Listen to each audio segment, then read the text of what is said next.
Hey man, hey man, hey man, what it do? It's your boy Trader, Truth Teller in a goddamn building. How y'all doing tonight? Yeah, I came on live early tonight. Yeah, I came on live early. Yeah, I came on live early. I'm just letting y'all know I'm early tonight because I fell asleep on you Negroes last night, and it is what it is. My bad, y'all. But listen, we gave y'all great 5 hours before probably about 4 hours, 5 hours somewhere up there before I fell asleep. I did fall asleep on y'all. I'm not gonna lie, I fell. Somebody said I was snoring on line last night. But listen, I'll be right back.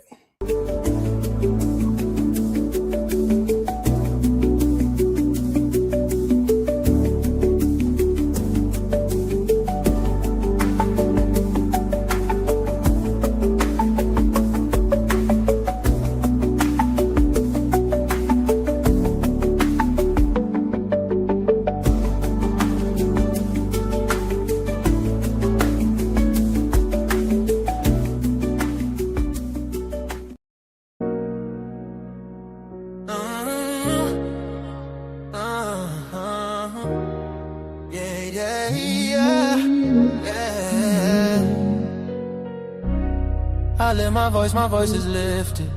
Gifted, I foresaw it and I ripped it. The whole enchilada with a side of avocado. I came down from my fences, desperados. My flow should be sold at low. Next to the 2x4s, an electric range stove. The bolts and screws, home and approved. Gentiles and Jews, penning on views. Broken for you, my moment approaching. The coaching, the ocean is waving. The money I'm saving, the arrest I'm baiting. The models I'm dating, this cup of mine keep cascading. God has engraved me into the palm of his hand. I'm in the best hands. I be washing Jeezy's dishes, pots and pans. I please the Lord and I speak because I can. Legalize blacks, legislate that. Hurry up, please, because a brother can't breathe. Kaepernick kneel, the world stood still. The level of hate was so unreal. I foresaw the end right before the hook. Hating is not a good look. I took from the good book. I feel like a tree planted by a river brook. Let me cook them surgically with this sword. Will put my vocal cord itching to release. The source of my peace.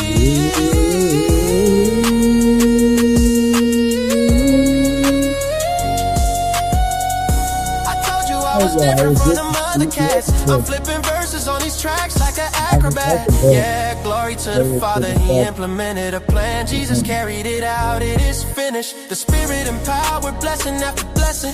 We win this, we win this. My spirit's mine. We win this, we win this, we win this. My spirit's mine. We win this. My spirit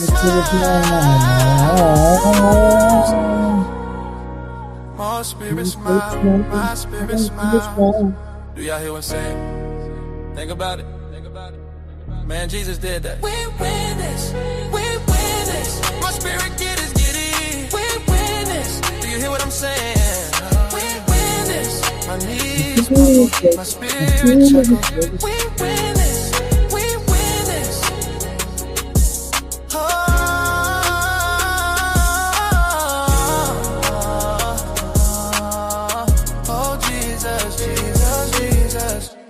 Hey, what's going on? Hey, Tyranny, how you doing, young lady? You doing all right tonight? Appreciate you for being in the building. Matter of fact, I'm gonna go and drop the link if you want to come up. Listen, if you want to come up, go and pull up, young lady. Miss Tyranny, you can pull up. Hey, I went early tonight. Listen, I fell asleep on y'all last night. My bad, y'all. Shout out to Grant. Shout out to goddamn Beans. Shout out to P. Smurf. Shout out to, if I miss y'all on the platform last night, I apologize. My bad, y'all. I apologize. I'm so sorry.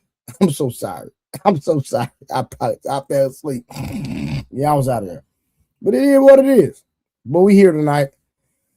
We're going to do a review from a phenomenal YouTuber named Medium Man.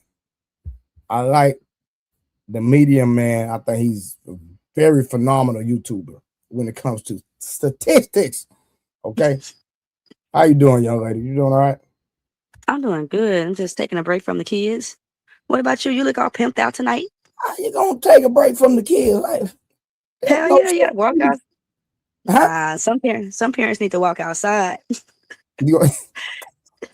So you have to take a break outside. Okay, I got I you. had to take a break. Yes, sir. Listen, I'm gonna be real. Listen, I don't never listen, and I'm not. I'm just being right. I don't ever have to take a break from my little knuckleheads. But I tell you, man, I love being in their space, playing their video games, tickling their feet, everything. You hear me? Just everything. Just come here. Because your dad, they listen to y'all. They don't listen to mom. Listen, they definitely do that. Listen to me. Now, hold on. Now, listen, I have a discrepancy with you. Okay. How am I pimped out? Look at you got like 4 rings on one finger. No, I actually have 3. I have 3. So this is okay. Actually so this is this is one of my company rings, right? So I don't know if you can see that. So that actually says Trap, right? Now, the reason it says Trap, so that's the name of my fitness. Well, hold on, let me show you. I got a hat right here. Give me 1 second. Let me show you. Do you think? Oh, I'm gonna messing stuff up. All right, so I'm just giving you a little education about me, just in case you don't know about it. So I have a fitness company called Trap Fitness with Pretty Girls, right? So okay, I'm a reformed trapper. A reformed hoe. Just say it. No. That too, but no, a reformed trapper. Okay. I'm saying something without saying something. I got you. We'll keep it YouTube.com. I got you. There you go. So since I come from that lifestyle, right? You know what I'm talking about? The word trap is an acronym for True Results Apply Pressure. Okay, I can dig that. So that's the acronym for my business. It's True Results Apply Pressure. So that means that when you're looking good, you apply pressure. I can do that. But I'm saying, do you agree? If somebody's looking good, do you agree that they apply pressure? So if I'm walking down the street, you know what I'm saying, I'm looking good, chest looking good, got my little white beat on, and young lady walking down the street, so like, who is that? Well, okay, so that can go towards your topic. Because y'all really got black women fucked up to really think that no other race wants us. Y'all crazy. No. Hold on. Listen. Let's get this understood. This is not a bashing topic. This is just a topic based on the statistics. Okay. So I'm not here to bash black women. That's not what I'm here to do. I'm here to just do a review, right? I'm going to do a review. So it's about a 20-something minute video. And I'm gonna stop. I'm not gonna just play the video straight through. I'm gonna be starting and stopping. So based on the stats, like the stats are the stats. Like we can't negate. Where are you getting this from? Where are you getting these stats from? Stats.com? Where these stats No. IlkhanAli.com.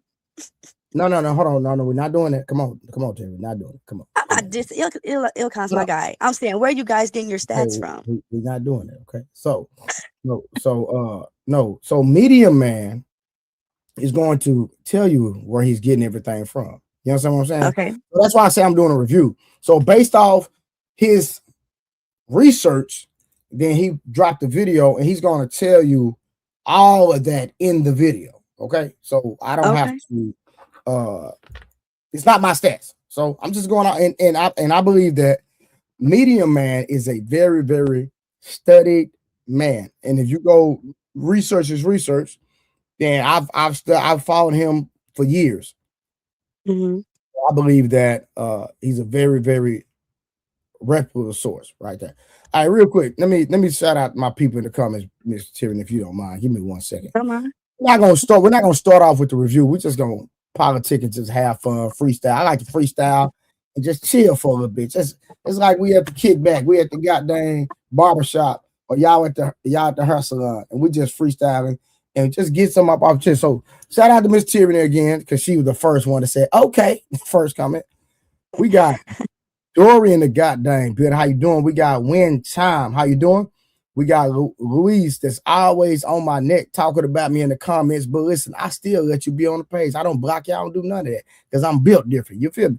Then we got SD 5418 in a goddamn building. When time came back, SD. We got my dog, Nick, the skinny guy who always end up the sponsor of the show. How you doing, Nick? Let me see who anybody else. Let me see. Moon, there go Moon. Hey, Moon, how you doing? Moon be on my neck. Moon talk about me, roast me, and troll me in the comments, but I still haven't blocked her. I might give her a wrench. I might give her a wrench. See, I'm not scared of people. See, people troll me, talk about me, and I still give them wrenches. I'm tripping like that. So, you know, I only have a short time break. My breaks are limited. Okay, go ahead. I just want to say this. I think that narrative that nobody wants black women or we're the least wanted on dating apps, you know, that's a false narrative to get our man thinking. I'm just saying this because it's just my opinion. No, go ahead. That, yeah, I can control you because don't nobody else want you. Oh, you got these kids. Don't nobody else. I don't, hold on real quick. Shout out to Wanda. Shout out to Summer. No, so this is my, and why so serious? What up?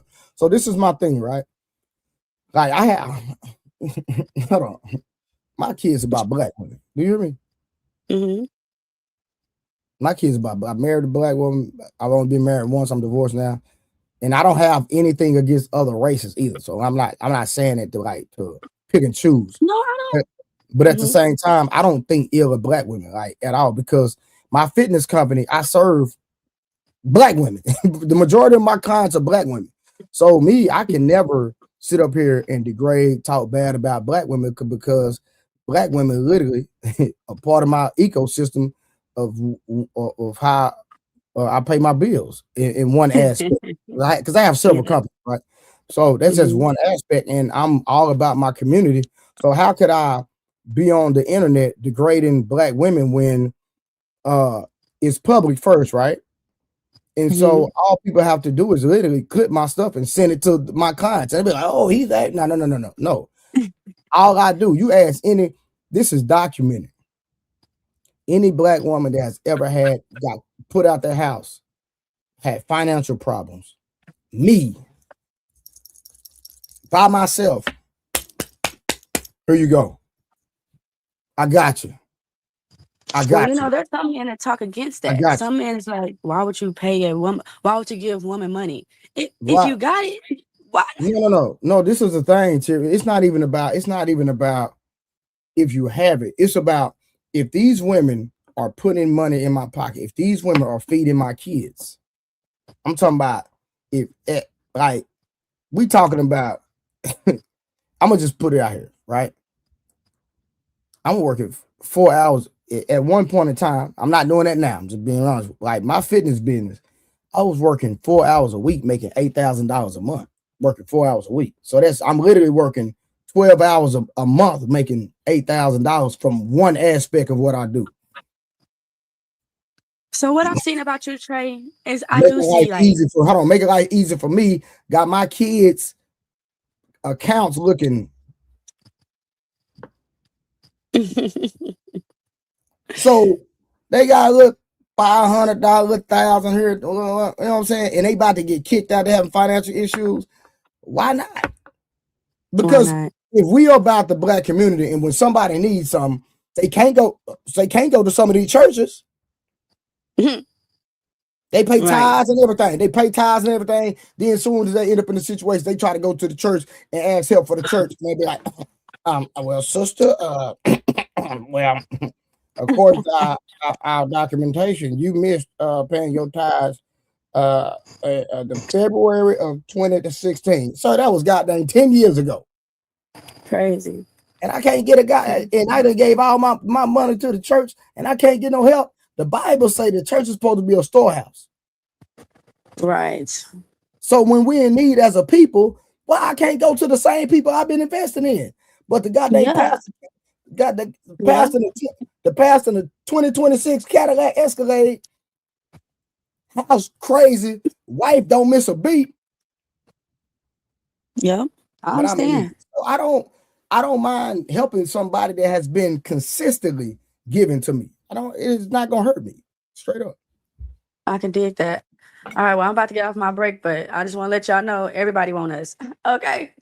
Listen, I don't have no issue with black women. I love black women. It's not like that for me. So that's just what it is. And like I say, you know, anytime you want to pull up, we here. All right, I'm gonna pull up. Yes, See you later. Y'all have a good night. All right, you too.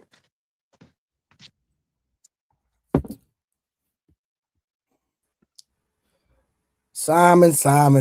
You man, why'd you hey Blanco, what to do? Chat, hold on, let me get these shout outs real quick to people pulling up, man. Y'all know the link is already dropped, so if y'all want to pull up, man, pull up. Hold on real quick. Let me get okay, so we got I'm shouting out to everybody real quick. Hold on, let me see if I miss. Okay, I said Summer. Hold on, Blanco, real quick. I got you. I said Moon, I said Blanco, I said Wind Chime, Champion Feminist, TLG, TELGEE, what it do? RAE-K6C, what it do? Truth and Purpose, what it do? Urban Goddamn Lounge Podcast, what it do? My boy Angel, what it do? Sucker Freak. Salute. That boy Sucker Freak in the building. Let me bring Blanco real quick. Hold on, y'all. Let me see. Let me see who else. What's up, Poppy? If you don't get your baked potato head, you look like a goddamn. You like a spoiled bag of potatoes. That's what you look like. Yeah, okay. I could check that, but I don't look as bad as this motherfucker. Nah, you ugly, bro. Boy, you ugly as hell. Hey, Nidus, what it do? Simon, you know you ugly, bro. Now you might got a little money, but you know you ugly. Yeah, you can say what the fuck you want. Hey, Deuce, my guy, what it do? Pat, what it do? Man, Simon, boy, listen. Hey, Peace Murray, what it do? You I bet right now you got a hoodie on. Thank you for about 2 minutes. I was waiting for you need to go, bro. You need to go shopping. Well, tell me about it. I'm not materialistic, so hold on. It ain't got listen. It ain't got nothing about being I see you with your robes and shit. You guys say, I'm like, how do you do that? I know the girls like it, but I don't know how to do that. Bro, I'm not, bro. Simon, do you actually think I'm wearing a robe because of a girl? Bro, I'm at home in my house. Yeah, but you chose like you know how to shop. Like I don't like. Who taught you how to do that? I don't know. Like seriously. Oh man, I guess maybe it's a culture thing, Simon. Hey Blanco, what to do, man? Where you been, man? Where you been hiding at? Blanco. He's probably on the road or some shit. He's always on the road. Say Blanco be the only dude I know. He be outside. Blanco get that money on you. That's what y'all don't know. Blanco be getting that paper, that shit. He probably watching his cars. That's what he be doing. Hey, winning, what to do? Listen, y'all. Hey, we just doing. My people, we just doing a show. Y'all got to get out this mind frame because we're doing a topic or subject on something that we don't like black women, that we hate black women. Y'all got to stop. I seen a video. I'm doing a review based on the video. Jesus. Let me tell you something serious, okay? I just don't understand something about people. I don't get with black women. I don't really understand them. All right, hold on, real quick. I gotta read this. Boy, this is funny. What? Hold on, I gotta read this super chat before we get started, y'all. Hey, look at this, y'all. Shout out to Wanda for the $5. She said for the collection plate before Nick Dimes get his bank card out. Hey Trey. What's up, man? Man, when it comes to I don't get why black people, even if they understood how things go, black people are the most documented and the most studied individuals on this planet. Okay. Yo, serious. Let me ask you a question. Where's your father? My dad is with my mama. Really? Yeah. Well, right now? They've been together since my mom was 19. What you talking about? He said with my mama. You got to understand, like right now, my dad is with my mama. What I'm saying is my mama daddy just died. So He you're died one of the privileged, right? So you call Hell no. Hey, you know my mama passed last Friday. I know, man. And my Yeah. barber had my barber had a stroke. They found a heart. They found Condolences, a Trey, for real. I know what that feels like. You know what I'm saying? But most Nah, of these that's what's black up. men, they don't even know. So what is it's like you could turn around, why so serious, and go like, yo, I got a mama in the house. What's she ever done for yo? who, my mama? Mm-hmm. I ain't never had my heart broke by another woman thanks to my mama. So you're gonna be one of these bitch boys that turn around like you're working for your mother. You're not working for a woman. Man, you think I voted for Trump and my people hate Trump? You think I care about what women gotta say? No, I care. I care to a degree. But when it comes to my own decision, let me get into this. My mama told me, and Trey heard me say this all the time. My Boy, mama hey, told boy, me, you made that statement. You starting early, boy. look, my mom, Trey heard me say this all the time. My mama told me she wanted me to marry an African woman that's a virgin. I married a woman that's a Christian. Well, and she wanted her to be a Muslim. I married a woman from South Memphis that's black and she a Christian. I look, what makes me happy with my life make me happy. So when it comes to trust me, my mama is a great mother. She did what she had to do with us. She got an issue. Like when I heard my dad and my mama talk. This nigga watch. Like when I heard my dad and my mama talk, my dad said, "Your mama ain't no saint, bro. Like she hard on me. I bet you is. You uprooted her from Sudan and brought her over here." Okay, so where are you at now? Where is it? Where are you at? I'm in Whitehaven. I'm in Memphis. No, I mean, like, are you living with your wife? Yeah. So she's in the house. Nah, she went out with her family. They had her brother had a birthday dinner, and I ain't feel like going. Ooh, okay. I ain't feel like. Hey, why so? Hey, you know, I'm trying not to be petty now. Petty. Hey, you can do what you do, but like I told you, I don't really care. Cause you know everything you say on the internet is documented. Yeah, and I said like, but also when I said what I said, when the situation happened, did I say I said she could still do what she was doing before then, right? No. What I'm saying, no. When did she become a Christian? Because she's always been one. But yeah, home by yourself. No, I got the kids with me. Ooh. Okay, I'm gonna let you make it today. No, like I'm saying, like when I met her, I told her I was Muslim. She was like, "Well, my religion gonna mess up with your." Nah, you know what I'm talking about. What you talking about? How many kids? I don't want to say it because it's gonna make you look bad, but you know how many kids are you looking after right now? I'm looking after 3, 2 dogs, and a cat. And they're all yours. Hey, I'll text you. I don't want to put it on the internet. I don't want you to think I'm counting. They're all yours. They're all yours. You said 2 Are of they them. yours? Are they your children? Not all of them. Oh, for real? I told you I got a step. I told you that. I said when I met her. I said when I met her, I had a daughter already. And she had a son. Oh yeah, okay. I remember that. I remember. So you're gonna call her and find out like what she up to, and just we've been together. Hold on, hey Moon. I'm not gonna tell you. Hold on, I'm not gonna tell y'all. Even though I already said it on the internet, but I'm not gonna repeat it because I don't want y'all clowning him. But why so know what I'm talking about? I gotta remember what you talking about. You say am I gonna call her? We've been together 6 years. Nah, I'm talking to you like. Hold on, I'm trying to find your number. I'm trying to find your number in my phone real quick so I can text you because I don't want to say it out loud. I'm trying to understand what he talking about. I've been with her 6 years. Well, listen there. All right, hold on. I'm gonna text you right now. Check your phone. Call her up right now and see where she's at. What, you want to call on my second phone? No, you call her. Call her up on your phone. I just text you. Look at your phone. I'm finna call up on my other phone. Ask her where she's at. You think she's check your text message. I ain't get it yet. I'm finna text you. Hold on. I just shot you a text. I took the wrong person. Hold on. Hold on, my bad. Call your girl up and ask her.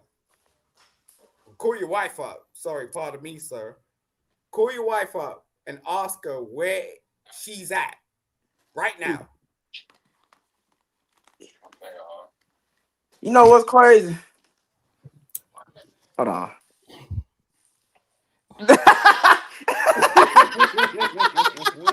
Yes. Hey, you see that shit?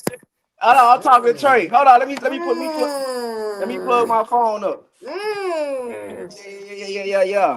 Woo. Let me plug my phone up because it's about to die.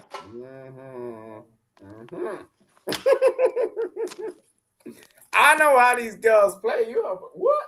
Nah. Hey. She want the Muslim. You right. Hey, Right. You right, Trey. Well, me and Trey talking about behind closed doors. She wasn't. No, okay, yeah, make it make sense. Now, when you talk about, but I'm saying when I met her, what she was doing. What she was claiming. Yeah, she was like, my family Christian. You think that's gonna be an issue? I was like, I told her how my mama felt about this. She don't want me dating a black woman that's a Christian. Okay, I'm just saying, bro. You know what I'm saying? You know, bro. I believe in walking and talking the talk all the way if you're gonna claim it, right? Yeah, true. All right, real quick, man. But yeah, let's get off that, man. Simon, Right. where your wife at? You ever been married? Yeah, I was married for 10 years, bro. Oh yeah, you did tell me that. Hold on. You want to dig into me? Was she white? What was her nationality? My first wife. My only wife. My first wife and my only wife was from Uganda. Hey, my dad from Uganda. Oh. Big nigga. Nah, but my I had to divorce her and all that shit. But yeah, no, my recent is my wife, my new wife is from Texas. You're not even married, Simon. Get out of here. You claim her early. Yeah, well, look. Simon, call her up right now. Simon, where's she at? What city she in?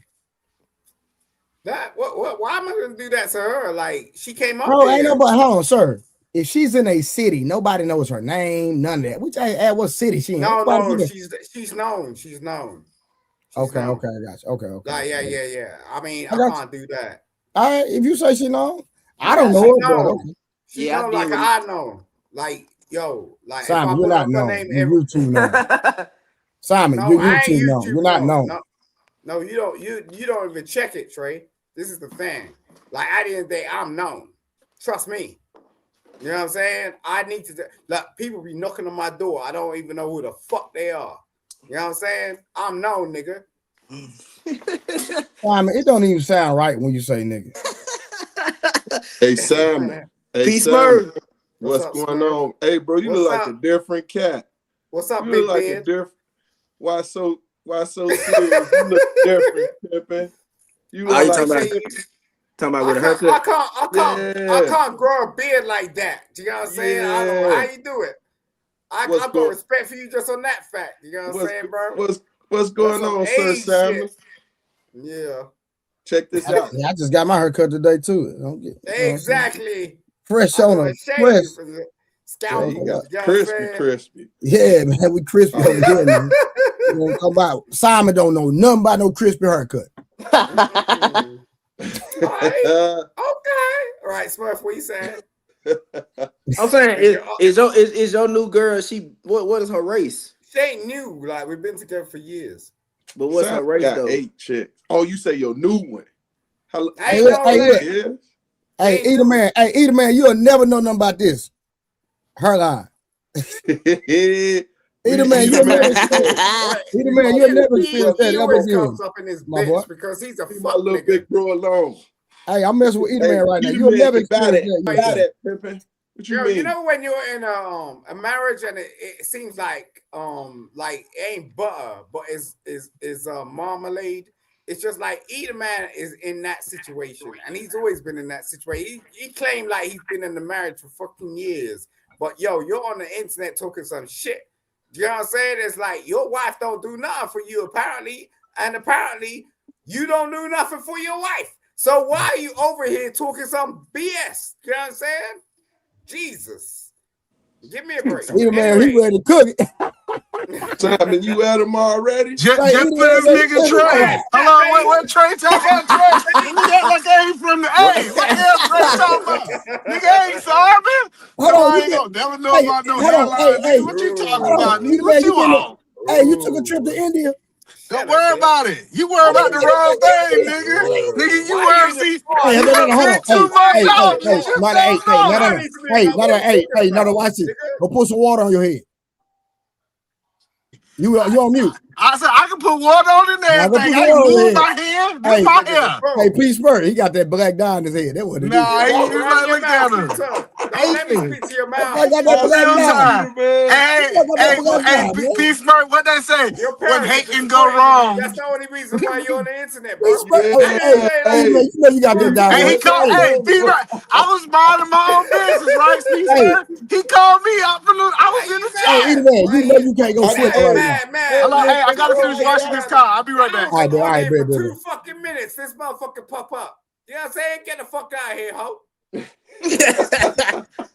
Hey, Sam. It don't even sound right when you be cussing, bro. And when you come to Chicago, you know you got to check in, but just let them know I respect you straight. You get a VIP. You hear me? You don't even need to tell me over the internet. I know who the fuck you are. There is no That's way. it. Just anytime you come to town, just be like, you know, P. Smurf. That. Yeah. Yeah. And once you I know people that represent you. I know people on the road. I know people on the street. Yeah, I know that shit. There's no way on God's green earth I would turn around and say some shit to Smurf. I know this motherfucker. You know what I'm saying? No way. Yeah, but you get VIP, you come to Chicago. I want to pop up with his fucking foolish face, want to turn around and talk some shit. I'm like, nigga, please. You know what I'm saying? Oh, man, what are you talking about? Here. They must got some person. They got some past. That's the UK bully right there, baby. They got some past history, bro. Sam, I'm finna drop you, bro. Get out on the cursing, bro. All the extra, bro. Come on, bro. Sorry, I apologize. Nah, you all good. Hey, bro. Somebody said Simon drunk off rubbing alcohol and witch hazel. I can't. They let Simon. They let Icon up here yesterday. Bro, get straight on. I know. He did a DMX rendition before he came on. I know that. I didn't do shit. You get that shit? I ain't know nothing. Hey, P. Smurf, I was knocked out last night, boy. Bro, we know. I saw. I couldn't even join, bro. You had 46 listeners, bro. for 45 minutes, no bullshit. I kept coming because we went on Bean's platform, right? So Beans was still on with you. So he stayed on until you went off. You know what I'm saying? What? Yeah. Shout out to P. Smurf, shout out to Beans, bro. Shout out to Grant, shout out to everybody here today. All the 46 people that was on last night, love and respect. I promise you. Y'all get VIP, y'all come to Chicago. I got a card for y'all. Just let them know P. Smurf sent you. No bullshit. Man, that boy got the hoodie on, man. Yeah. Look, he always had a hoodie. He had the black one on the other time, didn't he? That boy keep the hoodie on, bro. Hey, you can't tell me you watch that every night. On too, Simon. Simon, you can't tell me you watch that thing. You watch that hoodie every day, bro. Listen, I got multiple hoodies. Fuck that shit. That's how we roll, bro. You throw them away? You throw them away like they throw the t-shirts away. I got a washing machine. I do dry and rinse every day. Every day, dry and rinse, dry and rinse, dry and rinse. See what I'm saying? Like, nah. Really, man. Oh, man, y'all want to go ahead and get into the review? Yeah, why not? All right, let's get into it early then, man. Yeah. Hey, man, anybody once everybody finish partying, first thing they're gonna do is check in. Okay, I just went live early, bro. Since I fell asleep early, and I said, man, let me go live early today, bro. Yeah, after party. I fell asleep early, bro. Like for real. It's Saturday. Let's go. Yeah. All right, bet. Give me a second, man. So we're gonna review Medium, man. I like Medium, man. He's very resourceful. Has a great channel when it comes to statistics, man. So we're going to review his video. And that's why, and that's what the ladies got to understand, man. When we had these, I'm only just having a conversation based off a video that I found that was very informative. And so listen, if y'all want me to do a video on something, just Just send me a video y'all want me to do a video on. Send it to Instagram, Blu-ray Trey the Truth Teller, or either or. You can send it to my Trey the Truth Teller page or send it to my Blu-ray Fitness page. Either or. So if y'all want me to do a specific subject, and ladies, y'all think I'm on with no, if I find something interesting, I do a show on it. That's how it is. Hey, Jay said that's your new mantra. Go live to go. Go live, go to sleep. hey, Trey, what's that? Bro, it be late, bro. Y'all understand? I be having a full day, then I go live, bro. Hey, Simon, he man said, remember, he know your secrets, my boy. Hey, Trey, I don't play with Trey. I know Trey's a gangster. I don't play with him. You know what I'm saying? I'll play this motherfucker down here cool. Why so damn serious? I don't know why you calling yourself that in the first damn place.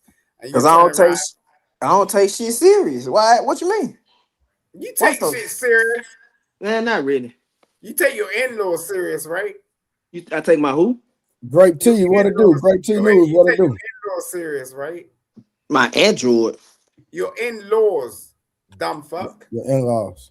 the ones that matter, like her mom and dad. I know you held up, bro. UK bully. What the? No black man is acting like you. You know what I'm saying? A black man will be on the active. Like you look too calm. Too calm for what? What you talking about? Nah, you look laid back, calm. You know what I'm saying? At the end of the day, like you got some woman paying for you. You know what I'm saying? Now, if that's your position, cool. You know what I'm saying? But, hey, I never let a woman pay for me because a woman ain't gonna never tell me what I can and can't do. What? A woman can pay for me. No. I'm talking about under the confines of what he talking about. You know, she pointing your finger at. Bro, listen. Let me tell y'all something, man. That's why I'm glad I got my own channel. I got my own mind. I got my own thought process. I don't know where these men get this mess at, not liking women to spend money on them. I don't know where they get that from. Just because they want to spend money on you, the generation, baby. Hold on, listen to what I'm saying. Just because they want to spend money don't mean you broke none there. Like, where y'all get this mess from? Hey, I'm broke. Ain't no wrong with that. I'm broke, baby. He's talking about men who specifically let women take care of them without doing nothing. You said what? He's talking about it's different from a man sitting on his ass let a woman take. Who you talking about? Why so serious? Simon. The context that he's talking is like it's a difference between you handling business and your woman buying you a necklace, she buying you shoes. Just so he's talking about a man, she's paying his rent, like he living off of what he's talking about. Bro, let me tell y'all something. Don't know real man, in my opinion. Listen, that's not even a conversation because ain't no real man sitting out here just sitting on his butt letting a woman pay for everything. Like they don't, Simon. When I'm talking, you gotta let me land. All right, I apologize. I don't mind you talking. Just relax. Give me a second, bro. So what I'm saying, no man in his right mind is sitting around, not being productive, not being on his purpose, and letting a woman pay for everything. Like me, right? If I'm out here working hard, playing hard, and then if I'm single, right? But if I'm in a relationship and a woman go buy me a suit because she know that's what I like, there's nothing wrong with that. Or if we go out to eat and I'm out here busting my butt, and then we'll go out to eat, she's like, baby, I got it tonight. I'm gonna let her pay. Like, where people get this mess from? There's nothing wrong with a man receiving reciprocity and a woman showing her gratitude and appreciation. Because a lot of times when a man don't feel, Simon, I'm not finished, bro. Because a lot of times when a man don't feel appreciated, get what he do? He start playing the field. So allow a woman to make you feel appreciated. There's nothing wrong with it. I never said there's nothing wrong with a woman, doing that. The way Simon talking and the way a lot of people take that concept when you say a woman paying for you, like she's paying your way through life. Nah, we understand a woman. If a woman like buy me anime comics, that's what I'm into. I like that. But hold on, I got a super chat from Miss Wanda, one of my good friends, y'all, because she got my number. She knows she can just call me up. Call Tyrone. No, just playing. All right, so Wanda said, May said his wife bought her own ring for him to propose.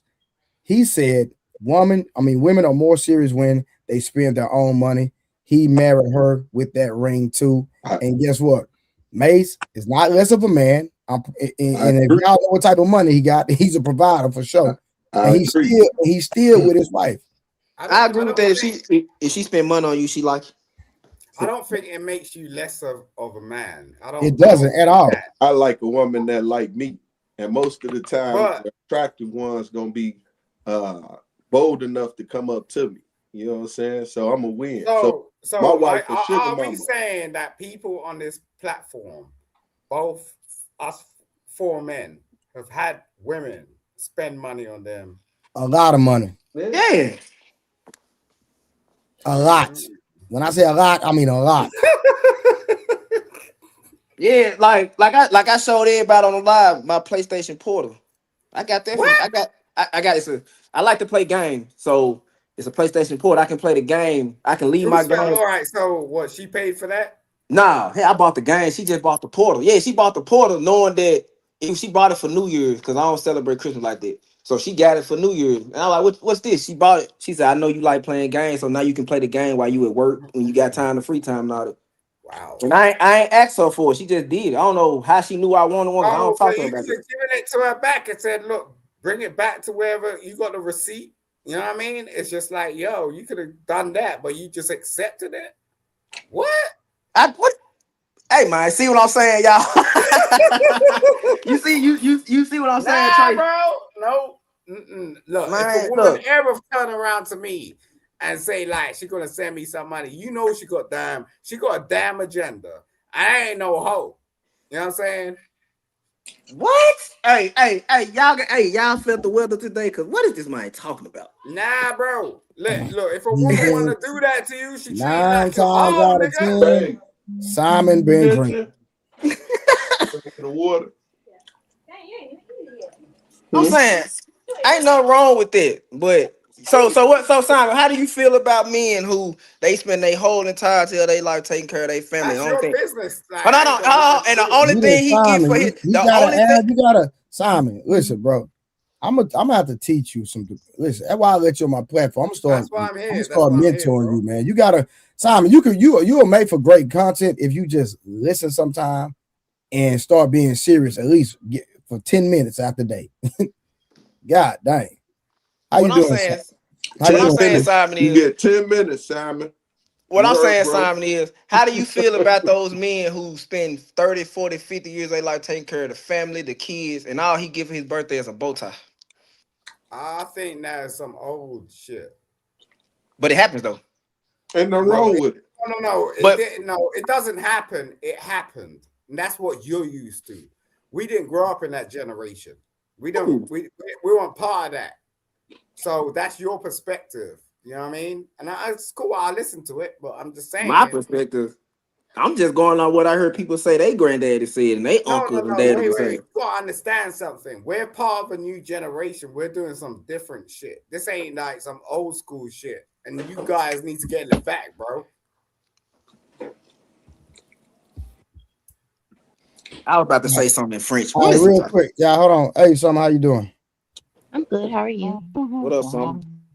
Hey. Doing good. Blanco, what's going on, young man? Blanco, you there? He's still trying to sort his shit out. Yeah, he probably is. Yeah, so again, so like I was saying, like and I believe, right? Hold on, what Wanda say? Wanda said, you can't listen to Simon. He sent 30K to someone he met off the internet, and now she's saying he's his wife. Simon, is that true? What? Yep. He's here. Send money to who the fuck I want to send money to, and not to you. Send me some money then, nigga. Simon, the UK I already did, and I will. Hey, Simon. Nigga, you ain't never sent me no money, nigga. Nah, I got you, bro. We already had. I'm putting it out. Hey, I ain't gonna do no put in my kids. I ain't gonna do no put in. Hey, I ain't gonna do no put in my kids IRA. That's all I'm gonna do. No, I ain't putting out. I need to get into that for sure. Bro, you got it, bro. You got you're with a wife that don't do nothing for you, bro. That's why you're up here with your damn stupid glasses talking some bullshit. You know what? I'm gonna ignore that because you sound like a woman when she get in her mode. Simon, it's okay that you, Simon. It's okay. It's cool. It's cool. Like you gotta pay your way. That's why you gotta pay. What I'm saying is, my family's straight. through the military, but I want something else outside of it. All right, what do you want? No, I'm just saying. Well, I want to get into some shit outside of it. Do you know what you want? You say you want something, but what is it? Hey, Jazz, I want to learn the game. How they like? I want to know. I done heard so much about IRAs. I never looked into this. No, you want to get a Roth IRA, but like I said, I gotta talk to you one-on-one. You got my phone number. Bro, I be giving all y'all people my phone number and y'all don't use it. Nigga, I gave y'all my phone number. Use your goddamn phone. I ain't got a phone. Look, time's gonna come, okay? And I hit straight. I'm a straight shooter. I don't do that bullshit. You know what I'm saying? If I'm gonna fucking hit Simon, bro, I'm Simon. It's you talking business, bro. Simon. We about to start the review, bro. Like, chill out, bro. Real time.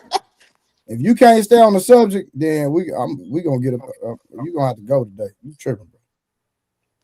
Yo, what's good? Can you hear me? Yeah, we can hear you. Yeah. What's good, people? How y'all doing? All right, right here. My boy say Def get a HSA2 triple tax benefits. Hey, I'm gonna have to look into that then. You know, hey, that's my first time hearing about that one. Yeah, a lot of people, man, they don't. A lot of people really don't plan for the future, and you know, I don't want my kids struggling financially. I don't want them having to get a job. You know what I'm saying? So we got to sacrifice for them. What's the use of you having a kid and they spend 18 years in your house, and you decide to put them out? And you decide to put them out there at the age of 18, and you ain't did nothing for them, don't have nothing for them, and they got to get out here, get an apartment. That's debt because they'll never own it. Buy a car and get a car note, something that's going to depreciate. So they already starting off in the negative. Yeah, and that's the plan. That's the whole American plan, right? You know how people say the American dream? Yeah. Remember that quote? But the other side of that is the American plan. The American plan is the man and the woman to kind of be single, right? Yeah. They still have kids because they need to stay single, because now I can get money out of two homes. I can get electricity bills out of two homes. I can get water bills out of two homes. I can get groceries out of two homes. Everything is divided by two, right? And at the same time, those 1, 2, 3, 4 babies that couple might have, guess what? When it's time for him to become an adult, he got to start from behind. He start from behind the A ball. So what's that little kid? And instead of him going to college for free because daddy, mommy save up 100,000, yeah, right? Guess what? He cannot do that. He got to go ask for the goddamn loans. Those loans take forever to pay.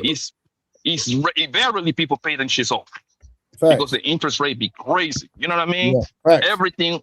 Guess if mommy and daddy were together, right? You know, when your kid go to college, from what I've seen, the people that are together, the first thing they do is, oh, Junior going to college, little mama going to college. Oh, let me get him a little car. You know what I'm saying?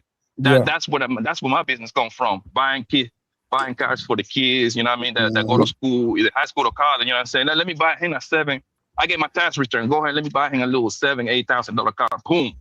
Guess what? He don't have a car note. He's not tied into a 5-year. He's not tied into a 5-year fucking payment.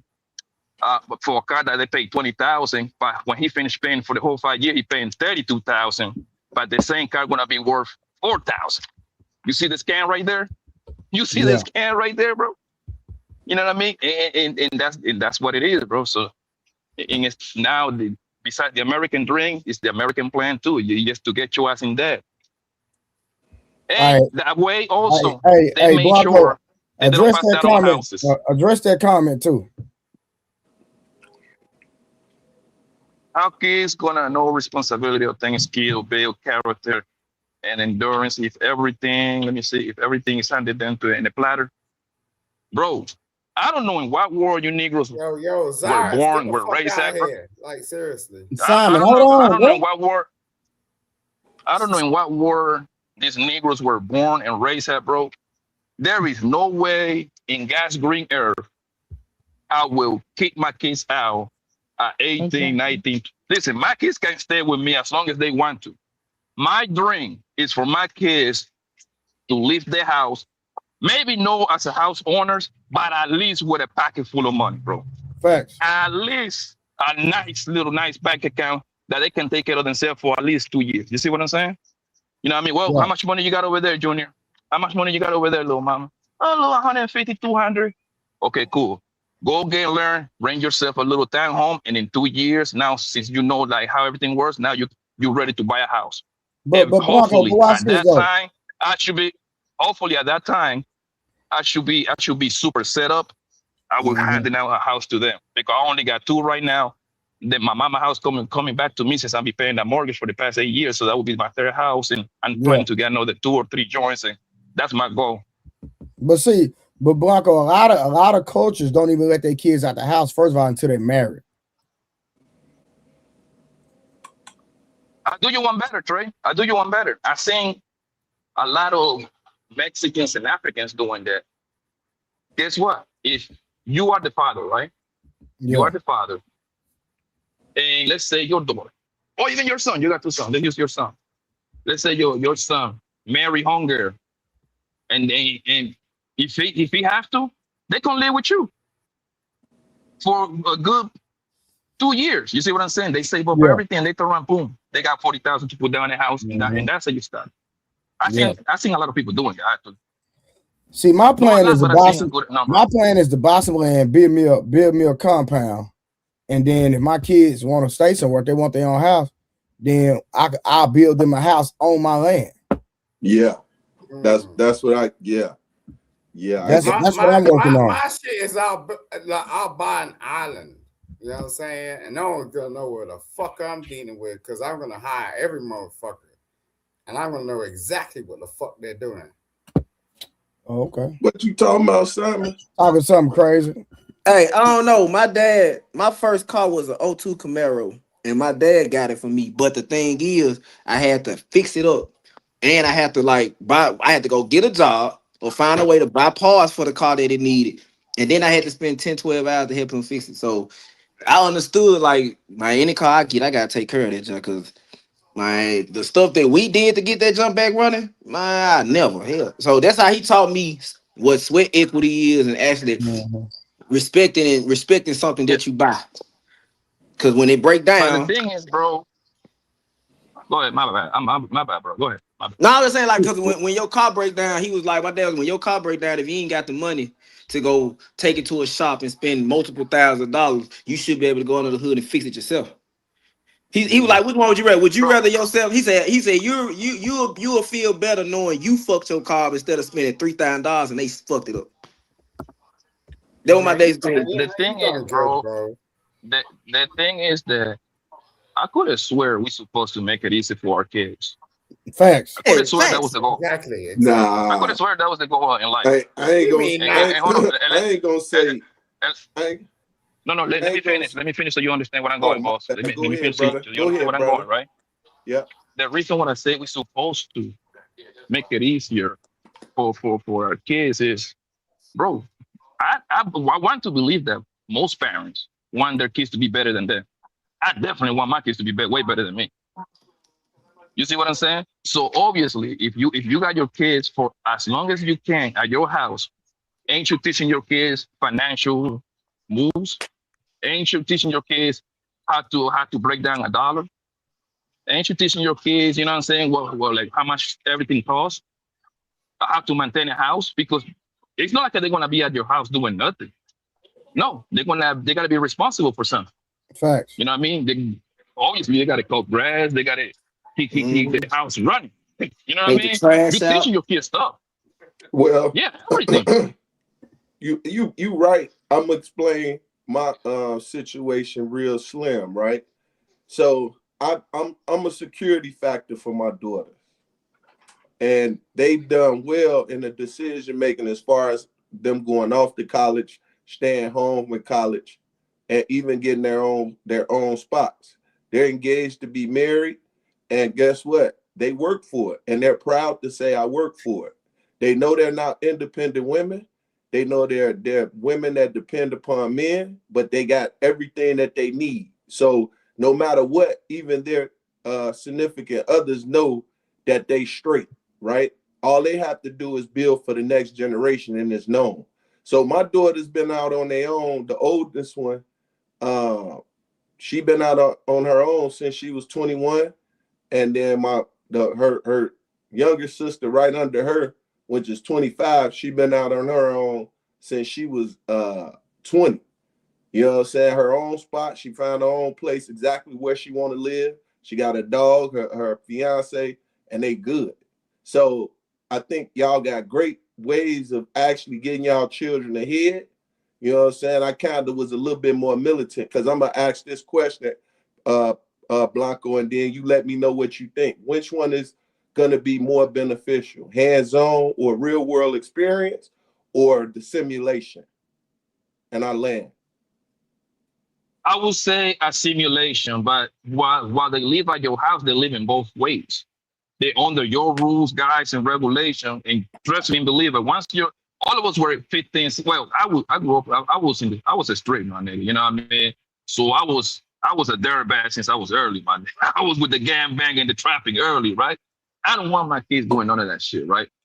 So what I'm saying is, it's better. Even when they inside your house as 15, 16, 17, you pretty much kind of you on your own. You're just living on your parent house. So when you got a teenage kid, you barely gonna see your son. And I don't got teenage kids yet. You do. And you tell me if I'm wrong. In a 24-hour day, how often do you spend time with your teenage kids? Not that much, right? Yeah, pretty. Pappy, you got that wrong. Yo, you don't answer, then you can go. He was asking me. Hold on, bro. I know he's asking you. Okay. Yeah, because you started talking, so I didn't want to talk over. I apologize. I'll come back. No worries. Yeah. So you are correct. They do have their own independent life, and they actually really weird. You know what I'm saying? But they're really active during that period of time. So you are correct. They're going to be at home, and that's the simulation for my children. That was the simulation. So I have one daughter. She's been working since she was 16. You know what I'm saying? She wanted to work. She said, Dad, I want to work. I want to make my own money. She was getting child support, a nice amount. You know what I'm saying? And I would always throw extra. So every week they would get their expense money other than their child support was $50 every week. And that's just for them, for whatever they want to do with it. You see what I'm saying? So that's something they knew that was just like an allowance, even though they had child support. You know, so with that being said, it worked for them and they doing very well. You know what I'm saying? But once again, yes, sir. If they want to stay at home, like I do got properties where they can stay. So one of my daughters did. She came home for a year. She got, like you said, did what she needed to do, but I still allow her to, you pay your own utilities. So you know when the utilities come in, when they do, you got to see those things. You see what I'm saying? But other than that, you don't have to worry about anything, and any vehicle at the house you can use. So they knew that. You see what I'm saying? So what y'all doing, I'm proud of y'all. I'm really proud of y'all. Like how y'all got everything set up. Like I said, my daughters were younger. Trey, I'll be looking for them to marry like Trey sons because I know we'll build the empire. You get where I'm coming from? Can I ask you a question? Yes, sir. Are you proud of yourself? Who am I? Hell yeah, I'm proud of my motherfucking self. I'm a black man in a motherfucking America, and I rock that shit. I retired at 36, Simon. I retired at 36. Doing what? The military. I was a sniper. Damn. Oh, you got that check every month. That's what's up. My man got that check. My father in there was in the army too, so they got that check coming in every month.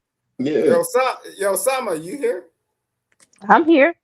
All right, baby. You got but the thing is, it's Smurf. I like that's a hell of the plan right there, bro. But my whole thing is, if I can hold on to them as long as I can, I'm gonna try my best, bro. No, you know what I mean? Should. Because especially my little girl, my nigga.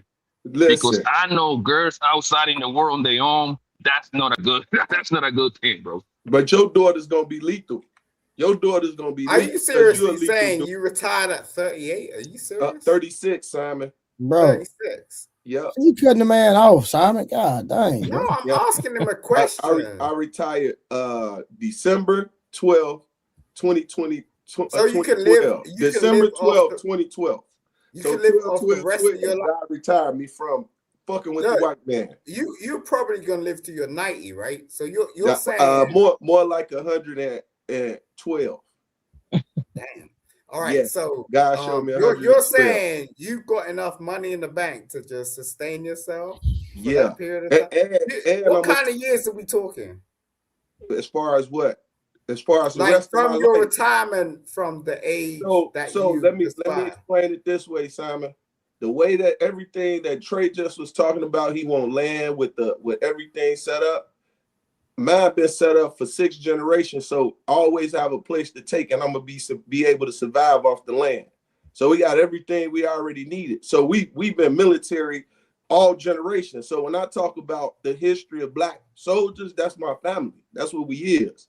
You feel me?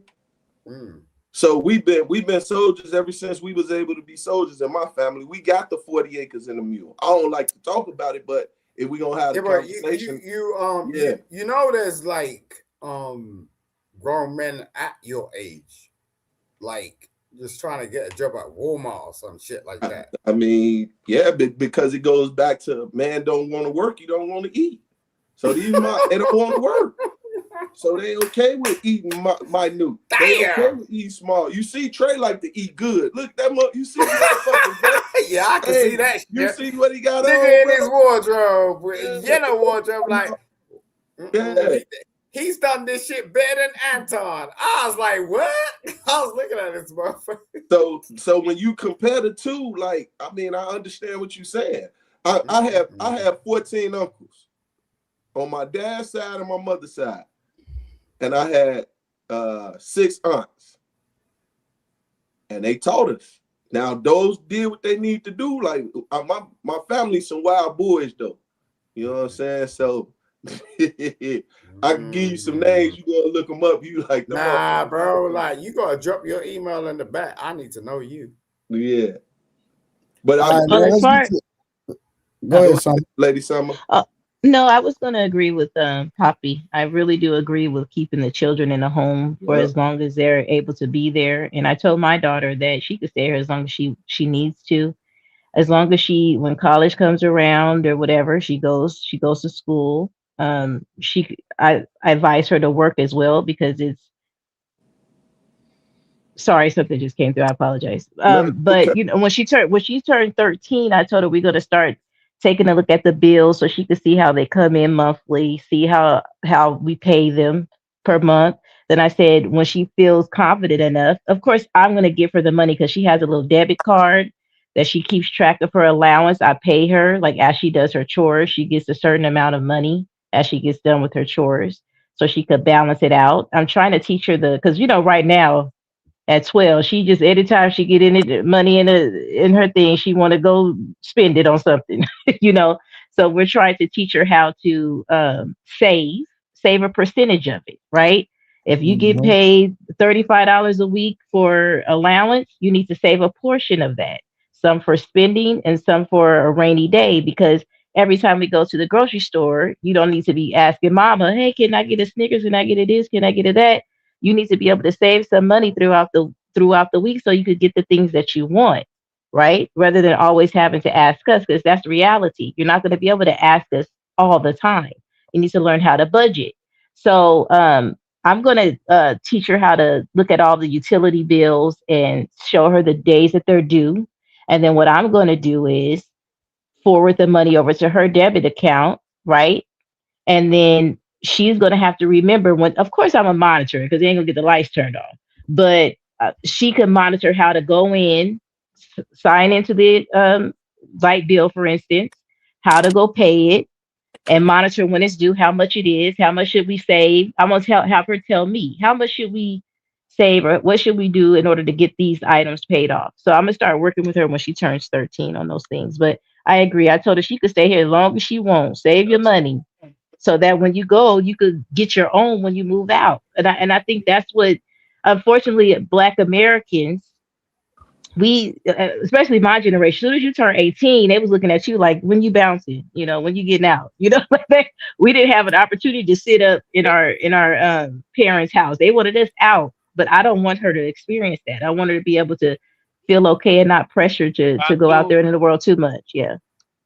All right. So yeah, real I quick. kind of do some of this. Can I say something real quick? Like, yeah, go ahead. I literally do sort of the same thing as Summer too. Like, but my baby's only 10, right? So what I'm doing right now, I just fishing a couple of months ago, had to break it dollar down.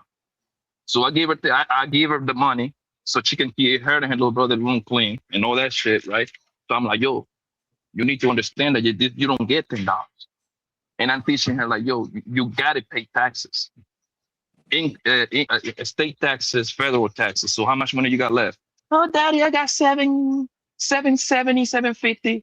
Okay, and you know you cannot spend the whole 750, right? So what you gonna do? Well, I can only spend maybe 50% of that. What's 50% of that? Oh, $3.80. You see what I'm saying? And that's you gotta engrave that in them, bro. You gotta engrave that in them so they understand. Facts. All right, real quick. Shout out to goddamn Nick the Skinny Guy with the $60 donation. Again, Nick coming through blessing the game. Thank you, Nick the Skinny Guy, for the super chat. Appreciate that. And he came back with the gifted memberships. He gave 10 memberships. Listen, if he bless you with a membership, make sure you be a blessing and tell Nick thank you in the goddamn comment. Thank you for the $5 super chat.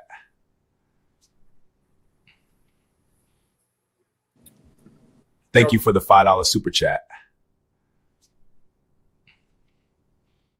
Hey, shout out to Nick for giving 10 memberships. So I gave him the $5 super chat emoji just because he gave 10 memberships. Appreciate that so much. You did, Simon. Why you on Simon? You a millionaire, right? Right, Simon. You send women $30,000. You send women $30,000, but you don't never send no super chats. What's up with that, bro? Talk to me. I did send you super chats. What are you talking about? Yeah, nigga. Only when you get kicked off the panel, nigga. What I'm saying to you, do not. Hey, Simon, like that. I don't know. Wait a second. Wait. Only when you get kicked off the panel, man. Hey, man, we finna get this review, man. I ain't thinking about you, man. Trade. Look. I'll go viral with you. Like, I'll do that. Okay. I ain't thinking about you, man. Come on, man. I'm not trying to make you think about me. I'm finna get to this review. That's what I'm finna do. All right, hold on, y'all. All right. I'm gonna go. All right, man. I'll come back though. All right, bet. All right, y'all. Let's get to this review. Now, remember, again, people, we're doing a review. We're not here to bash women. We are here to have the conversation. I believe Summer would never be on my platform if she felt like I was a woman basher. Is that correct, Summer? Correct. Okay, thank you. So, we like to have a conversation. So, I'm telling y'all, if y'all find a video, if there's something y'all want me to deal with, hit me on Instagram, Blu-ray Fitness or Trader Truth Teller. Or if you're a member of the platform, I gave y'all a video. I gave y'all my personal phone number. All you gotta do is text my phone or call me and say, hey, I want you to do a subject on this. I don't care. I don't mind y'all input and help, but don't get mad when I find a subject that I feel like I want to do. That's all I'm saying. It's just a goddamn review. Y'all women get on my nerve with I always talk about somebody hate black women. Man, I had 2 kids by black women. I ain't thinking about that. I don't hate no black women. Hey, if anytime we watching this, if y'all want to talk about a point that's being made, tell me to stop it. All right. Okay. Of them, by the way, because remember, you'd walk in the streets before, and you didn't know whether people were or weren't single. So it's not necessarily the same thing. But a dating app is an infinite scroll. You know for a fact of people. No, you don't. No. Yeah, that's funny. I know what you're saying, but I'm saying still, it is advertised as they're single. Yes. Here's an app. That's what they're selling. It is advertised. Yes. It is advertised. Now, I think we haven't fully grappled with the price that society has paid for that. Hey, real quick, so he said if somebody's on a dating app, they assume that they're single, correct? Most definitely. I'm gonna tell y'all something that happened real quick before we get this review. There's no lie. I just stopped the video while it was on my mind. I went to this, like, when I had my pod, hey y'all, and I'm working on an in-person podcast too, FYI. So I'm working on an in-person podcast. I'm trying to recruit some people so we can give y'all a podcast that's going to be in person, so y'all can see us in person, just like a lot of these podcasts. So I'm gonna still even when I start the in-person podcast, I'm still gonna be doing the show at night, the panel at night, but I'm working on an in-person podcast. So be on the lookout for that. Once we start it, we're going crazy. Yeah, so they had a singles event. And guess what? The guy that won the singles event was engaged.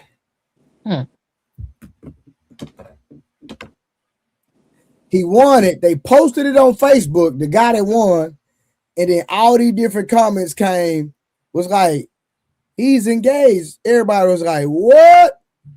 So the guy that won the singles event was engaged. Messed me up, bro. I'm saying that messed me up.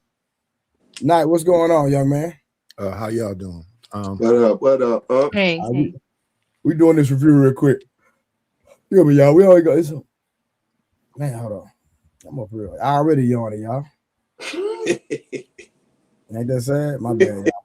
It is what it is. Infinite choice, to your point, because I'll tell you now. Because people think they have better choices than they do. They think they have more options than they have. Yeah. So, for instance, I got off of dating apps because I was tired of my phone hurting my feelings. Ooh. So every time I would log in, I'd be like, man, City doesn't want to fuck me? That's crazy. And that was a crazy choice of words, but that was Duce Sloan. But again, I think she's a comedian. But as you can see, she's a plus size woman. She's not an unattractive woman. And I think I'm one of the few guys in these spaces that can differentiate the two. Just because a woman is plus size doesn't mean she's unattractive. No, she's an attractive Black woman. She got natural hair. She looks good. However, she's just overweight. And sometimes on the dating market, especially on dating apps, that could be the ultimate disqualifier for the guys that she likes. When a woman is in shape, she tends to get more options of men to date. Not saying that anything is guaranteed in regards to her getting married, but when you are in shape, you get a variety of men that actually want to date you. In her words, F you. I wouldn't put it like that, young lady, but. Well, do y'all find it to be true that women that are fairly more in shape and has an aesthetic that's more appealing to the average man? Do they have more access? No, more appealing to the average man. Yeah. I think plus size women are appealing to the average man. However, because society tells men that that's not a good look, they tend not to go for it because they may fear that they're going to get shamed for it. But I think there's a lot of men out there that do like. So, you think the average man want a plus size woman?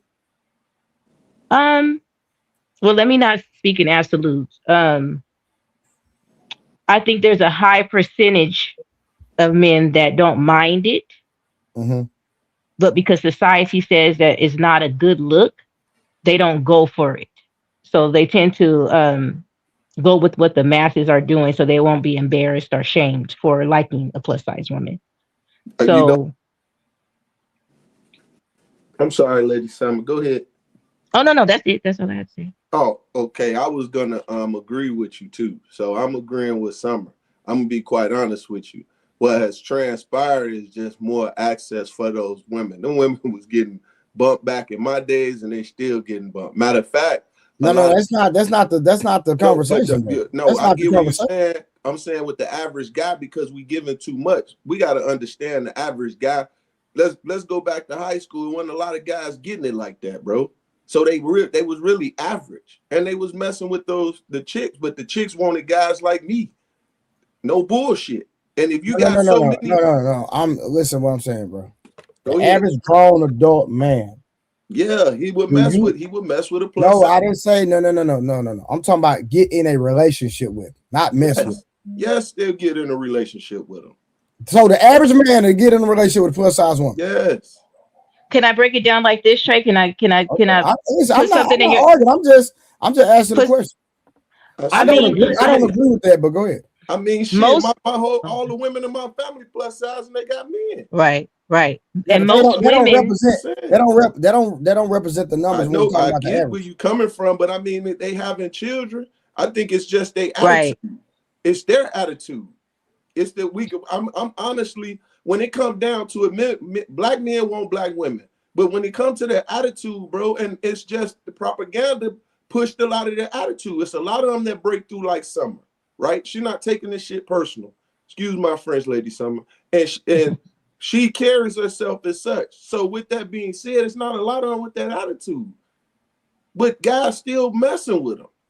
Period. But you keep making a statement messing with them. I'm not even talking about. I mean, they would be in a I'm not even talking relationship about and the having chicks be acting intercourse, right? crazy, bro. Huh? And these guys, some of these guys got some type of sense. I don't give a fuck what nobody talking about. The young brothers got some type of sense, right? They want to be in a relationship. They're gonna do whatever they need to do to get the chick. So they're gonna make those adjustments. You get where I'm coming from, Trey? So they want to mess with these chicks. I need to learn how to do polls on her because I don't know how to do polls. I need to learn how to do polls. Yeah, that'd be dope. Think about it, Trey. Okay, put the polls up. I don't know the percentages or anything, but think about this. Once men get married to their and they have their wife, right? In most cases, let me not say most, but in some cases, the majority of the women are no longer this. As they're continuing in their marriage, they get to these plus size women sizes, like on average, right? Because they have children, right?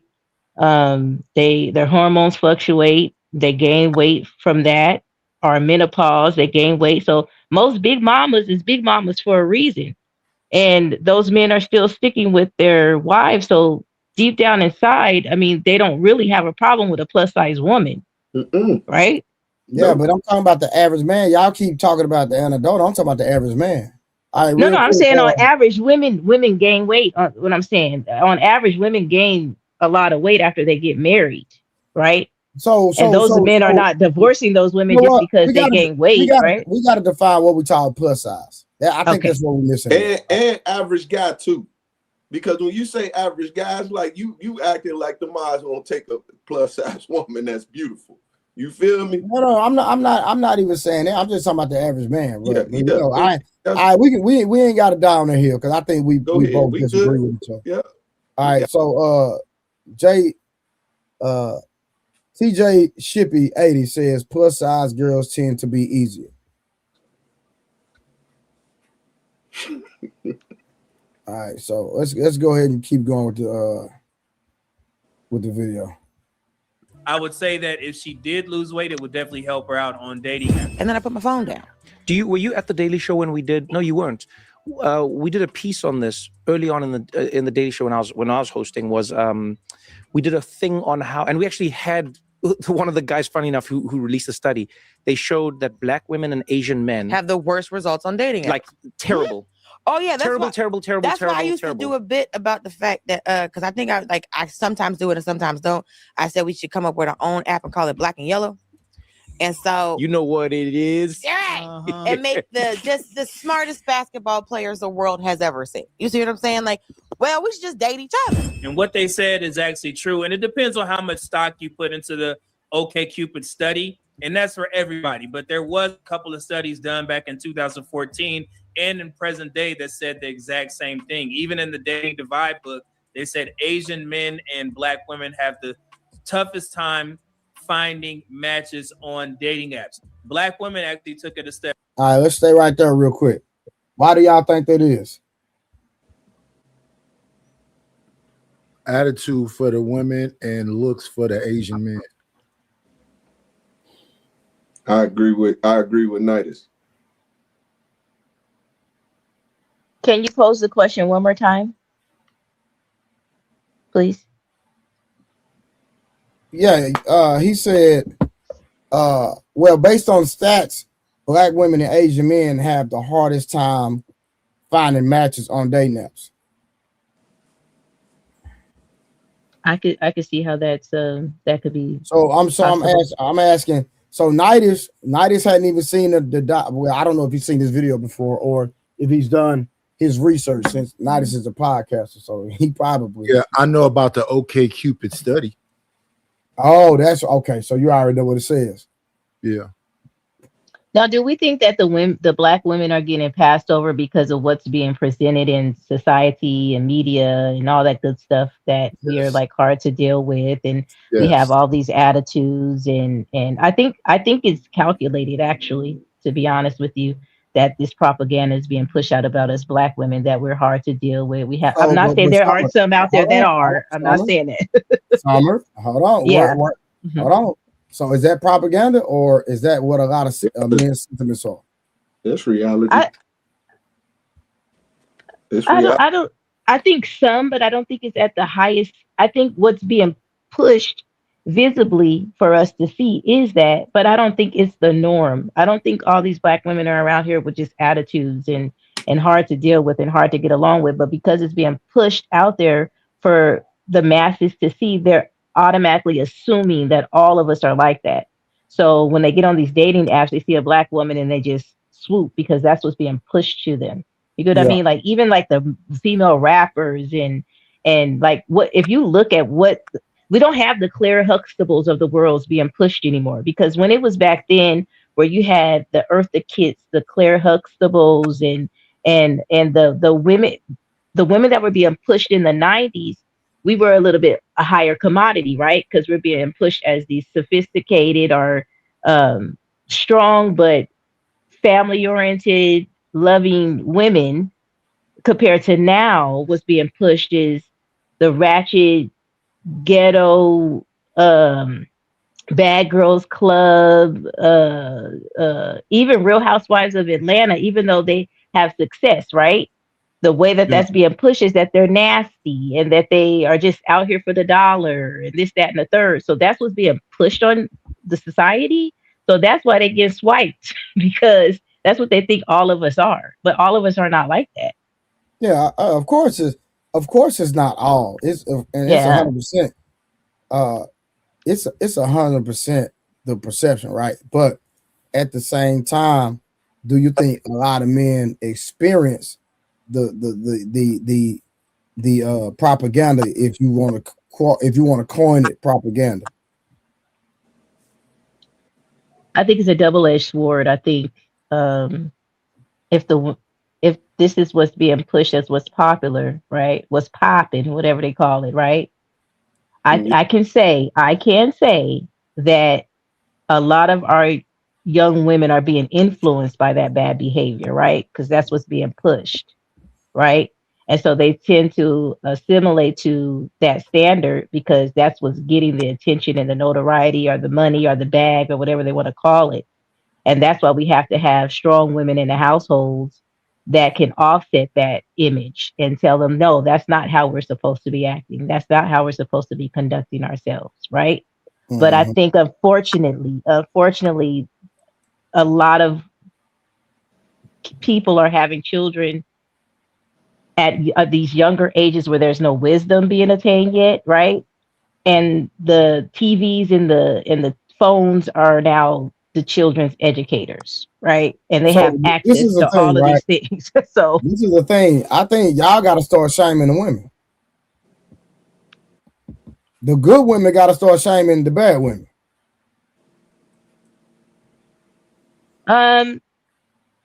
I don't use the word shame. However, I would say holding them accountable for sure. Nah, we need to start shaming. Shame like what, for instance? Give me an example. Calling them out on their nonsense. Is that necessarily shaming or just calling them out on their nonsense? Either or, however you want to say it. But like when women posting, that's just like, and I know a lot of people might not agree with this, and that's fine. There's a video of Cardi B walking around with her butt cheeks out on stage, literally with her butt cheeks out. She's being degenerate, saying this pee, her exact words is, "This pee is good. That's how I got 4 kids." And all the women, yeah, Cardi, we love you, Cardi.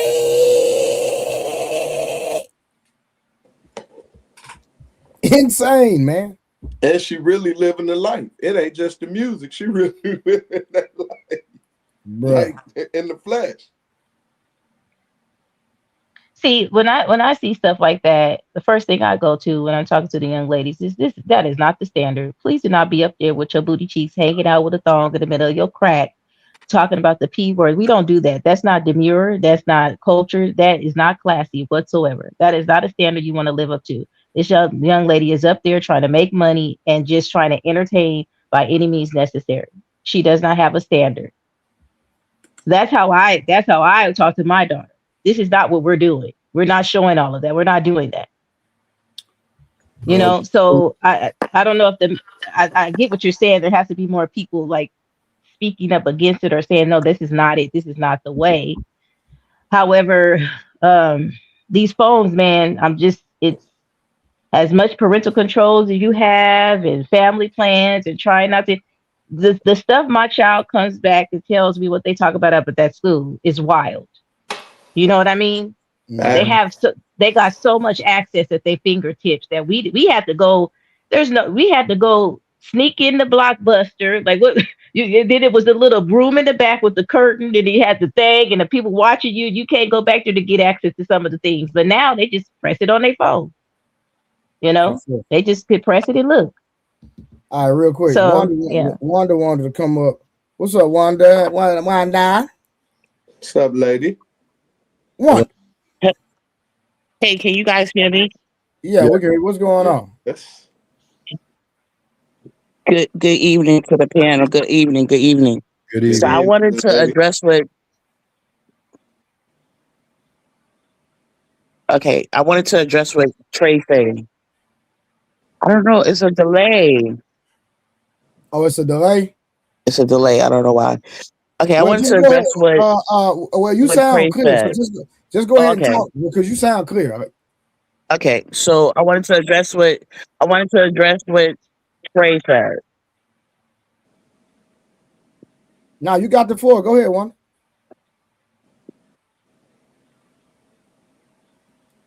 Wanda.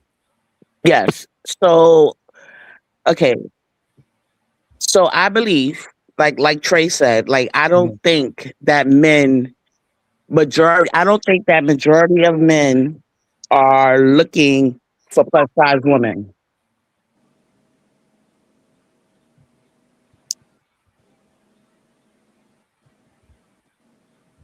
No, go ahead, keep talking. Oh, okay.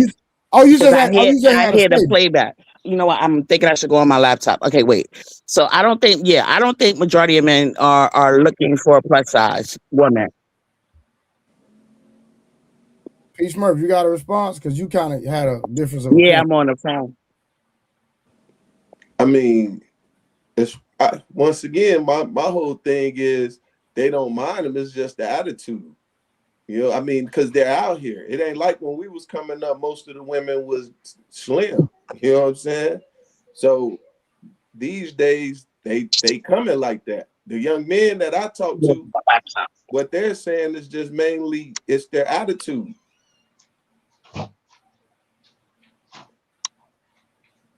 You think plus size women have the majority of them have bad attitudes? Because I mean, maybe the chicks that are like pretty and are like more fit in and shape. I don't know. I haven't run into many plus size women that have bad. They normally are very like cracking jokes and. I mean, but that's to a woman. We got to talk about her counterpart when it comes to, you know what I'm saying?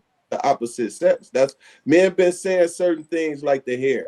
We have that conversation all the time, but women don't hear it. And once again, we talking about from me 48 generations. We always put them in generation categories, but that's 48 generations of people that came in this world. And when I talk to the younger guys, this is what they saying.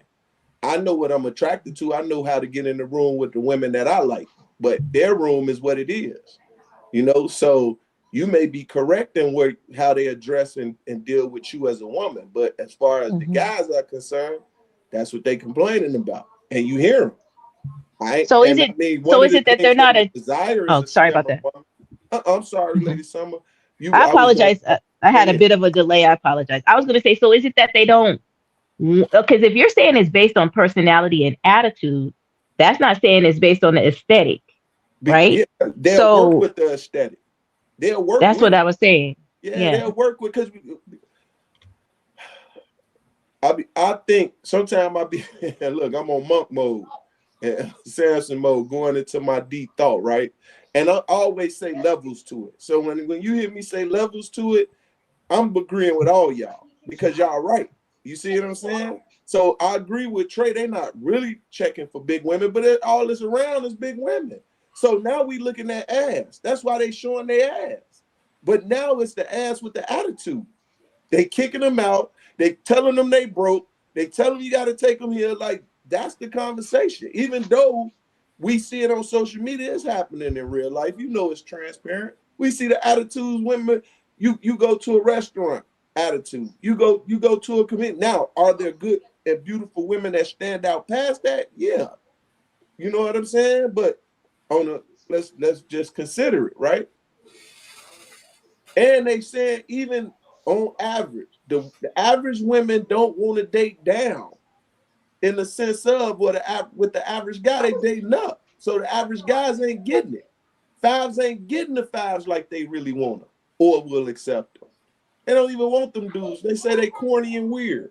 And if a chick just called me corny, so if I know I'm corny, I can imagine what them dudes is. It's a lot of chicks that like corny dudes and don't imagine, but the corny dudes don't approach. And so that's what the problem is. Y'all got to approach. And then the women, now where did the tables turn that women are got to approach men now? That's backwards. That don't make no sense. You are correct, sis. But what transpired was they was running the men away. Okay, keep approaching. They out here. That was them women. Real. They still out here. That was the now Me the women Too got to movement. approach, and then they getting the same thing. Turned down, dogged out, and so they like, okay, well, it's nothing out here. So everybody just going through the same thing, thinking that nobody for me and there's nobody for you. No, it's somebody for you. You just. Hey, that's what I'm glad. I said it was the Me Too movement. It was all kind of stuff that got dudes kind of, especially in the workplace, but like approaching people when they telling you don't approach. We listening to the women. You listening to those women, it's still us out here that like to be approached, that like to say good morning, that like to smile, that like to get the door open You for right, her. sis. Yes, all that. You right. I don't have any of those problems because I stand in it. Yes, You hello, right. how are you? How's your day? So hold on. Hey, smiling? hold on, Thrill, Yeah. 1 second. So what Nighty said, it doesn't have any relevance where the Me Too Yes. movement had Yes, it men. does. Yes, it does. And we're Right, out right. here, we're trying to fight that too. It's us out here that's trying to fight what y'all trying to fight too. And we're trying to be loud and show you, okay, we're still out here. Hello, approach So, us. We want to be approached. What sector of women or group of women you seen fighting against the Me Too movement?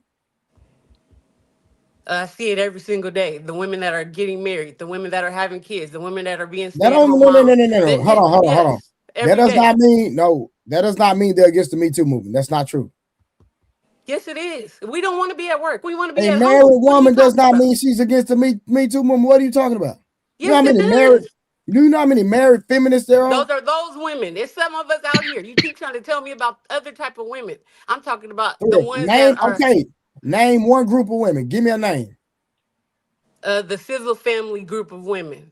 That's who? one group of women. Follow us. Sizzle family. Follow us. That's Where? who we are. It's a lot of us out here. We work out. Okay, We go places with our husbands. We go to trips. We do things for the kids. We Who is the Sizzle feed group? the Who is homeless. that?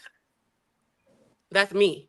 And the people that are around me. You And making we're stuff out up. here. No. I'm not making it up. For No, real. follow me. For Go real. look. Don't For tell me real. what I'm making up. Go For real. look Yeah, at you it. are. Okay, No, what I'm is? not. I'm not making it Listen, up. I'm you said serious. you. I said name a group of women. I am a group of women. Yeah, It's like she 50 said it's a of us. group of I done them. been to how many marriages, how many weddings, how many Okay, baby showers. where can We I are look these out here. people up at? You can follow us. She just said At the Sizzle group. group. The Sizzle Yes. group, bro. Sizzle. Okay, on Yes. what? Every platform. Just type in Sizzle and we there. All of us. You will see. Let me We see. work Hold out on. together. Just follow me. We cook. Hold on. I'm finna see. Hold on. I'm finna We see. go work out in each other's gyms. We swim. We go running. What are you talking about? Why We you always counsel. We go to church. always so aggressive when you come up here? Because y'all be trying to comfort women like me. Hold on. How did I come for you when I asked you a Because question? you said that ain't nobody out here. Hold on. No. What I said was I said name a group of women. That's all. Man, I named Hold on. No. Thrill. Stop. Summer. I named it. Summer. I think Thrift done got a little spicy since she left her man, Summer, honey. Summer, talk to me. Yeah. Summer, did I only ask the question? Summer, you funny. No, I didn't leave anybody. Summer. I don't leave men. Thrift. I I'm don't talking leave to men. Summer. Where it's a group of Oh, women. not like in a that. not in a negative way, Miss Thrift. Leave. Thrift, Yeah, can not in you a be negative way, Miss Thrift. quiet? No, she says, I was answering her. I was Thrift, like, no, can you we be don't leave. quiet? We stay right where we are. They leave. Thrift, can you be quiet? Yes, I can be quiet. I was just making sure Summer understood. We don't Thrift, leave. can you? I done asked you for the 13th time. I'm quiet. Jesus. It's this right here. That's scary. No, Miss Thrift. No disrespect, Miss Thrift. I'm just saying you got Now, a little bit Summer. more spicier. That's all. Summer, did Yes. I only ask her a question? Yeah, you just asked her a question. Okay, so what are we talking about, y'all? And all I did was answer the question. Okay, how you spell this group? I'm trying to pull it up. Sizzle. S-I-Z-Z. People might spell things different. You must forgot. Yeah, you might have an underscore. I don't know. So No, Trey, I know that about us. I'm on Instagram. So what I need to type on Instagram? Sizzle Swimming. You can type in Sizzle Mom E. There's different types. S-I-Z-Z-L-E. Sizzle. We about to fight. Hold on. Listen. No. Listen. I'm serious. No. Listen. If I ask for a Instagram page, I said Sizzle give Swimming. me one page. Sizzle Swimming. I did. Sizzle Swimming is you, right? Yes. And No. Give me the organization Instagram, not you. Oh, that's Sizzle Corporation. Hey, we got 36 likes and 82 people watching. I will shut this stream down if y'all don't get the likes up. Shut it Like, down and go follow Sizzle. Like, what we doing? Man, you ain't talking about She tried. Good one. I'm not even finna follow her. I'm just finna pull it up. That's fine. No, I'm just saying. It's the truth. All right, That's why I like Sizzle, Peace what? Bourbon, Swimming. Oh, corporation. Not So Sizzle. it's all one word. Yes. Knight, aren't you from Oakland? Yeah. Okay, me too. Hello. Nice to meet you. Nice to meet you. I'll be out there next week. I got my first stop is always Lake Merritt. Mm. And then I go to the cheesesteak shop. Hold on. I can't find it for some reason. Y'all, hold on. Yes. Hold on. I can't do find it. listen. Listening and hearing are two different things. I do listen very well. Hold on. I'm trying to find this goddamn Sizzle Corporation because I can't find it. So which one is it, hearing or listening? Because I hear what you say. That just doesn't mean I follow the instructions that you say. So hearing and listening are two different things. I'm trying to Google y'all. Okay, I can't find y'all on Google. I don't see it. Look, I'm not the only person. We over here looking. Look, I don't see it on Facebook. Like, come on, man. Look, another. I can't find it. Like, what we talking about? Y'all act like I'm lying or something. Maybe put it in Instagram. Instagram Thrift. Yes. Let me see. Maybe Does it have any retarded. like underscores or like No. the Okay. Just put it in the back Hello? chat maybe. Hello, can you hear me? Yeah. Hello. I can Here hear we go you. again. Yes. I can't hear. Always. Hello. We can hear you, Thrift. Okay. I'll probably have to. I don't know. This is what come up when I can pull up Sizzle Corporation. Some white people. No, that's not us. Okay, all right. Can you spell it? Because I got Sizzle Corporation right here. Matter of fact, you know what? Hold on. Let me stop sharing. Let me stop sharing my screen.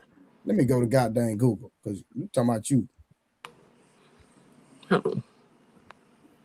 Like I'm retarded or something. Y'all got Nobody said that. Nobody used Nah. those I'm on your neck. And retarded people are very smart in their own I'm on your particular way. neck. I worked with them for I'm over on 10 your years. neck. 10 years and nonverbal. I ain't And trying to hear so none of that. we don't call people retarded anymore. I ain't trying to hear none of that. You on your neck right now. That's good. I need Look. you on my neck right now. Look, that All I these need you to find Sizzle no Instagram. Corporation. No, I don't have an Instagram for that. What? Oh no freaking way! You did not just say that. Yeah, I did.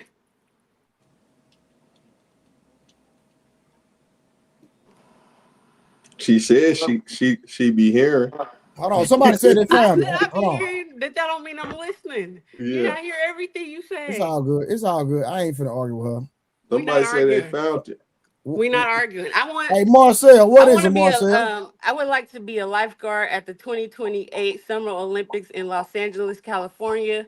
Follow me, Sizzle Swimming, and get us to the 2028 with Snoop Dogg. I already emailed him. This is the moment that I needed. Everybody, Sizzle Swimming. It is summer. Today is the first day of spring. I wish everybody peace, love, and happiness. Get me to the 2028 Summer Olympics in Los Angeles, California.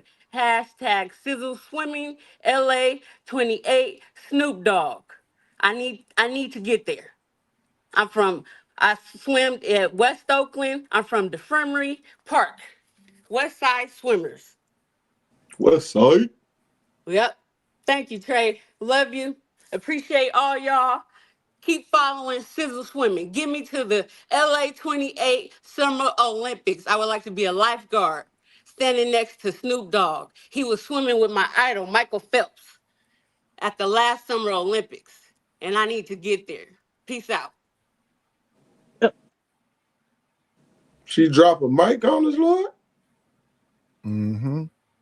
Wow, that's heavy work. I learned from the best. Trey. And the untouchables. I learned from the best. PR is the mother. Nice talking to you, Knight, a fellow Oakland.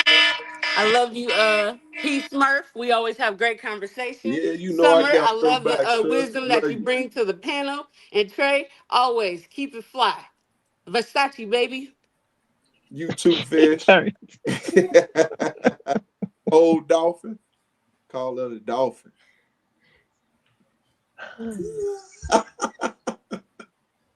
So we went from Sizzle Swimming, but I asked for the group. Sizzle Swimming is her personal or one of her swimming pages.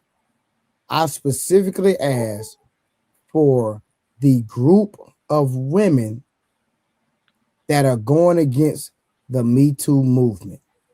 She did not substantiate a group of women. Am I telling the truth or am I lying? Keep going, preacher. No. I asked a question. I need to answer. You telling the truth. Go ahead. Okay, so when she sit up here and said to look up Sizzle Corporation, what platform did she ask me to look it up on? She said any at first, and then she said, and then I said Instagram, correct? Yeah, facts, big facts. And when I went to Instagram, could I find it? Nope. No.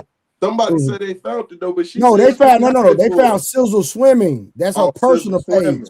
Gotcha. It has nothing to do with a group of women. That's why she dropped the mic. She got in and got out quick, like a thief in the night. And she said all platforms. Facts. So just like Nighty said a few minutes ago, this right here is a prime example of what we're talking about, right? Y'all seen it. Y'all seen it for yourself. She lied in 4K.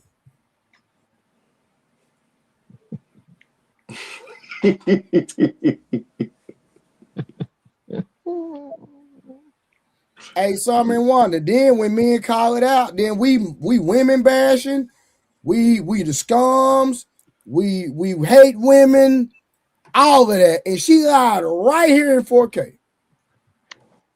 See, but I have a different opinion. I don't think that you guys would be bashing or anything. If she could dish it, she could take it, right? And if she lied, you have the right to call somebody a lie. I mean, I wouldn't be calling you anything if you said anything differently. You know what I mean? So, hey, the evidence is in the record. But I think she was turned up. She was turned up. Matter of fact, I agree. I think it's been going on since like the 90s because they didn't like the old niggas have Freaknik. The only difference is it wasn't everybody wasn't walking around with a goddamn computer in their hand, aka your iPhone or Android. They had camcorders. But you see, yeah, but that was like, bro, let's be honest. We was one out of every 1,000 people walking around with a camcorder. That was kind of weird. I'm going to assume, obviously, I'm not old like that, but I'm going to assume that my uncles and them wasn't walking around with a goddamn camcorder in their hand. Yeah, they were just around enjoying their time. Yeah, we ain't believing no evidence. No. Oh yeah, you could get in trouble for it, but they were around. So my point is like now is so what we see now on the spring break and everything. It's nothing new. It's just now everybody's recording it. That's the only difference. Hey, listen, man. Hey, listen, bro. I engaged in a whole lot of ratchet shit, nigga. I went to all the spring breaks, nigga, in Miami, in Daytona. You see what I'm saying? I went to literally all the NBA All-Star weekend. I went to Super Bowl weekend, BET Awards, a Labor weekend in Las Vegas. Man, bro, you'll see some shit over there, bro. You know what I mean? This is nothing new. This is absolutely nothing new. Yo, I was going to Miami, bro, and it was literally 1 million plus people that used to travel over there for Memorial Weekend that they're gonna make, which is my birthday around that area too, right? Bro, it's so many people that they have to block the bridge, man, so people can stop coming over there. They have to block the bridge. They have to put it up. All right, real quick, let's get back to the review, y'all. Let me pull it up. Hey, Construct, I'm telling you right now, if you get off topic, I'm dropping you straight up. I'm gonna drop you. I'm gonna drop you first. I said what I said, brother. I said what I said too.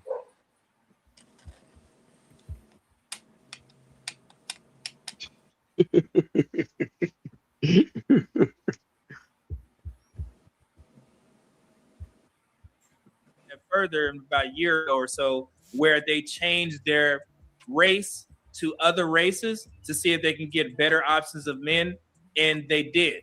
But the reason for that is there was a lot of men who weren't putting Black women as their preference. Okay, and then also in regards to Asian men, they have a tough time because their women actually interracially marry. No, even though in the Asian community, their marriage rates are very high. They get married at an older age. They have children at an older age, which is actually a good thing. And also Asian men and Asian women, they earn the most money, okay? Which is crazy. And those two couples come together and they do great things. However, Asian women, they tend to gravitate towards white men a lot. So when they do marry out, they tend to marry white men along with Hispanic women as well. So what she's saying is absolutely true. They have the toughest time. I thought it was very funny where she said black and yellow. That's funny. And that conversation was actually brought up by Issa Rae, I believe, in one of her books. And it got to social media recently, and Black women took a liking to that. And they were saying, hey, we should try and date Asian men. Instagram star Issa Rae published a memoir 3 years ago, receiving recent attention Sunday for a chapter about dating between Black women and Asian men. The bestseller, The Misadventures of an Awkward Black Girl, which Rae wrote before rocketing to fame on her HBO series, it includes a passage that proposes, quote, Black women and Asian men joining forces in love, marriage, and procreation. Educated Black women, what better potential match for you than an Asian man?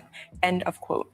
A fan tweeted an excerpt from Issa Rae's book, Misadventures of an Awkward Black Girl, and zoomed in on a part where Issa discussed how Asian men are overburdened with racial stereotypes, which seemingly causes Asian women to date outside of their race more often. But if you look at the statistics, Asian men, Black women pairings is one of the lowest marital rates. So if we know that Asian men still marry at high rates, but they don't choose Black women at the highest rate, is one of the lowest rates, then something needs to be done. And the reason why I'm focusing on Black women is because of conversations like this and also articles that were put out explaining the issues that Black women are going through. Since they're the most vocal, we have to find solutions for Black women to get over this dating app hump, so to speak. Make sense? right? Because we get the worst. We truly do. Black women. So like, for instance, my friend was like, somebody get on Match. I was living here. I got on Match. Match costs money, right? Mm-hmm. And so I was watching people pick every single ethnicity but Black women. Like, really? Pacific Islander? You don't know no fucking Pacific Islanders. When are you going to meet this bitch? You're telling me that you would rather meet Moana than me? Get the fuck out of here. You are not going to meet her, bro. You have to unpack this. We got to start asking some questions. And I'm not sure if she's in California, but there's a lot of Pacific Islanders in California. So, yeah, you can definitely meet some attractive women that are, PI. But what she was saying, you would rather pick them over us? Now we have to ask, why is that? Because everybody knows that Black women are some of the most attractive women in the world. I'm a Black man. I think Black women are the most attractive women in the world. However, there seems to be a narrative here. What is the narrative? Black women are tough to deal with. Everybody sees that. Even though it may or may not be true, it may be a small percentage of Black women who is driving this narrative, but most men, and this is just not me saying this is in the dating divide. Even white men were saying that Black women weren't suitable for marriage, which is one of the main races that Black women say that they would love to divest to, some Black women. Let me just say that much. So if we see that there's an issue that Black women are having, we have to start asking why. We can't just simply blame the market of all men and say all men need to change and start picking Black women. We need to start asking the question as to why aren't all men picking Black women, are open to marrying Black women. So what we have to take in consideration, right, on these dating apps, what they're doing is they're taking the data from, like, so when a man signs an application on what he's looking for, so they are taking the data from what the majority of white men preferences, what majority of everybody that signs up for the dating app preferences. And so according to white men, most of the white men said that they didn't want Black women for whatever reason, right? So it's not to blame Black women or anything like that, but based on the data, that's where they getting these numbers from. So everybody kind of understand where they're coming from. Right. Yes. I have a question because, and not in all cases, right? But probably not at a high percentage or whatever. But when I see other races of men, let's say I see a Black man dating an Asian or a Caucasian woman or a Mexican woman. In most cases, what I've seen, they act, quote unquote, like Black women. It's like it's not no. In some cases, I'm not, but you haven't seen it in some cases where, right? Like a Black man dating a white woman, and then when they come to the cookout, they acting just like Keisha on the other side of the park. You get what I'm saying? Oh no! I think I get. But not like Keisha in a bad way, but like they blend in. They're not like this whole different attitude of women that act so differently. You know what I mean? So, sis, I hear what you're saying, but here goes the thing. That's outside communication. It's not. It's like a lady in the street, freak in the sheets. You feel me? Mm-hmm. Like, I'm gonna use that analogy because that's an analogy that's, y'all hear me? Yes. Yeah. Oh, okay. So I'm gonna use that analogy because that's the common analogy, right? So think about this. It's like, but are you saying that Summer because of characteristics? Like, right? I'm not saying that. Like, I'm just saying they don't seem any different to me. They don't seem like they're acting any different than Black women. Sorry, Wanda. I don't see that at all. Or the attitude. I'm hearing a delay, kind of. I think she's talking about from a cultural standpoint that the white women kind of act like Black women in the sense that they understand our culture. Yeah, that's a bad choice though. I don't want Whoa Vicky if I'm gonna date out. I think sister. I think somebody got their YouTube in the background. So you got your YouTube on, turn it off. Or put it on. I'm not saying I'm not saying it in a negative sense, right? But I don't see them acting any differently than I would a family member or like act different. People that I associate with. You know what I mean? Maybe that white. Yeah. Well, maybe that white person grew up around black people. Yeah, socially they different when they get home. You know what I'm saying? Because it's when you get home is when it really count and matter, right? And if a man don't want to go home, remember the whole saying, a man want his peace, right? So if you got a woman in there talking like sis that just was on the interview, I don't want to hear that in my house from my lady. Not to say she can't be her, but I mean, come on. I think, bro, listen, man, and look, I never did the dating apps, but I got homies that did the dating app, right? But I can talk from real life experience. If she looks semi-good, women, no matter what the race is, every man gonna shoot their shot at. I believe that black women, right? And when I say black, I say black American, black Jamaican, black Haitian, black everything, right? I think those kind of women, they just don't find attractive older niggas like that, bro. I'm gonna be honest with you. I talk to a lot of women, and when you talk to a lot of women, you start recognizing the patterns, right? They don't like white boys like that. They definitely don't like Asian men like that. They don't like Middle Eastern men like that. It's going to be a extremely small amount of them. Well, black woman is the most loyal woman ever. Hey, you know, Blanco, most of those women they really don't want, and I believe most black women that date white men and other men, I believe that they just settling because they've been hurt by their experiences and their choices, and now they want to marry for security and stability. Yep. I disagree. Dre, and I'll tell you why. College should be a very a good example, right? A lot of black girls go to college. A lot of white boys go to college. You see what I'm saying? They don't mess with each other like that, bro. You see what I'm saying? Becky go to college, the white boy go to college, they meet with each other, they go ahead and marry and go have a happy life. You see what I'm saying? Black women all across the world want a black ass nigga. Simple as that. They are white like that in Colombia. You usually go to the island. You didn't disagree with me, Blanco. What you talking about? No, you said I'm disagreeing with you on the part when you say when you see a black woman with a white man, it's because she's being hurt. No. I'm telling you, for sure. I'm telling you, I've seen it. I'm telling you, I know something in real life. So you can't say it's not true. You can say, well, maybe it's not the majority, but it happens. I'm telling you. Okay, let me say that. Yeah, I know it happens, but it's not the majority. This is what I'm trying to tell you. Usually, when you see like a black ass woman and a white boy, for the most part, the first thing you need to look is their location, what she went to school at. That and it works the other way. A lot of people complain when niggas is messing with a white girl, especially the athletes. Let's use the athletes, right? Oh my God, these athletes go to the draft, nothing with Becky's.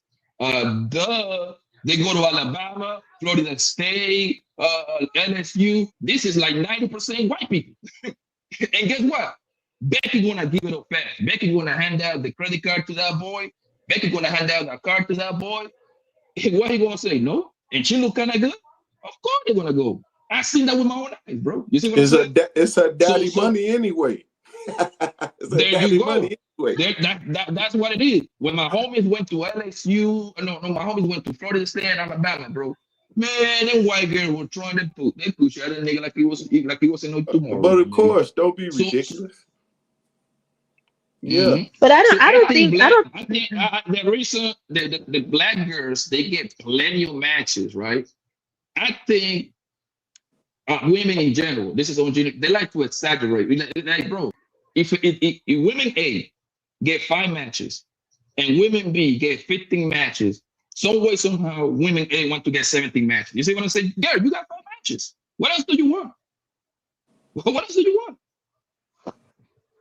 I honestly don't think women act in black, white, Asian, whatever. I don't think we're acting all that different, especially in 2026. I just think it's a tolerance level, right? I think that maybe possibly when you're dating black women, when they get this attitude you're talking about, maybe they remind you of mom and them. and auntie and them that used to get on you all the time, and it just irritates your soul because that's what you was dealing with all your life. You know what I mean? But I can't sit up here and think that Asian women don't have attitude sometimes. White women, Hispanics, Every woman got especially, attitude. they spice. Every woman got Hispanics attitude. will, you know. So I just they look different, but we're all the same. The attitude looks different. It's just Why? like us. It's just like us in public. Soon as a black man rage, everything moves. Everybody start to grab people. Soon as a black man get loud in public, everybody start to grab something because they know the earth finna shake. Right or wrong. And the women is the same way, but they were created for us. Once again, it's their attitude. If their attitude changes, I'm with Blanco. I was gonna ask the question: have anybody even tried to use the dating sites before? I was never successful on it. I never did, bro. I didn't have to. I never had. I've been. Well, I use like MySpace and Facebook back in the day. You know, when I first started, I used that type of stuff. I didn't use no actual. And Plenty of Fish, I ran through that website for sure. Yeah, that's the one I went on, but I wasn't successful. But I was too successful, brother. Yeah, but I think the reason why people move away from that, the example that you gave, P. Smurf, with the black men when they get upset in public or whatever the case may be, that's what's being pushed out, right? They're pushing out that you guys are these raging people, and well, in some cases we can be, but everybody doesn't act like that when they get upset. But I think because the media pushes this aggressive, black people are being pushed as these aggressive human beings that, you know, every time you approach them, they're gonna have this attitude or watch out. But I don't think the vast majority of us are out there acting like that. You get what I mean? No, it ain't always acting out, but we're always in that protect mode, that survival mode. And you're right, sis. It ain't always, once again, projected out, but it is there. And some people wear it on their chest, on their shoulder. It's a defense mechanism, right? And I'm not mad at the sisters in some instances with the attitude, right? But it go back to, like Thrift said, we can't approach them. I'm gonna use that great sense, and not, you know what I'm saying? With the Me Too move, it did put guys on the hold on. I tried to approach a woman and then she calling the police on me. You feel me? So, and it's in the media. And really, when you think about it, it's the people with the phones that got them up showing that they doing this. Right. Yeah, I just think we get a bad rap. I just think we get a bad rap, and unfortunately it's tearing us apart as a community. And I don't think all black women are aggressive, all black men are aggressive. Now I think we'll handle business when it comes down to it. Like I will say that. But I don't think we out here being these aggressive individuals all the time. And unfortunately we're taking the bait and it's destroying our community from the inside out. Hey, Summer, that's a lady right there. She said we do. Oh, I didn't see. I think social that's media. A lady. I'm just saying. I'm just letting you know that's a lady. That's actually one of my friends that made that statement. See, and that's what I feel too, though, Trey. I feel like some of us females, some of us black females, we do portray, you know, the angry, the bitter, the aggressive, like that is displayed by some of us, and it's just very well highlighted in the media. Right. And I even had people come, like they try to approach me like, you look so mean or whatever. I grew up in the Bronx. I'm from the Bronx, New York, so I don't know how else to look. You know what I mean? But I'm far from mean. I'm far from mean or whatever. Like I'm saved, you know, sanctified, holy, like all of that. But I'm far from mean. But my face, growing up in the projects, may give you that, oh, she may be that angry black woman. I'm far from angry. I'm happy all the time. Like, you know, so. But who need to get in, gets in, right, sis? I mean, I got it in. I definitely got it in. You know what I mean? When I was younger, plus I only had brothers. I didn't have no sisters. So all I knew how to do was get it in. So that was the other thing. So we can't say that, you know, it's giving us a bad name. Well, I mean, Cardi B is giving us a bad name. You know what I mean? Yeah, I mean, you want to say she black, she's Dominican or whatever, but she's closer to the black side. They're not going to put her on the white. So, you know what I mean? She's giving us a bad name. And then our children are grazing and they're growing up listening to Cardi B. The baddies and the Zeus Network and all that. Yes.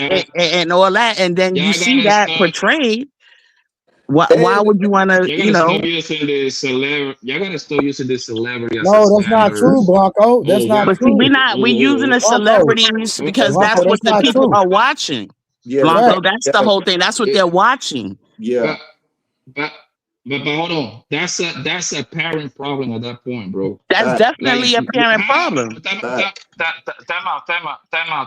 How Cardi B, Jennifer Lopez, Megan Thee Stallion, how can these people have so much influence in your house when they don't even know these people in real life, bro? Like that's the part that kills me about this shit right here, bro. Hold on, let me tell you why. Blanco, I got you. Listen to this. If I go anywhere, if I say the best part of waking up, the average person can finish that riddle, right or wrong. It's Folgers in your cup. You know why? It has influence and it's ingrained in your brain because you heard it so much. You know what I'm saying? So at the end of the day, a lot of these young people and even grown-ups are listening to this stuff over and over and over and over. You know what I mean? Till they consume it. And so now when you go out, you're listening to this, you're listening to that, which I agree, it shouldn't have that much influence in your house. But when you're dealing with kids be around other kids. So let's say you got a daughter, because I know you got a daughter, right, Blanco? If a son, hold on, let me make this statement. If once your kid, I don't know how old your daughters are, but like once they get a certain age and they get in school, if they playing a rap song at school, even though it might not have no influence in your house, it's a possibility that your daughter might go word for word singing that song, and it might be a ratchet, degrading song. I agree. However, at that point, that's her. I cannot go ahead and blame no goddamn entertainer, bro. Let's say you got two sons, bro, right? I'm gonna assume that let's just say your sons are gamers. They play Call of Duty all day long, and what's the other game that the kids like to play? What's the GTA? GTA and all that shit, right? So now you want to make me believe that this video game that they grew up playing, that they know word by word, level by level, now they're gonna go out there and rob banks and shoot it up all day long, and then we're gonna have to write and say, well, if it wasn't for this video game, my kid wouldn't be doing nothing. Like, come on, bro, we gotta stop doing Yeah, but let's talk about it again. Let's talk about it, Blanco. Hold on. Let's talk about it. Let me say this. Do we have parents that are not prioritizing their children? We definitely do. We definitely do. No, but let me tell you so you can understand what I'm going through. Nah, hold on, no, stay right there. Hold on, no, don't run, no, hold on. Wanda conceded to my point. Blanco, do you believe that the majority of people that are parents are not prioritizing their kids? No, they're not. They're not. Thank you. That's how I want to think. Because of time, but this is what I'm going, right? I think it's a me type of thing, right? Bro, when I decided to engage in this street, bro, I was mad early, bro. I was 12. You see what I'm saying? I picked up that gun at 14. I picked up that coat. You see what I'm saying? Yeah. I knew exactly what I was doing, bro. My parents, the best parents on planet Earth. Can't blame them for shit. You know what I mean? And I continue doing that over and over again. This is what I'm trying to say, bro. Hold on, but no. For nobody, nothing else, bro. All right, watch this, right? What? Like when you got in the streets, what did your dad do? My dad was an army man. What did he do though? What you mean? He was in the army. That nigga, he was gone. He was gone. In Afghanistan, yeah, it was gone. Okay, so hold on. So watch this. In my opinion, and I understand that, and your dad did his job, right? But at the end of the day, this is me personally. That's why I say, in my opinion, I'm glad I had my first kid. I think I was either 33 or 34, right? I'm glad I waited till I got married and I had my first kid when I was married, and I waited till I was older when I was more settled. Because if I would have had my kids when I was younger and in these streets and acting a fool, I wouldn't be the father that I am today, and I wouldn't have been hands-on like I am today. where my entire day is wrapped around my kids every day. When I wake up, first thing I think about what I'm finna do for my kids. That's my whole day. I still get all my businesses ran. I still do my thing, but my first thought is my kids every day I wake up, bro. I swear to God. So I don't think about no one. You know, I used to be a teacher, right? I remember, bro, when I was a teacher, I would see kids get out of school and they parents, and no shade to the parents, right? They did what they had to do. Most parents had to go to get off work and go right back to work. The kids at home by they got there and stuff. To another part-time, yeah. Then not only that, part of what I said earlier. Hold on. Then not only that, you have parents that get home, and no shade to the women, but I'm just gonna speak about the women because that's what I heard from the kids. Get out work. Mama worried about her nigga. She worried about her boyfriend. She ain't worried about her son, her kids and getting homework done. She got to entertain her man. Tablets. They can buy the babies No, 2-3 I'm not even tablets. talking about the That's the tablet sign part. of I'm a bad talking mother. about the mama in the mama but said. Trey, Go ahead. That's what I'm saying.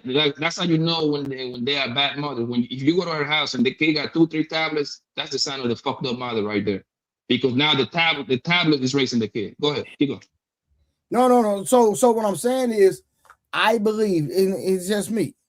I believe that people should wait until they can make their kids a part of their priority to make sure that they're going in the right direction. So I said to say, the reason I asked you, what did your dad do? I had a homeboy out of Chicago, right? And so his son started hanging with some gang members. When he found out his son was hanging with gang members, whatever block they was on, he went and confronted all the gang members and said, say, bro, when y'all see this kid right here, he can't be with y'all. And if he be with y'all, we gonna have a problem. Y'all ain't got to worry about the other GDs or whatever gang they was claiming. He said, y'all gonna have to worry about me. My son is not allowed to hang with y'all. And if y'all got a problem with it, y'all gonna have to unallow me. I'm telling y'all right now. If I catch my son with y'all, it's up. And guess what happened? Guess what them gang members started doing when that kid came outside and came around them? Say, bro, go your home. daddy crazy. You can't be around us. So that's why I asked, what did your dad do? Because fathers should have to put their life on the line and step up in a more proactive way, in my opinion, when their kids get out of line. Now I'll say, bro, my son ain't doing none of that. He can't hang with y'all, and I'm going to stand on business behind my child. Period. I'm going to die by mine. That's the attitude men need to take, instead of saying, well, you 16 now. I can't tell you what to do. Let me tell you something. As long as you under my roof, I own you. I don't know a man that don't do that. Nah, it's a bunch of them that don't. I don't fuck with them type of cats for real, bro. I ain't gonna even lie to you. Trey, you made a point though. I had a kid in my 20s and I had a kid in my 30s. I call it before Christ and after Christ, both of them. So, and in my 20s, my oldest child, she basically was raised with me. So that aggressive female, that rah-rah, she saw all that. Gotcha. Now my baby girl, she saw none of that. That was the after Christ. The moment or whatever. She saw none of that. So when my oldest tried to tell her the stories of the back of the days, my baby girl looks at her like, what, Mom did that? What the hell you talking about? You know what I mean? Like they talked about two different people or whatever.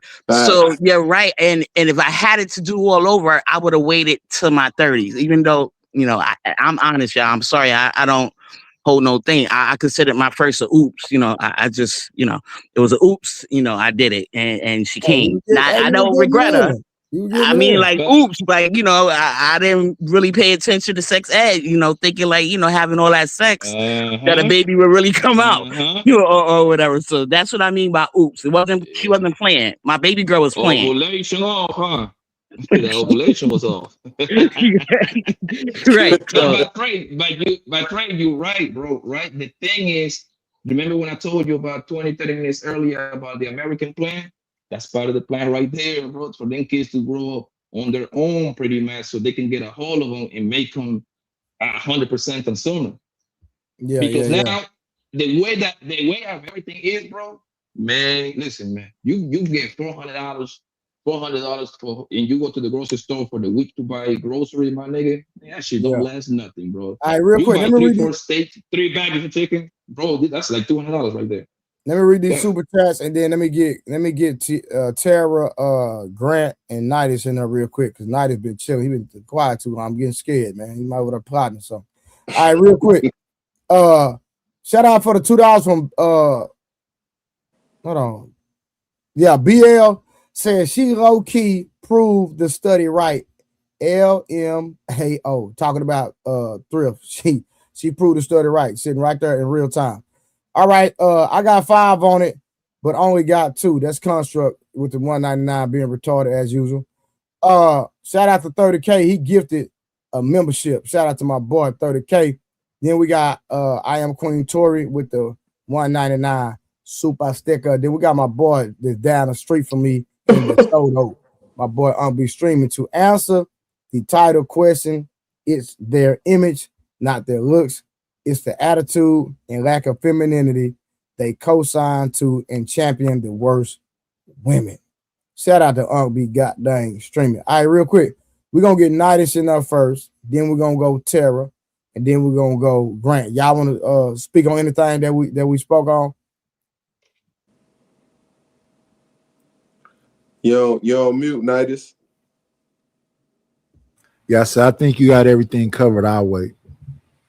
All right, Tara. Was there a particular question, or you just No. wanted? I was just saying, just based on what we gonna get back to the video in a second. Okay. All right. Oh cool. no, yeah, I think you guys had everything covered as well. Okay. Grant, what's going on? Hey, Grant. I know I fell I didn't asleep get to on y'all. hear the first part of the video, so yeah, I need to hear the video. Grant, I know I fell asleep on y'all last night, man. Appreciate you for holding it down, bro. No problem. Yeah, glad you got some rest. I mean, that's important. Hey, we would have stayed on, Grant, but he started getting louder than us talking, huh? Yeah. I would just say it's interesting about the data. I think data is often used incorrectly, and I think the presenter is doing a good job. He seems quite unbiased in the approach. But I do think there are some factual truths that need to be we need to land on. Both acknowledging what plus size means or size means, what are the preferences? I think we can agree that thin is probably not the standard. Humans have, for the most part, not been thin. But being in a certain range of weight is a reasonable case. But we actually can look at the data and see that Black women occupy the higher end in a range of things like obesity. And that's not a slight. That's not meant to be a pejorative. It's meant to just state what are reasonable facts that we can sort of see. So I think that what we should be thinking about is, humans have not typically grown in a world in which obesity was common. For most of human history, humans have had relatively limited access to food, and so obesity wasn't a sort of common thing that you would see across the plains. And so if you're saying today that modern humans who are obese is some sort of feature of humans, and that men like obese women or plus size women, doesn't seem to be any evidence to support that. That doesn't necessarily mean people don't deserve to be loved or whatever. But I do think that does go into why some groups, in particular Asian men, may not find, maybe Black women attractive because they may have a template for a particular frame of woman, of how their women look. And so they may not look on Black women as being as attractive. And that's a reasonable thing to expect.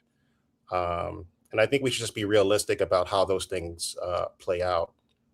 And when it comes to Asian men, I think it's a little more, I think the problem that comes out for Asian men is that Asian men aren't actually put forward as being attractive leads in movies. They're not we don't actually put Asian men in those cases. And I actually think that's the case for Black women to some extent, but to a lesser extent for Asian men. But what you're actually seeing today is as K-pop has taken off, Korean men in particular are become more and more likely to become sort of sex symbols, I guess we'll use finger quotes. So you're more likely to see people find Korean men in this case to be more attractive. And so we have to think about that. That would never happen. Well, I'm pointing out so we can look at data, so we don't have to sort of just blurt out things. So one of the things we're looking at is whether or not you can find broad consensus around an idea. It is more likely that more people today than prior generations will say that who like K-pop would find those stars to be attractive in some way. That's how we tend to know things. So real quick, Grant, why did you say Korean men are starting to be more attractive? I'm just curious. Well, because K-pop is popular, correct? K-pop has come on board. They have stars. You can see them in the charts. Similarly, you can see these movements and how people think about all types of groups. And you can look at you can go ahead, Summer. Oh no, you can look at just basic charts or like who ends up on the beautiful people list, which isn't a perfect list, but at least tells you what's in the zeitgeist. And I'm not saying I'm advocating for.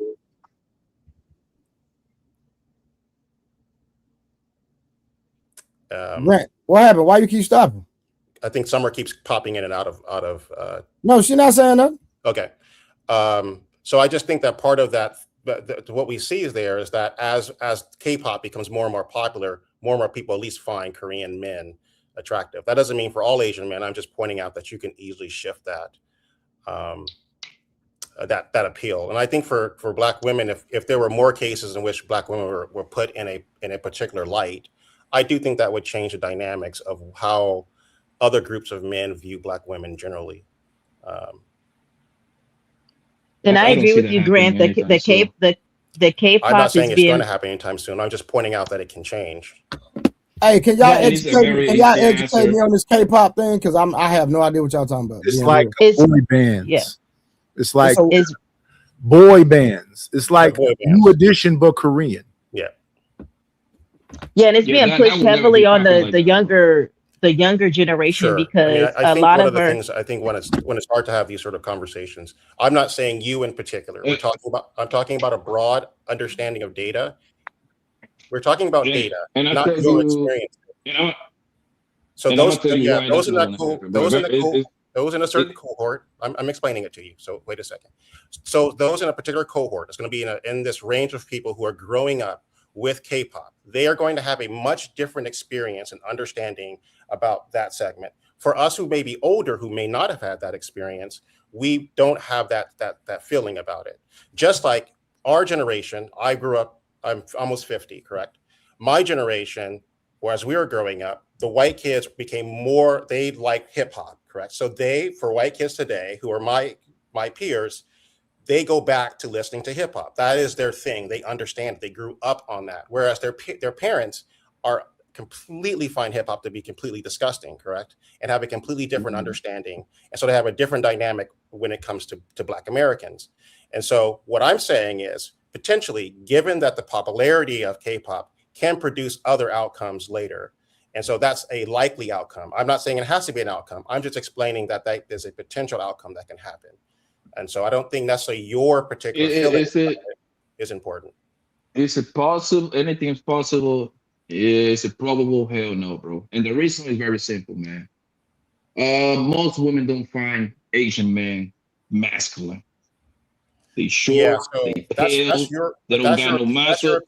that's your opinion, because the whole continent of Asian women, it's not a but it's the not whole opinion. It's continent of Asian women 100% fact, bro. That's your you can if you okay, listen, you can it's two women in the Spanish. I promise you, if everything is even, and they put that it doesn't matter, man. But look, I know it doesn't matter. You can ask these two women you can ask these two women in the panel, right? If you put an Asian man, a black ass man, and a white man, and all of them making the same money, and everything is even, I promise you they're gonna go for the black man. We're not talking about the two women on the panel. That's not how we look at data. Those would be correct. Those would be anecdotal. But you want to know why? So Because you can actually measure. attracted to masculine ass men, bro. They're not attracted to no damn Chinese man, bro. Yeah. But what I'm trying to help you out is so you can actually measure attractiveness. So symmetry is what we. And the most attractive man on planet Earth is a black ass man, bro. That's not going to go anywhere anytime soon. I'm glad you find black men attractive. Good for you, man. However, I'm talking about. That's what they say on their statistic, genius. You said that. That's what data say. They have the more attractive guy for dating, according to what the women say, bro. Hey, Grant, real quick. Hold on. Grant, can you read that comment for me? It's unhealthy. I saw a document that shows how those kids in K-pop have to get surgery for their looks. That they even get surgery on their eyelids for bigger eyes to be more attractive. Yes, that is true. That is? Yes. Yes. That's a minority of that. Plastic surgery is it's like the BBL shit. They don't. Yeah, they changing their eyelids is quite popular in Korea. Really? Mm-hmm. Well, what I was gonna say is, if you all can hear me, is that I know a lot of young women, young girls, right? The K-pop is very prevalent out here right now, and so it's always like the anime thing. So I think there will be a culture shift if it continues, like Grant was saying, to be publicized and being prominent in the media. I think culturally it will change. So our generation, our youngins or little girls are going to kind of gravitate more towards outside of our culture, outside of black men. So Summer, you're thinking that they're gonna romanticize, nothing against the Asian people. You think they're gonna romanticize, for the Asians? Yeah, they've been doing it. It's been a plan for quite some time. Like since my daughter has been here. Anime, like all their culture is very highly sought after here in America now. It's really a heavy push liking something and actually marrying or like being in a relationship with is two different things. Right. Or whatever. I don't know, like those kind of I agree with like Punk that. Blanco. In theory, it sounds good. It would never happen for real. No, I don't think they're gonna mind it, is what I'm saying. Back in the day, we wouldn't think of dating outside of our race, right? But now, because it's so heavily it's popular, right? It's so really I don't think they're going to be opposed to it, is what I'm saying. It's not, the stats don't prove that it's the norm. I promise you. You know what? It's not popular either. I'm talking about the younger generation coming up. It's not going to be frowned upon for them to date outside of their race like it was of yesteryear, is what I'm saying. So, like you said, with the big shame thing, we used to be like, "Oh, you dating a white guy? Ooh, no, why you do, whatever." But now the younger generations are not going to get that pushback as much as they do now, right? So, it may be a higher percentage when we get older. We're going to see that people are going to be married outside of. Okay, I'm saying like to the Asians, like. Maybe to the white, like to the Asians, though. Like, I'm telling you, they go the only thing about that. The Asian men and the Asian women, when they date out, they usually run to the white man or the white woman. That's like the white man fetish is an Asian woman. That's a fact. Yeah, that's a fact. Yeah. I'm talking about the younger generations. I'm talking about the kids that are like 10 years old right now, 11 and 12. It's going to shift because they're not going to be only if they break the tradition. See, the thing about you talking about us being conservative, the fucking Asian men super conservative. And if they do date out, like bro say, they gonna go more towards definitely the white woman. Because she gonna come closer to his woman than our woman is, and the attitudes ain't gonna match. Now, I can see where you're going with the anime, but here go the problem, and I'm in that area. I love anime. That's a weird kind of sector type of thing. Other than the arts of it, when you get in that, they real live being costumes and all types of shit. Yeah. It's a weird space. And our girls don't really, unless they some weird little young ladies, they not gonna be in that space. Our girls prissy, even though it ain't the prissy we like, they be trying with the nails and the eyelashes. That's trying at least. You know what I'm saying? Well, So the respectfully anime though, is more like golf. Like anime is like more like golf. The golf was like when we were growing up. Acquired taste. Yeah. It's cosmic. That Well, area golf is was definitely acquired taste. acquired taste in a whole section of the lunchroom. All right, when y'all. I Hold was on. Let me growing read the up. super chat, y'all. Shout out to Sucker Free 3223. Salute, dope stream. Yes, sir. You know we keep the real over here. And Thrift gave $99, $100 basically. Shout out to Thrift with her lying self. So I appreciate it, Thrift. You redeemed yourself with the super chat, but you still lying. All right. She said, I was told you invest in what you believe in. Thanks for the content. Hashtag Sizzle Swimming. Hashtag LA28. Hashtag real follow Sizzle. Follow me. So her goddamn. So for anybody that want to be thirsty and get in her inbox, Thrift inbox, is Sizzle_swimming on Instagram. Yeah. So I'm Thrift. You already know they coming. They gonna be trying to get your booty. I'm just you know. Go ahead. Well, I was gonna say respectfully, my daughter herself, she's very much into like Himigaru and all these things, and she dresses up with the petticoats and all that other stuff that they be doing over there, and a lot of kids at her school are very much into it. So all I'm trying to say is, as they get older, not us in our mindset, right? We can't put our mindset of what we think is going to happen based on our experiences. I'm saying these younger people have different experiences than we I did. ain't trying to be funny, but baby, everybody know that the black man is God on the earth. You go, any man that's been in the military, anybody has ever flew into another country, just being a black man, I'm trying to tell you the energy totally different, man. I'm telling you. In real life. I ain't talking about what I heard on the internet. I'm talking about what I experienced in real life. Ain't nothing like a black man, baby. Especially when you're built like and to add on to that, you're trying to add on to that, my dad be telling me, bro, when they go to these countries, on the stuff that they have to do, bro, like Germany, Switzerland, all this country that he was going on. Bro, Germany, man, the white women, bro, hold on, wait. Bro, in Germany, the white women worship black men. That's a fact. Yes. My dad was telling me stories, man, with the Beckies in Germany, Switzerland, and how the Africans, niggas over there is killing shit over there, bro. When and women. They got so many mixed babies over there, it's not even funny, bro. That's a fact. Like it's different, bro. It's different, fam. Like, hey, so you know we went over there my man talking about my man talking over we here. Went over there and dropped the bomb. Literally. The Asian man becoming the most appealing. I don't see that happen in the next 200 years, man. I don't care how many K-pop, kitty pop, poppy, pop. None of that shit matter. Most women, obviously, I don't like to talk about the exception. I tell you what's more probable to happen. Most women will find a black ass man attractive. I'm sorry. Yeah, I think y'all can agree with me. You know why? You know why the Asian man can never reach that goal?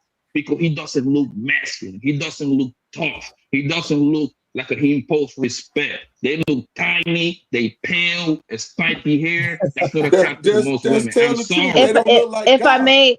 If I may though, I hear a lot of young women, and I'm gonna be honest with you guys. By the data, most black men don't either. You can't have a 41% obesity rate in black men and have this sort of conversation. Right. You're wading into delusion. You're wading into delusion at this moment. That doesn't mean black men are not attractive. I don't think anyone is saying that black men who are in the Marines or going out are not finding success. That no one is even disputing that, and I wasn't disputing that Asian men were going to take over. And I think this is part of understanding. Go ahead, Summer. I speak to a lot of young ladies, right? And I mean, I'm gonna be honest with you. Like certain spaces, like the red pill spaces and the talking points for black men, right? I talk to a lot of young ladies, and they're saying, "Well, Mom, they don't like us as black girls." So they're feeling like the impact of all these discussions, believe it or not, right? Hold on, real quick. Hold on, Summer. What demographic is the majority of that your daughter go to? It's a melting pot. It's exactly. So yeah, But what I'm saying is what they're. I stay in a black neighborhood. Trust me, black love black. Hey, trust me. No, I'm not saying that it won't be. I'm just saying in the future is a lot of these some of these talking points, the young people are listening, right? And a lot of times the young ladies that I'm speaking with, they feel like the black man doesn't want them, they don't like them. And so they're looking outside of. So I'm saying in the future, if we don't get it together internally as a community, regardless if you guys are male Adonises and Greek gods and all this stuff y'all talking about, if we don't if we don't get it together, the youth are backing away from each other. Like the black boys are saying, "Oh, we don't want to be with black girls because this, that, and the third." Now the black girls start to say, "We don't want to be with black men because this, that, and the third." If we don't get it together, how old is this daughter we talking about? That sounds very confusing to me. How old? Not just my daughter specifically. They're like 20. Is the age? Go ahead. No, I was gonna. What's the age? Show you the age of 20. No, let her answer. It's the alpha. Mama, how old? He asked you how old is your daughter? My daughter particularly. I'm not talking about my daughter particularly, but my daughter is 12. Oh, okay. I'm saying I speak to the youth is what I'm saying. But I'm saying it's the alpha generation, that age group of the alpha generations, and then like the youngest generation Z or whatever you're going to call them, right?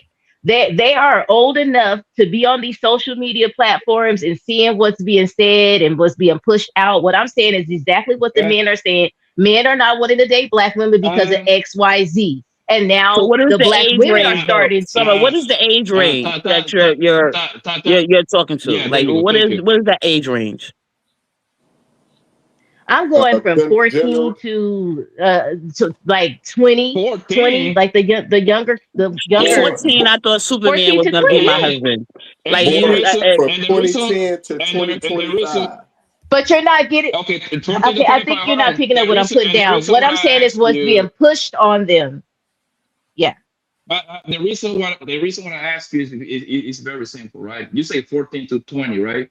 That sounds crazy to me that a 14-year-old is listening to Red Pill and Manosphere guy when they got all these gaming niggas. When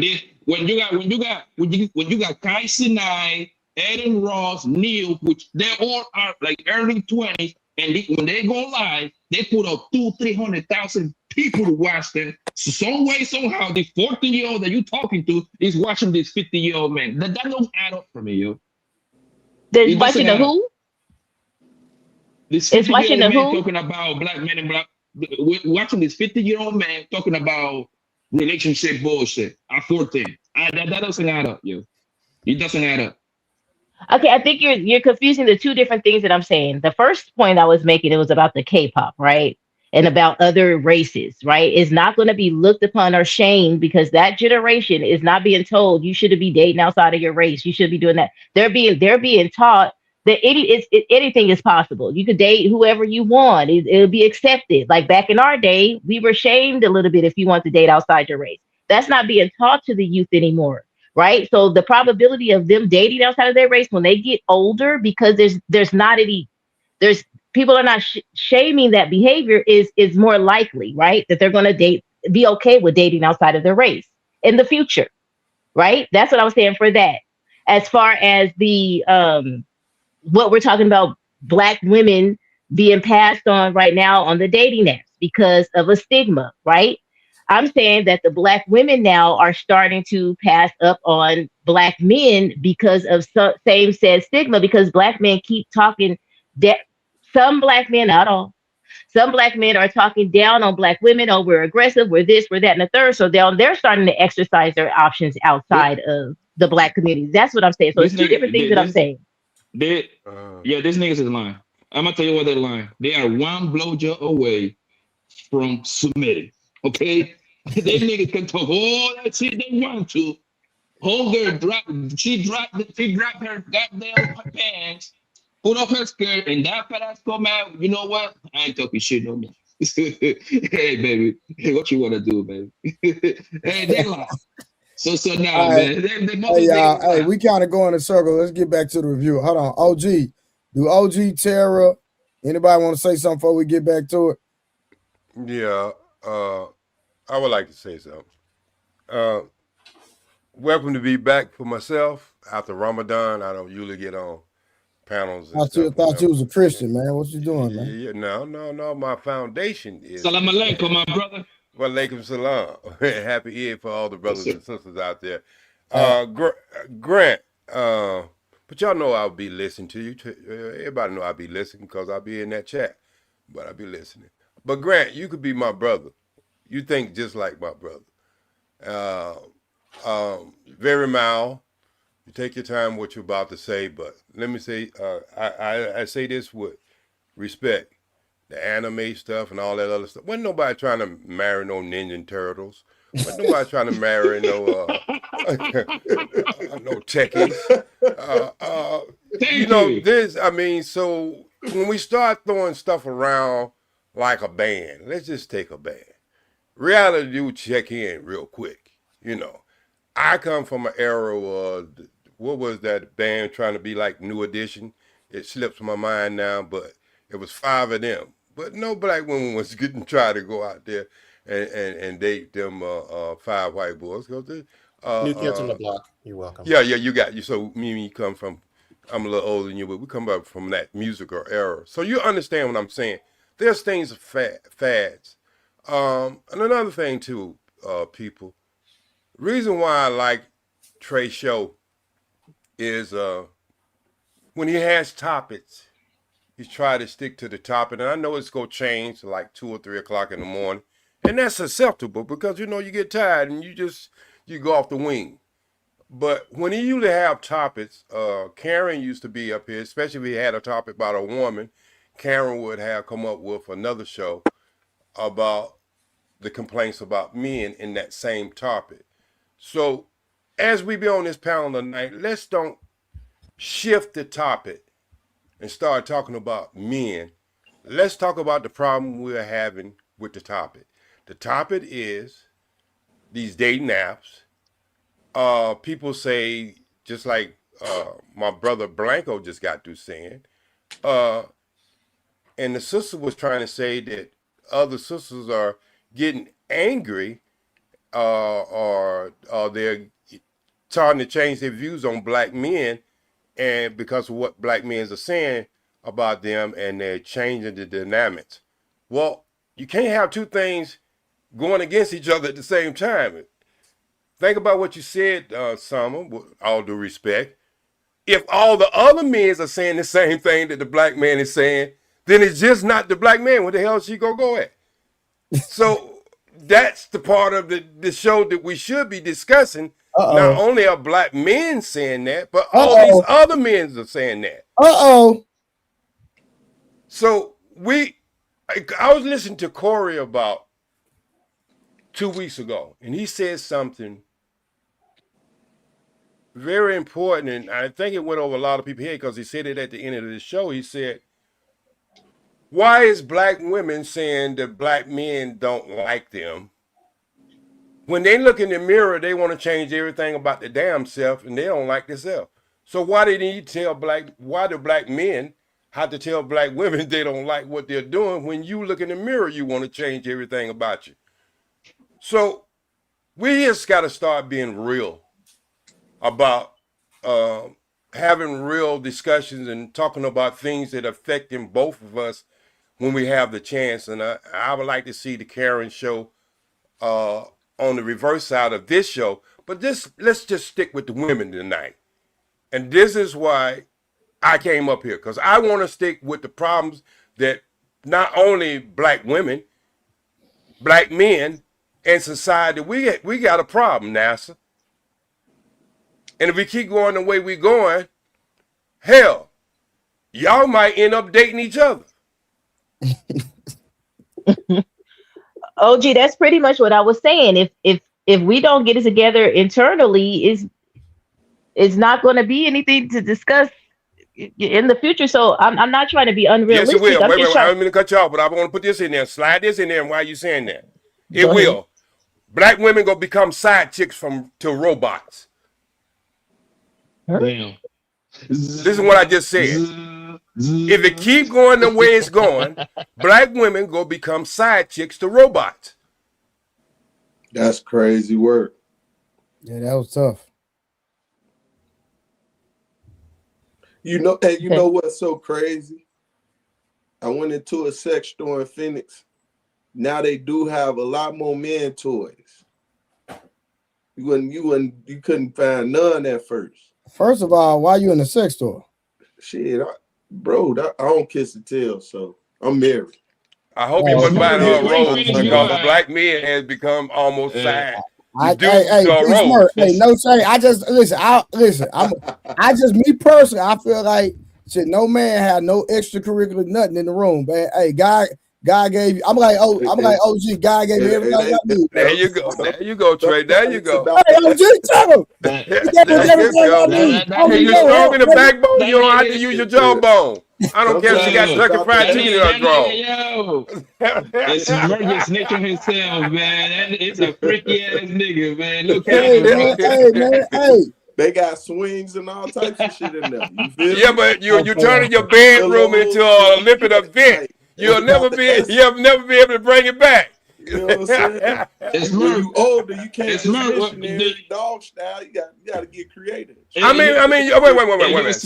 Kama Sutra give you over 80 different positions. Hey, hold on real quick. I can't say that because I got to swing. Yes, sir. I'm just saying. Hey, I got to swing. I ain't gonna lie. I got one. Hey, P Smoke. Hey, P Smoke. Talk to me, OG. You don't have to do no but go to Harbor Freight, Home Depot to get you a pole, brother. That's all you need. Yeah, I didn't even. Hey, P Smoke. I didn't have to go. I didn't go to the store to get my swing. I ordered mine offline. You did offline? Yeah, don't get one of them off T-Move. I gotta check it break out on you. I gotta see if it's the quality that I need. You feel me? When I got the used. Oh, go ahead. I go see. Nah, that's it. I just said the one I got been used. Yes. It got a little dust on it. It's been a minute, but it's been used for sure.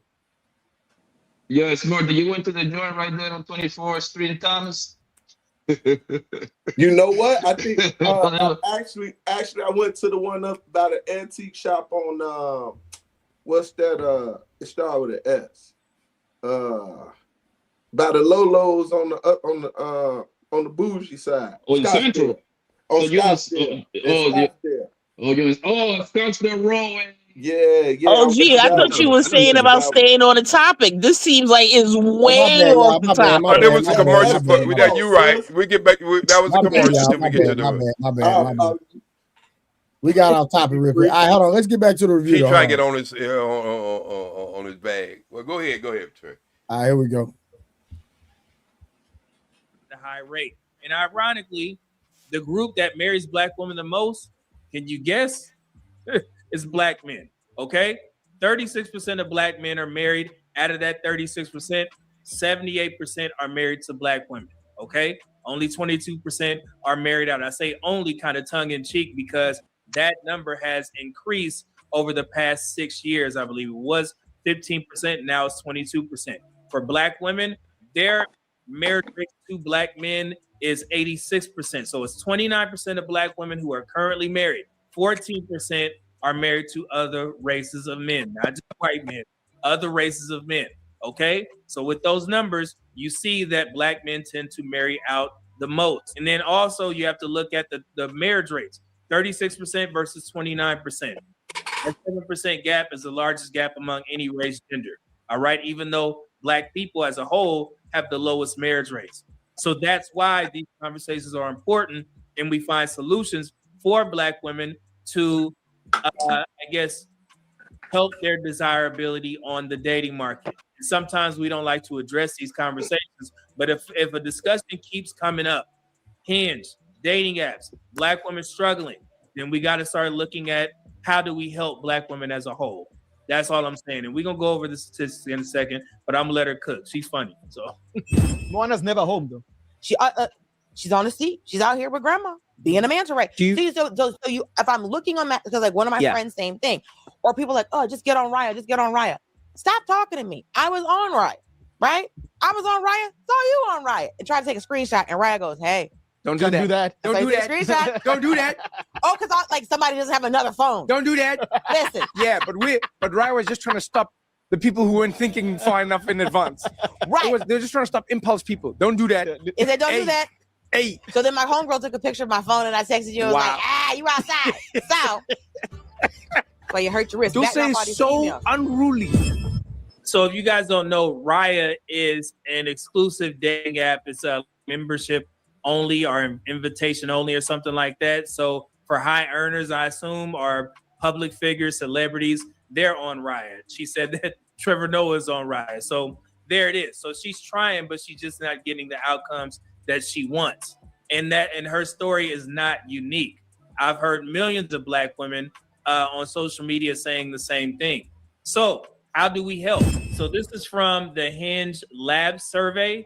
And this is something that I put together. I said what Hinge data says Black women want versus the social media narrative. So on that survey, it said 67% of Black women say effort matters more than income. 84% prefer well-planned dates over expensive ones. 50% enjoy new activities together. Only 8% say expensive dinners are important.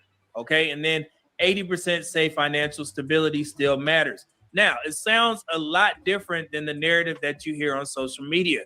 There are literally women saying that, steak dinners and roses on a first date, or, just giving her roses is like the bare minimum. Hours on the first date, bare minimum. Opening my car door for me, bare minimum. A steakhouse for the first date, bare minimum. Pulling out my chair for me in the restaurant, bare minimum. Ordering my food for me, bare minimum. Coffee date? The bar is in hell. Since when is getting a little steak and macaroni and cheese too much? Raise the bar. I absolutely cannot stand when a man tells me that he likes me, or he's like, "Oh, you're beautiful." Okay, and like what exactly am I supposed to do with that information? Like, is that going to somehow make my life better because you like me? A lot of people like me. I'm very likable. I know I'm beautiful. A lot of people are.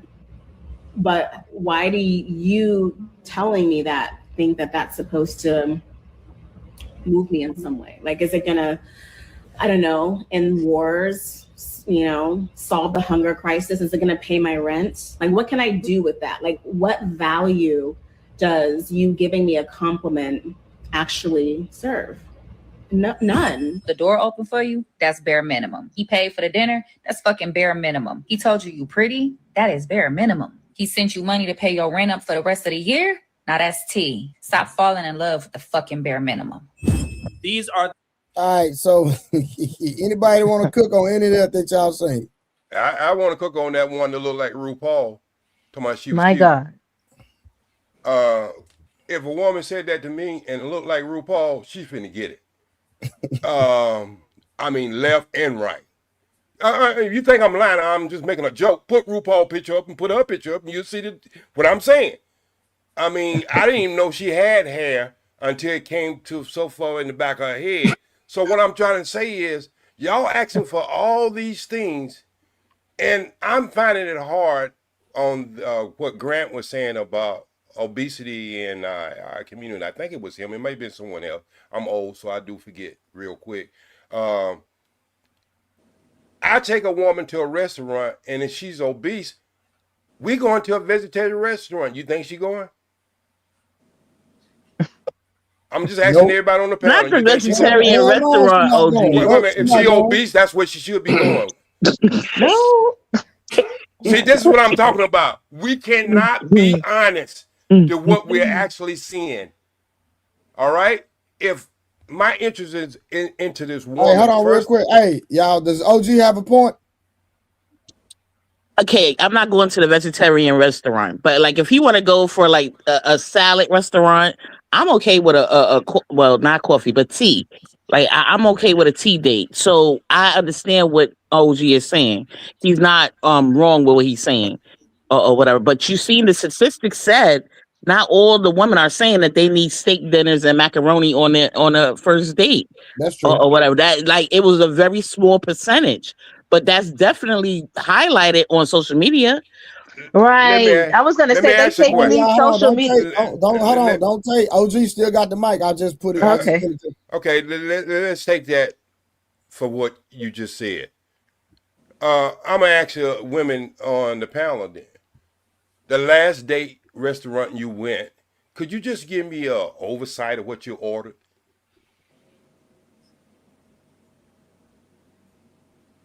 Um, the last Y'all, time we went out, I y'all like ain't gotta I speak I all had at a once. I had a carne asada burrito with extra onion, cilantro, green and red sauce, no rice with beans. All right, next. I had a lobster bisque soup with chicken carbonara pasta. Okay. T. Jones? I had a steak, macaroni, some type of fried mozzarella, and I had a dessert. It Okay. was like a key lime Wanda? pie. I answered already. I'm Oh, the that one was that one. had the yeah. I'm sorry. I didn't see your thing. You're blowing up, and that goes back to saying what y'all just said, that when you go to a regular restaurant, and T. Jones, you can handle all that you said. All right, because you look like you go work that out. All right. So what I'm trying to say is, if we are saying that 50% of our women are obese, and I think he said something like 47% men are in that obese Oh, you talking about status. Grant? Yeah, Grant.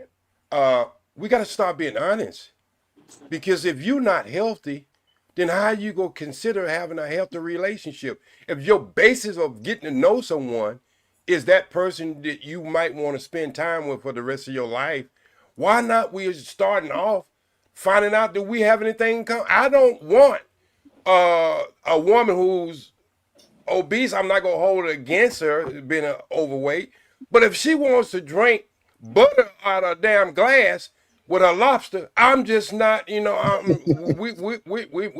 doing that. I'm trying to figure out, is this the person I want to spend my life with? What do we have in common? I'm not saying you have to eat vegetarian all the time, but I'm just saying is, let's just start off. If I see that you might be looking a little unhealthy, because that's what it comes down to. It don't come down to your look. It's about your health. And if we can't start speaking about just health in a relationship or trying to build a relationship, we off track from the beginning. OG, I'm okay with. I'm okay. Like, okay, I am on the plus. I am plus size. I own it. I am, that I am, or whatever. So, I'm okay with a man deciding, like, what you didn't know was I chose that date to go to Olive Garden. So that's what you didn't know, and it wasn't my first date or whatever. So it wasn't it wasn't a dating type thing. It was my husband. So the thing about it was, I'm okay. You know what I mean? If my husband was to say, you know what, we're going to the juice bar, or we're going, you know what I mean, to salads. Like, it's a whole bunch of salad places here in New York City. So if we're going there, I'm fine with that as well, or whatever. But it's not a lot of men that's going to do like you just did and speak out about it, or whatever, or say something about it to say, like, you know what? Yeah, we're going to go on the healthier side. I'm not going to no vegetarian restaurant. I'm not doing that. Okay. But you're already married. But you know what? Wait. You already got both of your shoes in and off and your stockings down. So I'm not talking about you. I'm not really talking about you. I'm talking about the ones who are trying to get into a relationship. But see, the ones that's trying to get into a relationship, where she's talking about bare minimum, the reason why I married my husband was because of the bare minimum. Okay, like, he opened the doors.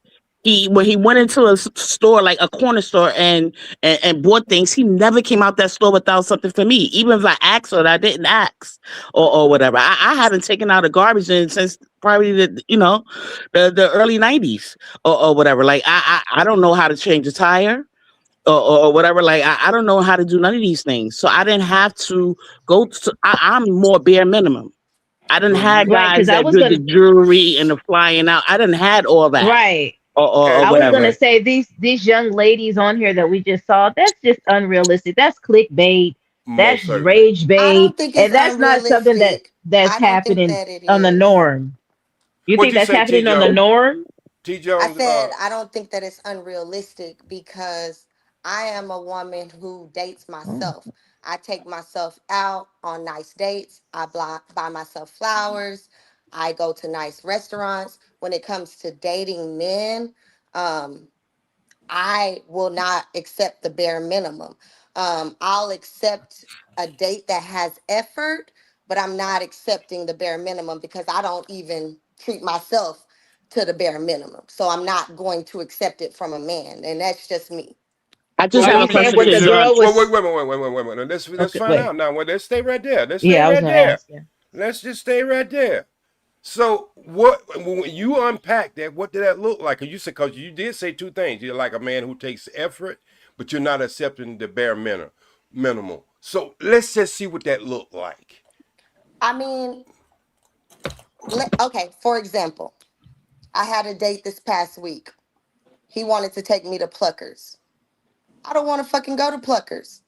I told that nigga put a little bit more effort into it. Like, so we end up going to a steakhouse, which is cool. We didn't even have to go to a steakhouse. We could have went for a walk in the park. We could have went for a walk in the park with some ice cream. Just be creative about the shit. Like, even if it's not a steakhouse, like put a little bit of effort into it. Like I just don't, a lot of men these days don't put effort into dating. They Okay. don't Hey, hold think on, about what they're gonna OG, do real quick. before they do Hey, it. T. Jones, you talking about the pluggers in Arlington? Huh? You talking about the Yeah. pluggers in Arlington? Man, pluggers is good as hell, girl. What's wrong with you? I eat wings all the time where I work. No. I don't wanna, You know what? My bad, man. It's the dessert for me. Yeah, hey y'all. I thought when you said pluckers, Trey, I Pluggers thought y'all got was the talking about you had best to goddamn take. fried Oreo fried twink. Oh my god, bro. I ain't never had it before. Hey, They Trey. go to ice cream. Trey, I Hey, thought man, when that when she dessert said is pluckers, something I that thought could you had to be go kill your own chicken Well, and they pluck got the steak feathers out of them or good. something. The way she was making Yeah, it she sound. got a But Hey, no. anyway, Hey, T. hey, Jones. listen. Hey, listen. Hey, shit, you know it's her prerogative, but Yeah, pluggers good to me. I ain't gonna lie, especially as Pluckers dessert. is good, but the thing about it is I eat wings all the time. I don't want to go eat You ain't have wings. to I get ate no wings. wings. They got other food there. I didn't want that. I T. got you. Jones. T. Hey, Jones. but I ain't gonna lie. When I go there, I like they dessert. They deserve a food. I ain't never had it. I respect you when you said it could have been in the park, but I don't think that's what these young ladies were saying. Listen what you said. You said you prefer to go to a steak restaurant, and there was nothing wrong because you didn't want to pluckers because, hey, you eat wings all the time. You didn't want to be croaking like a chicken. So, No. but you did said that you will take a walk in the park or whatever. That ain't what these women were saying. Yeah, that's true. They were saying everything other than the basic things that women expect for men to do is some of the things they was listing down on the page, and it wasn't good enough. So what I'm saying is, I think that's when we start talking about that, I think women in general will have to start doing a lot of soul searching. So check this out. I'm thinking to pop the balloon, right? Pop the balloon, you had all these average people. There go our average community right there for now. Pop the balloon, right? Everybody, typical jobs, all different type of industries, right? Why is it a lot of those women leave there unsuccessful and it clearly a good panel of good men on that? And women. It's because the show is for clout. It's nothing else. The woman just want to get her Instagram account up, and if the man is smart, they will use that show to sell whatever business he got going on. That ain't for dating, bro. I got invited to that show like 3 times. They do the show like 7 minutes away from me. That's dope. But look what I'm talking about. I'm using that community as an example. Those are your average people. Why aren't they being successful in dating? And I'm talking about, remember, you get the whole prices, I mean, not prices, right? Family Feud, you get the whole questionnaire. You feel me? People asking certain questions. So even you, just say, for instance, you see a particular female on that didn't end up dating. they end up just like Kendra G. You can get they DM. Why is it they still being unsuccessful, even if they going on there for clout though, Blanco? You feel me? Not all of them going on there for clout, right? But you But see a lot of them pop the. But you nothing is 100%, but most of them. Think about it. Let's use this woman in this panel, for example. This lady, T. Jones. I'm willing to bet my last dollar she don't got no problem getting next, bro. That's a good-looking chocolate woman right there, right? If she goes to the goddamn Pop the Balloon show, it's just for clown, my nigga. That's it, bro. She ain't got no problem getting married, whatever city she at. Do you hear the reasons why the woman be popping the balloons though? Like all Yeah, that, I was about it's to the say. reasonings that they give. Like, first off, which kills me about people when they say like, "Oh, it's not about the looks; it's about the character." I'm sorry, the character. When I met my husband, it wasn't the character that I saw. Okay, like it was the look. Okay, like and vice versa for him. It was the look. You see first before you go for character. People want to lie and say, "Oh, yeah, personality may have held him." Personality may have held me, but it was the look. So it's what you're attracted to. You know how many women pop the balloon? It'd be like 4 or 5 popping the balloon when the men first come out, and they didn't open their mouths. And then they come out some of the men come out and they're millionaires. Or I think one day I seen one where he was a doctor. He was very arrogant. I'm not even lying. Like he was like a dentist, very arrogant, but he met the 6 foot, 6 figures. He met all the sixes. I saw him. He was horrible. I think he was on there twice, they said, right? Mm-hmm. Right? He was on there twice.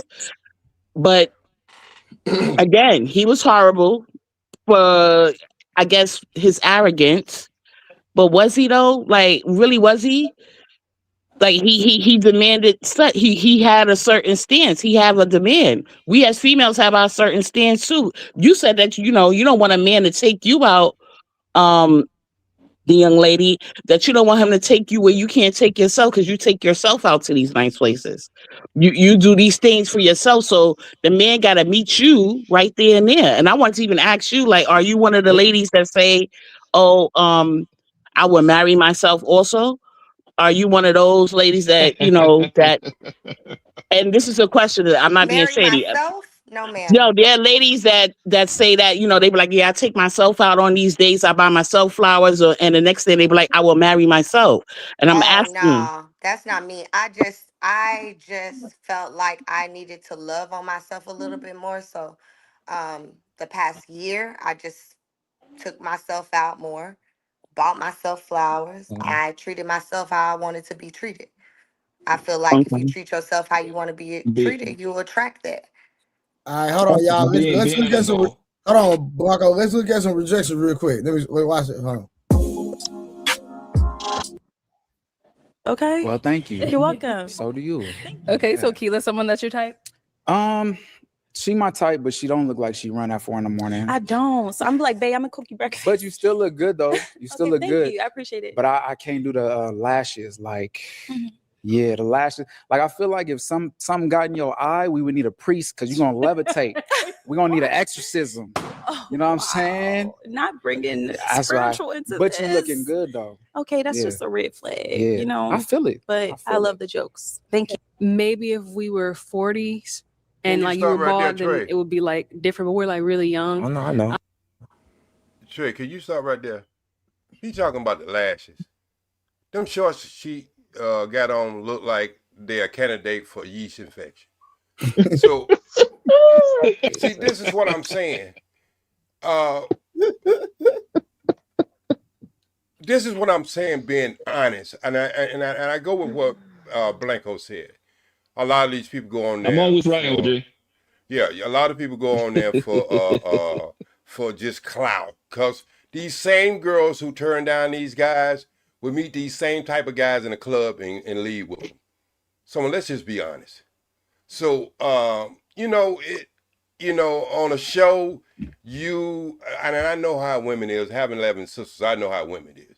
If you don't want them, I don't want them. Not in the daytime.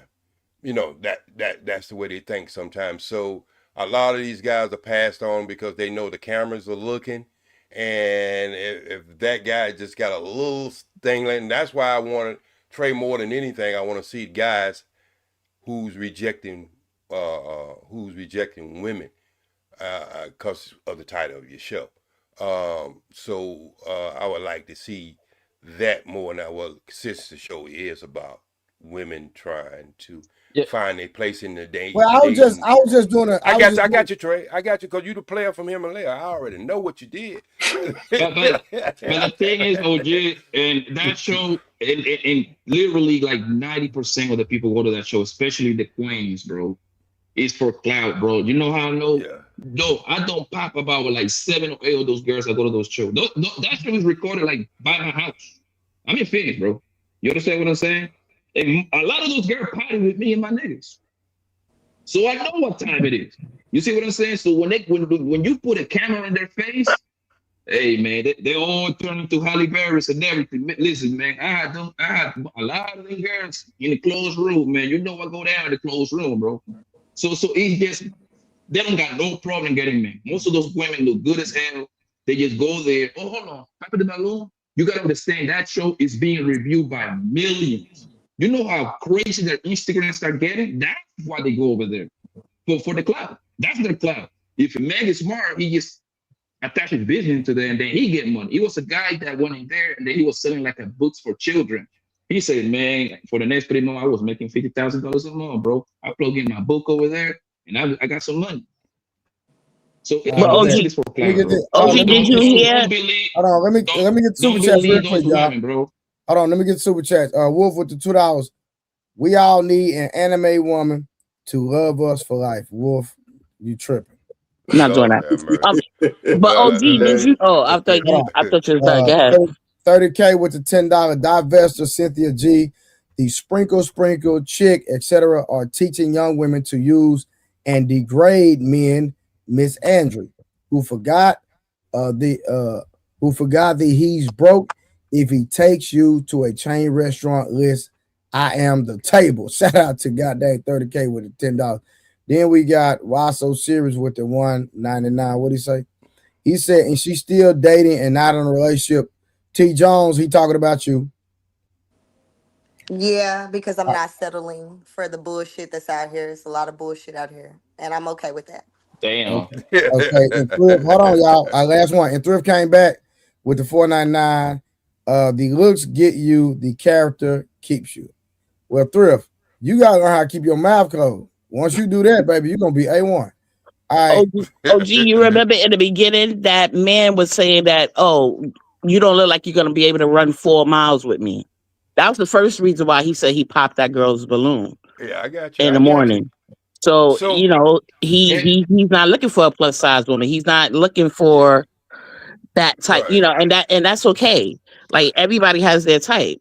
Stop right here. Stop right here before you get started, Trey. I'm just say things for 15 seconds. If I was a young man who was an athlete who liked to swim, hike, and do all kinds of things, half of these women you can't even go swimming with. Do y'all know why? The hair. Thank you. But see, that's also another excuse though, OG, because they got hair now that can get wet. Oh, my bad. They got hair now that can get wet. That's a bullshit excuse. Are you talking about the NBA basketball, WNBA basketball game? That one to get wet? No, I'm there's hair now that these weaves and these wigs that they're buying. If it's coming off in a basketball game, hey, if it's coming off in a basketball game, you can't trust it in the water. Why did you end up popping your balloon? Just not attracted. I don't like the tattoos and the leg. You got a leg tattoo. I just don't see myself having fun with you. Like I'm looking to have some fun. Right. And I don't know. Just a little. The weight, you're kind of overweight for me too. Okay. Mm-hmm. Oh, damn. So is Timothy someone that's your type? No, he looks his age. Oh. He does look like he's 37. It's okay though. He's about 9-10 years older than me. But I do. It's cool. So why did you end up popping the balloon? Don't get me very beautiful. The attraction is there for me and everything. It's just you're a homebody and it kind of seemed boring to me. That's okay. So it's like, I'm trying to figure it out. I'm new to this state and everything like that. So I don't know what to do. You don't know what to do. We just gonna be bored together, and Yes. I don't even want to waste your time with that. So, Understandable. because you're very beautiful. Like the attraction is there. So, but outside of that, it's just giving dull to me. Sorry about that. I get it. Okay, thank you. So now is Ricky someone that's your type? I'm gonna say this: that nigga's a goofy, a big goofy, bro. Yeah, a homebody. You passing up on we gotta that? cook this nigga, y'all. Hold on, we gotta cook this nigga. We gotta cook this nigga. Bro, what man say? Hold on. If Pop the Balloon is to get a woman, listen, I don't want my woman outside. This nigga say giving dog. What? Shoot, I want my woman indoors. We look like Siamese twins. We stuck together. So I mean, I don't be understanding some, on that other side of the game. And I hope we have another show speaking on some of the outrageous things that men are saying, but they're not really putting it under the microscope and see, well, how would that work out? I want somebody who is comfortable in the home. More comfortable in the home they are out in the street. You know what I'm saying? Mm-hmm.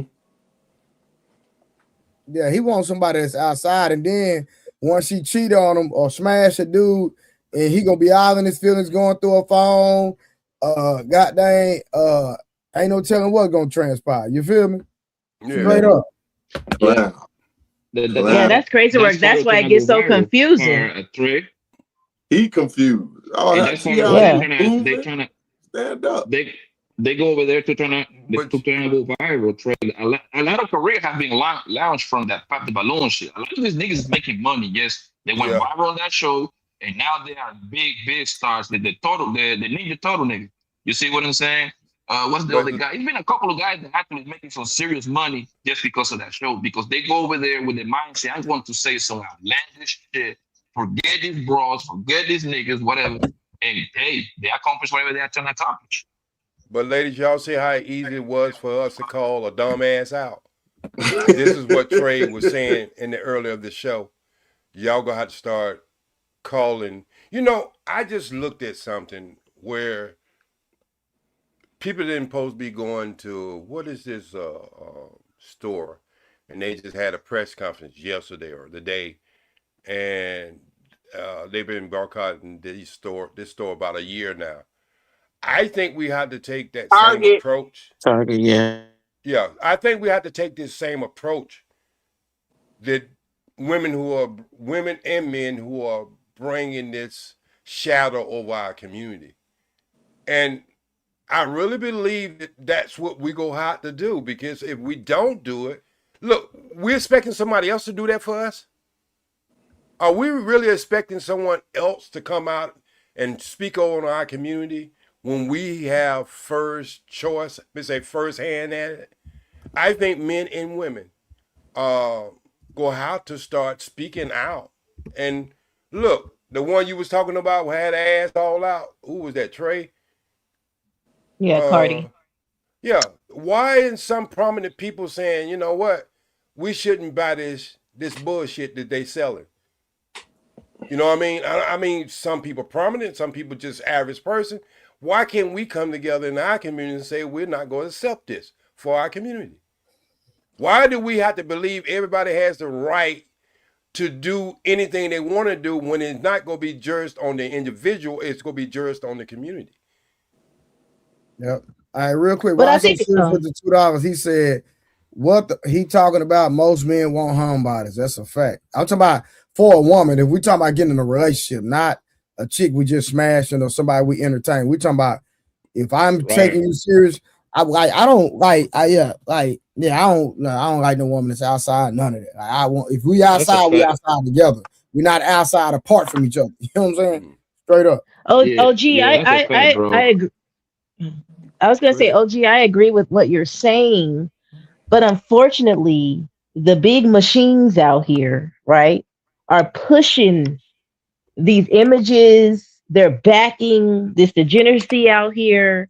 It's like, for me, for instance, I try to live an example in front of my daughter and pray with her every day, and we go to church and we do all these things, and I'm talking to her, open line of communication. and trying to monitor her, right? But she's coming back from the schools, right? Like I have parental guides on her phone, all kinds of stuff I'm trying to block, right? I'm a ninja blocking everything, right?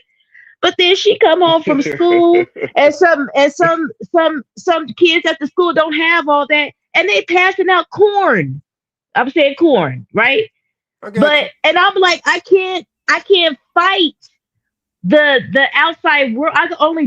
We can only do as much as we're able to, but these machines are pushing this crap out. It's wild. Summer, do you allow your daughter to take her phone to school? Yes, because they had a incident with a gun. They had an incident with a gun on campus. Yeah, I don't care. Me personally, my son don't take no phone to school. None of that. You don't give nobody your phone number, so I ain't got to worry about all that. And they should. And it's not on her phone, is what I'm saying, Trey. I'm saying it was on the other kid's phone. They was passing it around to the kids for them to see it. Is what I'm saying. So did she indulge? No, she said, Mom does pass it on. When I saw what they were looking at, I ran. And the thing about my daughter, she comes and she tells me everything. Well, I hope, I pray, right? She tells me most of the things that are going on because I built that type of relationship with her so that I can combat it as best as I can when she's being introduced to those things outside of the home. And it's just wild what they have access to. But Summer, let's look at it in another way, because it's always a glass half full and half empty. All right, it's two different things. All right, if it's half full, it's going up. If it's half empty, it's coming down. All right, how much money you think Target spends on commercials every year? Millions. Marketing, millions, hundreds of millions. Bro. Yeah, I'll say about 500 million. Didn't we just kick them in the ass? Yep. See, this is what I'm saying is we can take the small micro size thing and say this could be a problem. But I'm saying when we decide to do something, there was a black man who owned some kind of tenderizing with meat, and it got on the internet on YouTube that these white people was trying to take over tenderism. You see how the black community came together and got this man separated from that bullshit that he was going through and got him on his way. I'm saying we don't know how much power we really have. Facts. Actually, we do. I hear what you said, OG. Well, we don't use it. We do. And we're starting to come together, right? Because listen to our conversation. It was loud at first, but it's starting to get quiet. Everyone's starting to listen and pay attention now and observing. And now we're seeing where the degeneracy at. And now we're starting to think of ways to combat it. In a generation, if we keep strong in it, because we just left the do as I say, now I do generation. And I call it my parents, the baby boomers. Them was the watching out. Those were the main slug users, right? That's who brought it in our home. Who brings it? The parents, right? So tell me who didn't see it going on around their house. And if you didn't see it, you was in the community of it. And remember, it's the community that raised us. So what you say yesterday, Trey, peanut butter and jelly, I got the peanut butter jelly. We went down the street, he got the bread, we eating sandwiches. For sure. Community, right? So it was the community that brought it in. Now we're starting to purge it out of us. We see what's going on. We identify we mentally messed up. Everybody know they crazy. So now we pointing out the crazies. And we even dealing with them. Like my Uncle Icon. You know what I'm saying? And we still dealing with them. So that means we even addressing those degeneracies. So Summer, what I was gonna say is at the end of the day, the fact that and somebody put in the comments, I'm glad they said it. The fact that your daughter ran and didn't indulge in what the kids were looking at, she did what she was supposed to. So it's not, you shouldn't feel any type of way because she actually encountered something that she possibly needed to encounter at one point. Because if not now, she's going to encounter it anyway. And she didn't look at it. She ran and she said, I don't want to watch that. And so she did her job. And as a parent, you should be happy about that she actually faced a real life situation that you can't protect her from eventually, and she didn't indulge. So that's nothing to be scared of. And that's good. That's good fruit. Right. the And fruit that's the Bible says. after 10 years old, the second biggest influence of children are children. Yep. So we Right. got to understand that these things, these components go be there due to the fact that you have to land your children out to a system that might be totally different from where you want to raise your household. Because this is not only can just come from students, this can come from teachers within themselves. Yeah. And so that's why your foundation has to be so strong at the house, because they're spending 5 to 6 hours with strangers. Man. So at my son's school, it's his kid. He get in trouble. He cuss out teachers. He just he a fool, right? So, but he a little pretty boy. So all the teachers love him. It's crazy, right? I'm like they let him get away with murder, but he likes to hang with my son. But my son don't hang with him. So when he around certain people, my son don't hang with him. But when my son by himself, he come hang with my son. So I was at the school. He said, Mr. Curry, man, your son, man, when I say your son follow your directions, man, he don't never do nothing wrong. I laugh so hard because I'm like, okay. I'm getting confirmation that what I'm doing is working, because you got one of the kids that's known to be the baddest kid in the school. He literally saying, hey, he telling me, man, your son, man, he don't hang with the bad kids, and he don't do the stuff when we doing stuff we not supposed to do. And that kid is the ringleader. But that kid look up to my son. It's crazy how the dynamic is. Yeah. True, Trey. I'd like to ask every woman on the panel, since you have this opportunity, ask us what we would like to see within y'all. See, because when it comes from us, right? When it comes from us, it could be construed as bashing. So if there's an image out there about y'all, just not from us, that the world can see, ask us, because my sisters and some of my nieces have asked me this question. And one of the things I get to them is tell them is, once you try to go outside of the black women in this country and look at black women in other countries, not the ones that come here, because the ones that come here from other countries, a lot of them want to be Americanized. They didn't get along in their own country. I'm talking about actually geographic and demographics, start to study other black women from all over this earth. And because one of the biggest excuses that my nieces would say is, he with her because she too easy.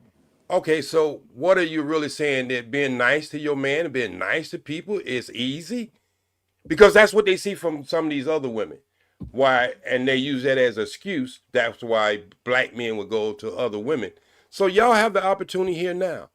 Ask us the questions you should be asking. I don't have a question, but let me say this. OG, I want to give you your flowers, because I've came on this panel quite a few times and I've listened to men straight up bash black women. And that's going on a lot these days. It's like a war. And it's not just black men bashing women. But since I've came on this panel, there's been so many men who have came on here and bashed women, and your criticism has been constructive. So I want to give you your flowers for that. I don't have no questions. I just want to say that. I got some pushback now. Now, what man? It's been quite a few of them. You gotta put a name on it, because I do not let men back. That nigga from New York. Talking about Blanco? I don't know. That nigga that be talking about, you know what I'm saying? Man. Yeah. Talking about Rush. He don't even need to be on here. He don't be bashing. He say the same thing all the time. Bashing women. Yes, he do. He don't have nothing. He don't have nothing positive. He say the same thing about a black woman. For the birds. He don't have nothing positive to say about. Okay, I give you that. Okay, who else? There's also another older man. He got locks. That nigga don't have nothing positive to say about a black woman. Who you talking about, y'all? I mean, who's she talking about? With locks. He older. He got locks. I don't know his name, but it's a lot of men on here that don't have nothing positive to say. So I just wanted to give him his flowers for being constructive, because there are a few men on here that are constructive with their criticism. And I appreciate that. So I just wanted to say Thank that. you. And that You don't come got a from me. That lot. come But from look, T-John, hold on. That's only 2 men. Now you make it seem like this a goddamn bashing It's platform. more, but I don't know these niggas' names. You be having randoms on here. I do. Yeah, random ass niggas that just be on here talking. I do. I let anybody else, so I can't deny it. Yeah. You So for the thank community. you. Thank You you. for the community, Trey. You let the community up. Thank you, for sure. my Yeah, sister. Thank you for saying that in me, but that don't come from me. That it comes out of me, but it comes from my faith, and it comes from having 11 sisters. My mother had 18 children, so I understand these streets that I'm on. I understand both sides. That's why I go from everything from being Captain Saberho to the biggest simp, world time 7 champion simp of the year. So I'm hated on both sides because I want to get to the core of it. What is making us toxic for each other? What is making us not being successful? What is making us look at us like the Klan used to look at us back in the 40s, 30s, 50s, 60s, 70s? I want to understand that. And if I've been a problem of that, then I need to clean some stuff up in my closet. So I just want us to start to have a conversation where we can build, and that's why I'm asking the young ladies on the panel tonight, by the things that you hear from other races and the males in your own race, ask us what we would like to see out of you all. So I What have a would you like to question. see? Okay. Okay. I'm sorry. No, go ahead. I want to know why do y'all feel like a lot of men are dating women but not getting in a relationship and not getting married? That's easy. The system.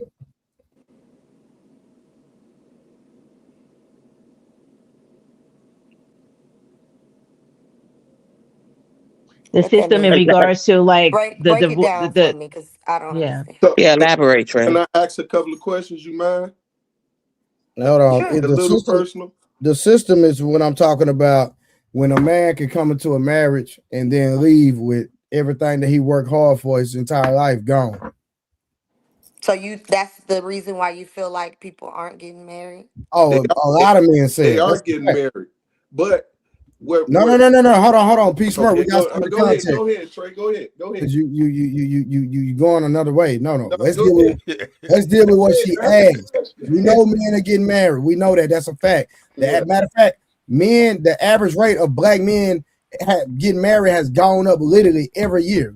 Go do the research. But we're not talking about. We're talking about the men that are not choosing to get married. So it is a fact. We just pulled up the stats that black men are 30%, 36% of black men are married. That's a fact, right? And it has gone up 0.5% every year. So to say black men are not getting married is not true because the rate of black men getting married is going up every year. But let's just deal with the men that are not married. Most men that are not married are not getting married because it's not advantageous for, and it doesn't benefit them if the woman decides to walk away from the marriage. But is that delusional? Because not all. I mean, we keep talking It about doesn't matter like the about men all. that It's have. a fact, though. If I may add, we keep talking about these men with money, right? Like that's not the average man or woman. It doesn't matter. You're gonna end up on child support, or you're gonna end up with half your stuff gone. Pick your But you poison. can end up on child support without getting married. I agree. You know what I'm saying? Summer. Right. Summer, what you're not understanding is, this is where we always throw a grenade in the conversation. You started off about not all men are not rich, but what you got to think about, I don't give a damn if you're a rich man or you're a poor man, you in your ass on a bench sleeping homeless, it don't make any difference. Facts. So it's a bad contract, and I've been talking about this years, and I'm all understanding why these laws was made at a time when men could just throw women out the house and they would end up on a bench or in the park or at their mama's house or at their parents' house. I understand. But we're at a time now when women being over 60% of the workforce, we don't have the same problems that we had back in the 40s and the 50s and where these laws was made and equated now.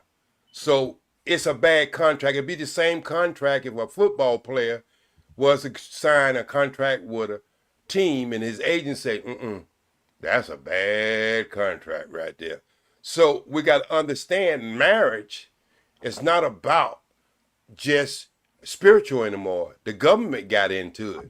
And that's what made it a contract. Because when you start looking at family law, it's contractual law, it's criminal law, and civil law all mixed together. That's why it can be so confusing.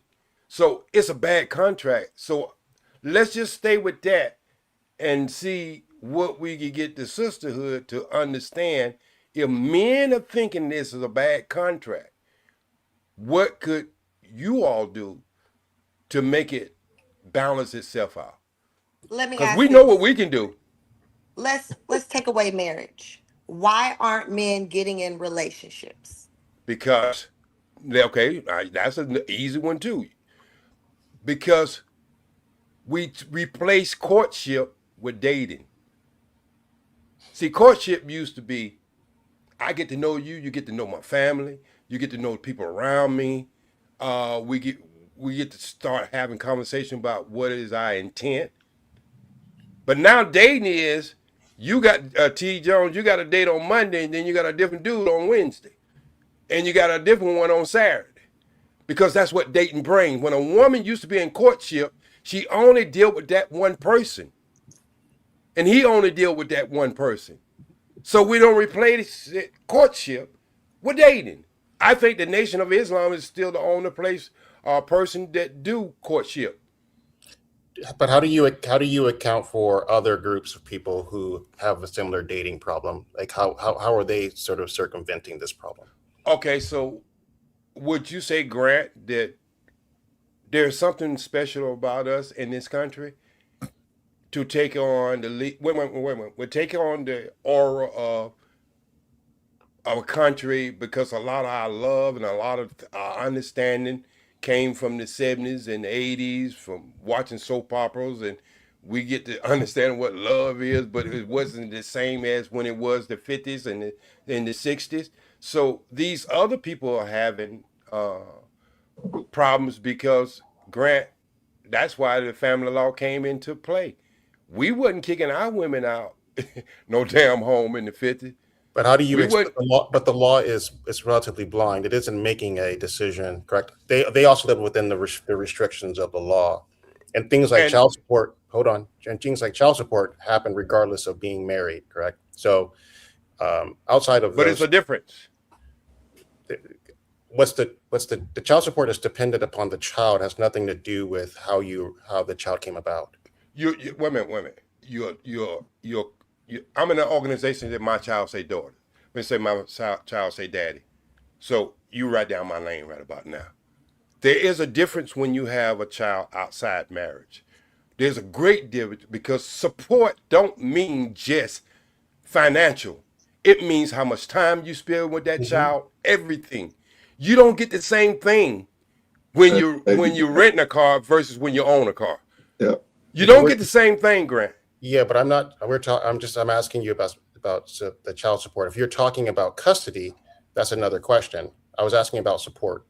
Well, what do you believe? Wait. What do you believe when you say the word support? Why do you only believe we are talking about finance? It's spiritual, it's education. Because meanings of words matter. Child support is the financial responsibility, and child custody and how you split that is how the time of the child is divvy up between the two parents. We can agree that's what I mean.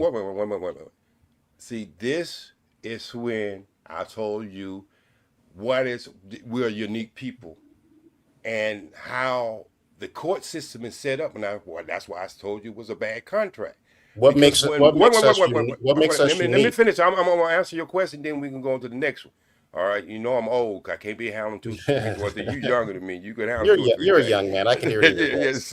So what I'm saying is, when we say support, we mean support the child the way the child is raised, the influence that's put into the child. What church do the child go to? Spirituality school and everything else. Medical. But when you take when you take that, you are absolutely right. When you're talking about that court system, that's the only reason they're involved. They don't enforce no man to pick up his child. Matter of fact, they try to limit his time with his child. They don't enforce it. Wait, nobody have ever been to jail because they didn't pick up the child. But if they don't send that money in, they'll be put in jail for that. So this is what I'm telling you. Our understanding of support is different than the court. All right. So what I'm saying is, when you start to think about, we're living in a place no different from the brown bear and the white bear. They're two bears, but one live in cold and one live in the forest. So what I'm trying to say is, we're trying to make this adjustment. They already had the problems, brother. They're the one make these laws. They already had these problems. We come into these problems because what we did, we assimilated. But how does this reflect on, the question was, why don't men want to get into relationships? And I think that if the proposition. Well, Grant, I gave her answer correct. Yeah, and I gave you. I backed it up by saying it was a bad contract. Yeah, he did say that, Grant. He did say it was a bad contract. But the contract. What's bad about the contract, and why don't other groups have similar? Like, why wouldn't? No, Grant. All right, so I'm right now. I'm in some bull crap, right? It is what it is. But I'm in litigation because my mom trying to take my son from me, right? My oldest, right? So at the end of the day, when you sit in there and you go and sit, you're gonna see white people. You see more white people than anything. I promise you, brother. I was at the courthouse. I seen them coming in and out. Mm-hmm. So please don't get it twisted. Just go. I challenge anybody. Go down to the courthouse where they having these goddamn family issues at, and I guarantee you're gonna see more white people than black people. I can promise you. And Latino too. Yeah, I'm not saying that the contract. So don't think it ain't. It's going on. It's going on every aisle. But the question isn't whether or not the contracts exist and that they're poor. Ultimately, you're in the court because you agreed to the contract. You were in a relationship. That is not that part though, Sir Grant. Hold on. Let me just finish. I'll finish my point.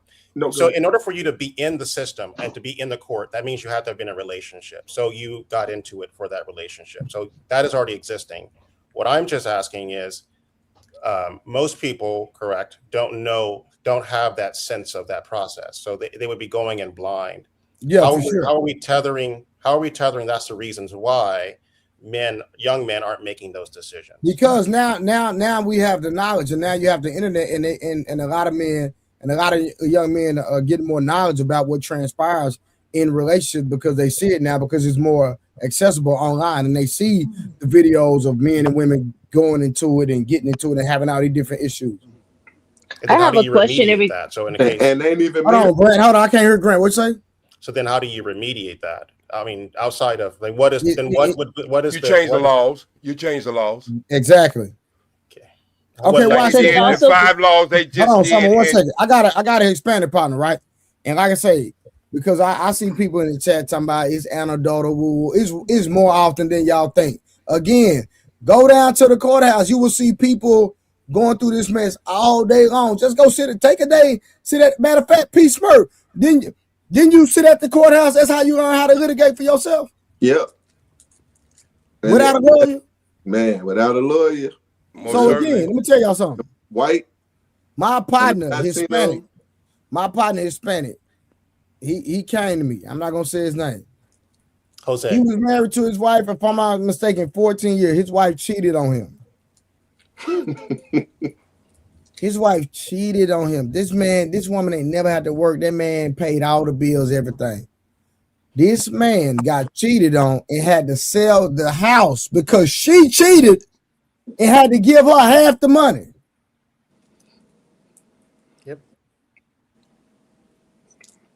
This So man correct. took care of her son that wasn't his.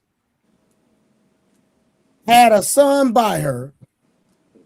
Then they talking about what happened to the family. The son want to know what happened to the family, and she can't even be accountable because she cheated on her husband. That man had to give up the house that he worked hard for. He had to slave and work out of town and do all these things just to provide for his family. And he used to come to me, man, I'm tired. That's what y'all don't understand. I know a bunch of Hispanic men that pay all the bills they're tired. They won't ever tell their wife that. But guess what? They come tell me. It's affecting everybody, bro. I don't think the race matters. Every man is getting hit in America. So hold on real quick. So Grant, is that fair? Did this man work out of town? This man worked 16 hours a day because he worked in construction. He worked labor. So this man get cheated on after 14 years, and then he got to sell the house that he worked for and give her half the money. Grant, does that sound like a fair deal, sir? Of course not. I don't think that's not the position I'm taking. I'm just asking the position at hand. No, I think your question is. Okay. Wait. Let's stay with his question because I think his question could be very educational. Can I hit at it real quick, OG, before you go? Is it gonna be a firecracker or a bomb? No, it ain't. It's just gonna be a little black cat. Okay, go ahead. I would have burned the house. So Grant, and just think about this. What the shorty's telling me, right? Shorty's telling me this: if they get the woman pregnant, and they ain't even married. What OG was talking about is a married man. At least you get to negotiate. You don't negotiate as a baby daddy. You get visitation and then child support, and don't fuck it up.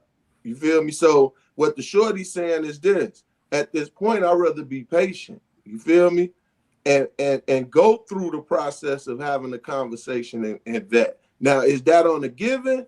No, but I'm sitting with the shorty. So the little shorties that I sat with within the last, I'll say 100 shorties in the last 5 months. And I'm having this conversation with them. Yes, I can show you my last mentor section. I do automotive mentoring. So I'm going to land there because OG said he just want the firecracker. So go ahead, OG. So before you go, I just want to say this so we can have this conversation, and it can still be whoever's going to speak next can answer it.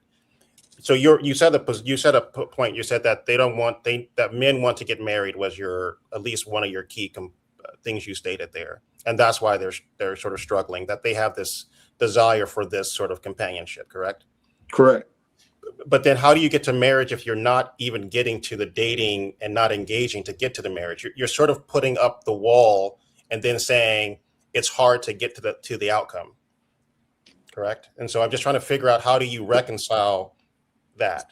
So for me, I'm sorry. Go ahead, OG. No, go ahead. I think the question you was. That's good, Grant. That's good. Go ahead. Because I got some for the issue is what OG pointed out a while ago. Dating. That's the problem. Right. I was gonna say, could another reason be? If you say, and by the way, I'm more trying to probe and sort of tease out where you guys are. No. I got you. I like that. But I'm gonna have that hat turn around the back of your head. You gotta think about it. That's like who said a woman a date one guy on Monday, Tuesday. Like most women are dating multiple men. So a lot of men are playing the game right now. So why get in a relationship when I can play the same game that they playing? So I don't get played. Are men not doing that? Are men not dating multiple women? Hold on. So watch it, T-John. This is what I just said. I said men are dating multiple women also, so they don't get played.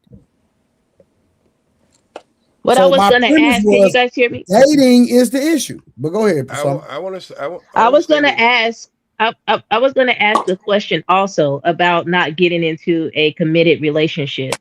A lot of times now, men and women are acting as if they are married, right? Like they're having sex. You're getting what is this term? You why buy the cow when you could get the milk for free? Like there's no incentive. They're playing house. There's no incentive to be in commitment or get in marriages because people are shacking up and acting. Why go through the paperwork? Why go through all the big deals and all this other stuff if you're getting everything that you would get if you were married? Situationships. Yeah. So Grant, There you to go. get back You gotta to what ask the women, Summer, because women Gotta ask the control. men too. Yeah. No. It's T. not John, it's just not the. true. Let me It's tell you not why. just the Let me women. tell you why. T. John, let me tell you why. Because at the end of the day, women control the access to sex. Like, it's just straight up, T. John. There And you then go. not only that, women have to set the standard to require marriage. That's a fact. Yeah, that's the truth. If we don't give access to the what you guys call it, the the box thing, or Look, whatever hey, y'all hold on. calling There you it, go right there. Hold then on. Go to the they comment. go Hey, read the comment. That's right. it. That's all you gotta do. That'll shut If this we whole thing require, down. thing is, right? If we required the more, we thing would get is more. that the thing is that nowadays the queens is giving out that pussy so easily. It's not even funny, bro. So the problem is that now her ability to connect with that one guy, it becomes very, very complicated.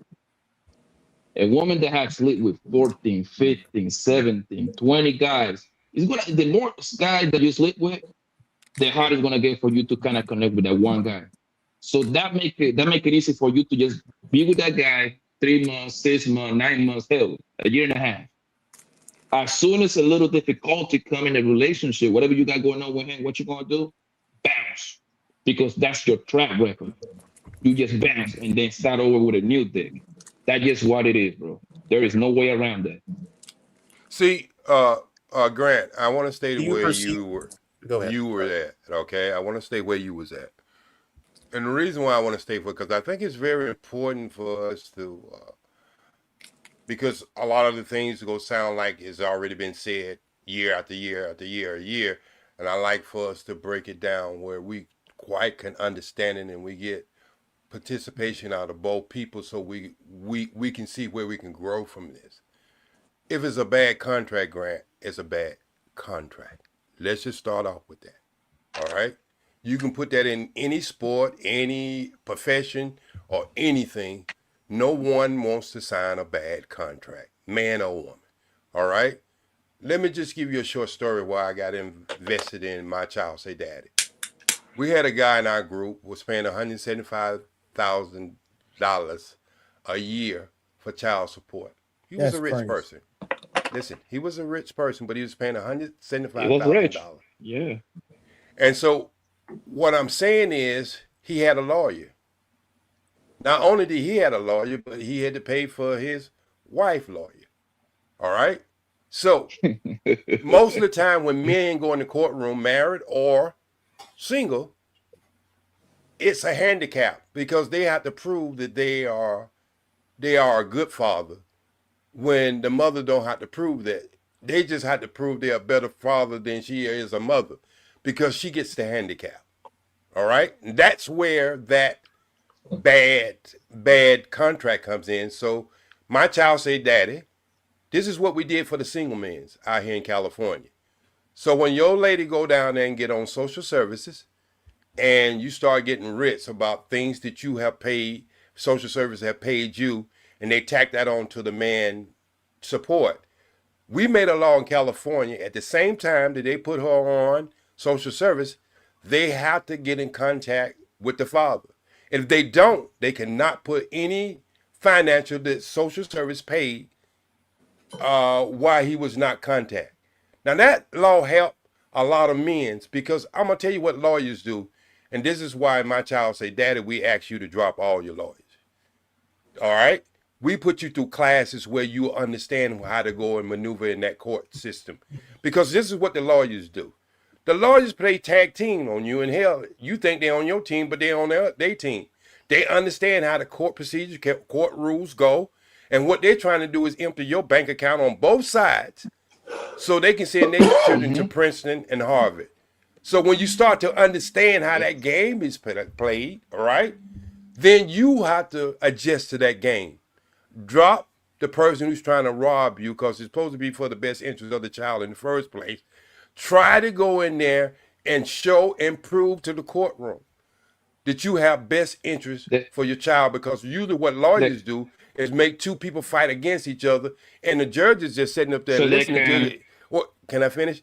So the judge is sitting up there listening to well. these arguments hour after hour, year after year. He don't get so used to it, he's numb. But when you come in there with something different, like I'm here in this courtroom to show for the best interest of my child, you come up with a parenting plan and stuff like that, and you lay that on the table, the judge review that before you go to the courtroom the next morning. And this is how guys are winning. We're not trying to take the children from the woman. What we're trying to do to make sure the father have a better impact. Until we can get this national, 50-50 at best. wait a minute, still we can get this national grant, it's gonna still be a bad contract. Yeah, but I think if you still have so in essence, and let's say it takes you 30 years to fix this contract, which seems like it'd be a very hard thing.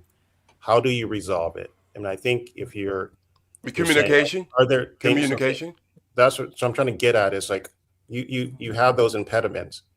Then how do you overcome them? Do you recommend at least these young men having earlier conversations and maybe broaching the idea of doing a prenup or some sort of having some premarital? I started right here. Don't protect you from child support. Grant, I started right here by asking the women, ask us.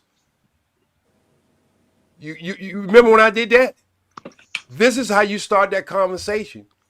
Because if women are suffering from guys wanting to be serious with them, start asking the question, what is your expectation of me as a woman that you want to see in us? Yeah, that's how you start that conversation. If you got one side you're talking about and they are suffering, you don't talk about the side that you're not discussing. So you give the woman the leeway and say, look, if this is the way y'all looking at us, what can we do to make y'all look at us differently? That's how you start that conversation out.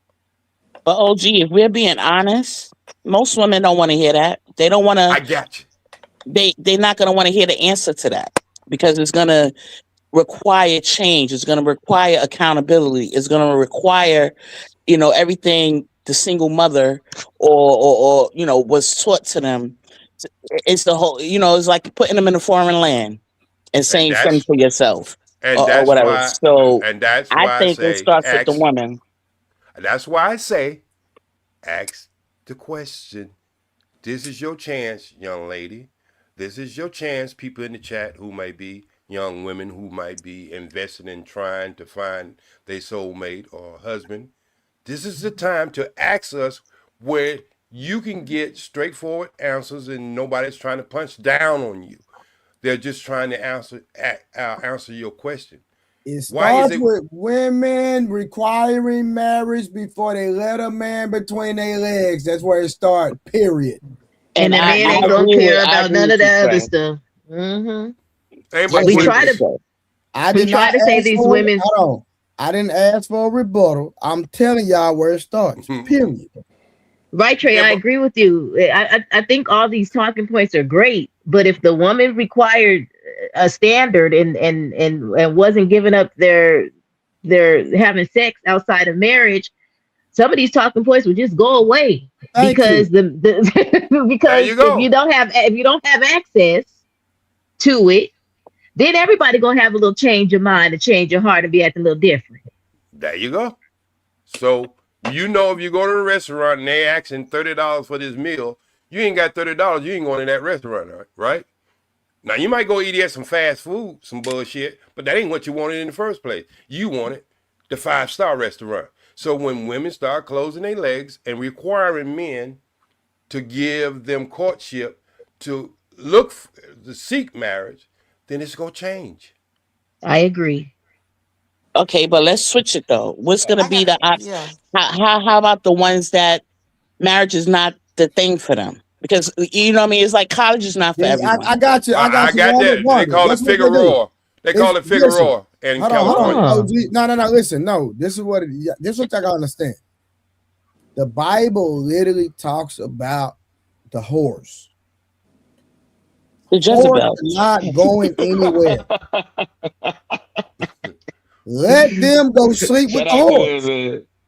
But it don't have to be just whores. Like when I think about when I first started out, okay, I was with my kid's father for 15 years or whatever. Both my kids are by the same man.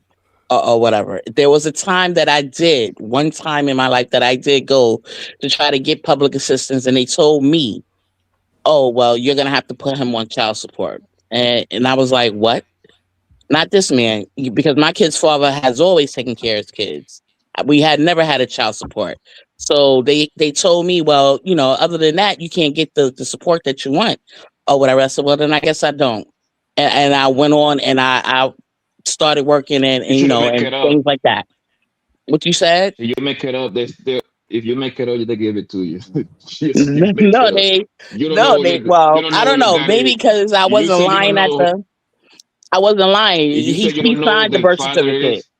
See, he signed the birth certificate. So I wasn't lying to say, like, I didn't know who, I had a crazy month and I don't know who the hell my kid's father was.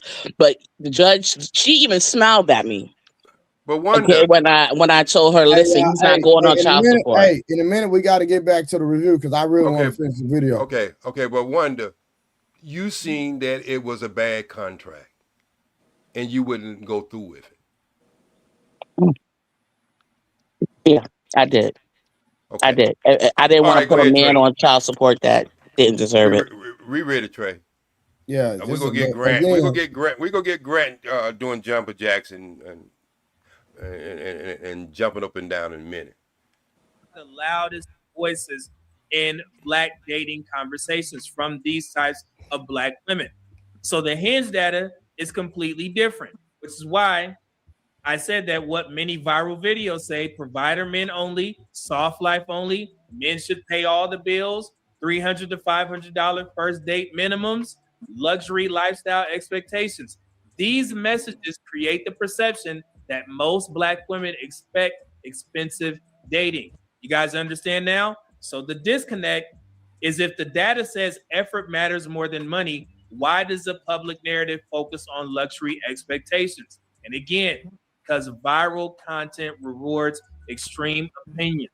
Moderate voices or silent voices, Black women, never go viral.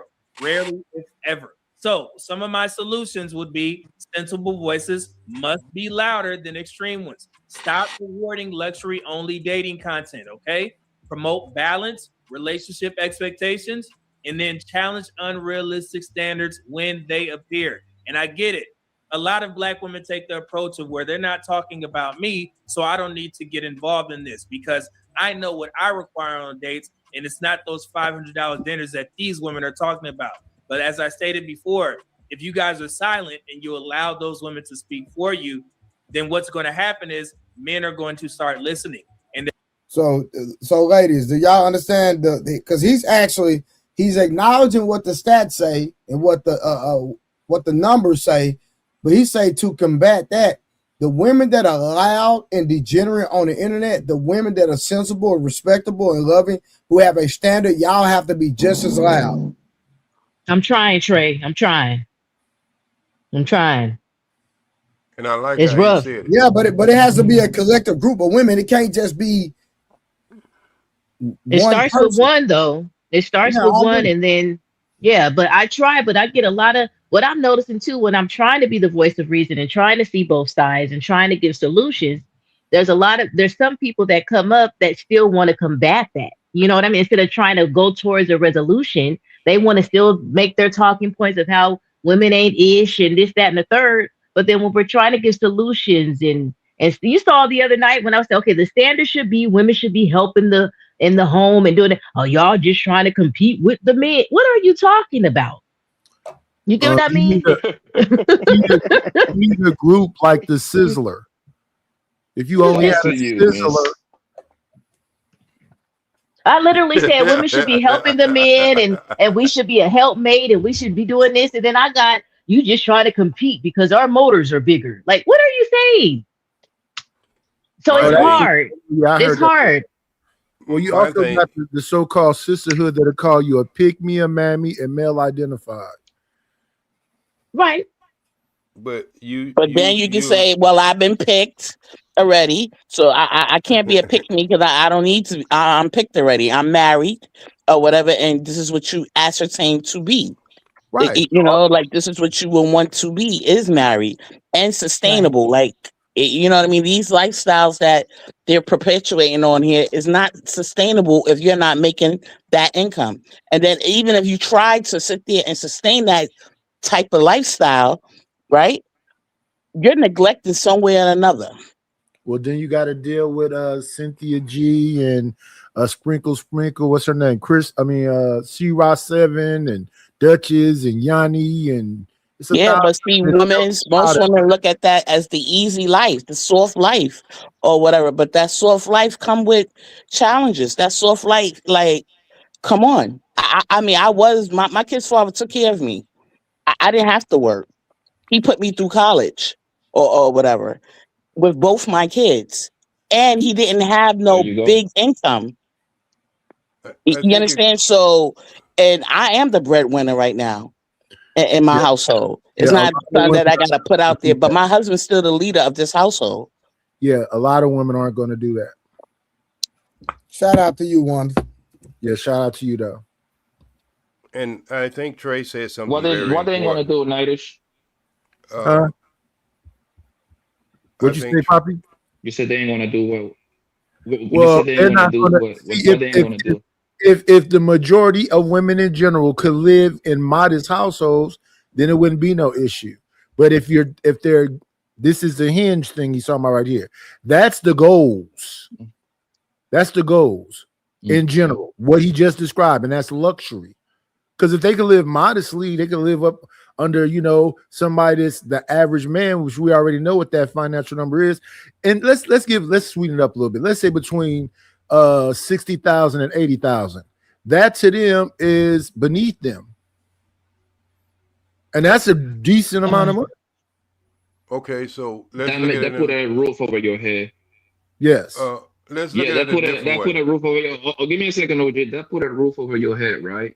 Yes. I think a lot of the stuff that a lot of people, especially the girls, say on the internet is cap. Yeah, all that shit is cap, bro. You know how it's cap? Because they don't live that themselves. So what they're saying is they're repeating the stuff that they're listening from somebody else because it sounds good. Yeah, parroting. Most people don't know what the hell 150,000 look like, bro. So how the hell you asking for something that most of them don't even got it? Right. So this is what I'm saying. So you make between, like I said, what I said, 60 and 80, right? And she makes somewhere between 30 and 50. We pool in these resources. This money I've been taking care of stuff with, I'll maintain a mortgage and whatever, blah, blah, blah. But your money's going to go into investments and saving and whatever else. And they don't want to do that. They want to live today. But now what I'm trying to say is like if you 1 second, you can have 30 seconds. What I'm trying to say, Nightish, is they saying that because it sounds good, bro. If you really investigate whenever the girls say that, you investigate these women real life that say that bullshit that they need a man that make 200,000. I promise you, if she has been with like 12 guys, I promise you only one of them made that kind of money. The other 11, they're probably regular, random guy, assistant manager, warmer, and all that good shit, bro. They just repeating the shit that they see on social media. That's it, bro. Okay, so this is what I had to say. And I think it gives more foundation than what Blanco had just got to saying. Wouldn't everybody on this panel agree that most people in the United States are just average? Yes. Right. Okay. Yes, majority. Yeah. So most people in the United States make average salaries. Would everybody agree with that? Most people. Yes, right? Yes. So if you want to find out the bullshit that you hear that Blanco just got to talking about, ask your friends, go out in the neighborhood and look. Ask your family members. When the last time they've been on a $300 or $500 date without it being an anniversary or some other stuff that's special, just regular date, and then you'll find out that most of this is bullshit. Yes, sir. Yeah, but you can have that same conversation. OG, I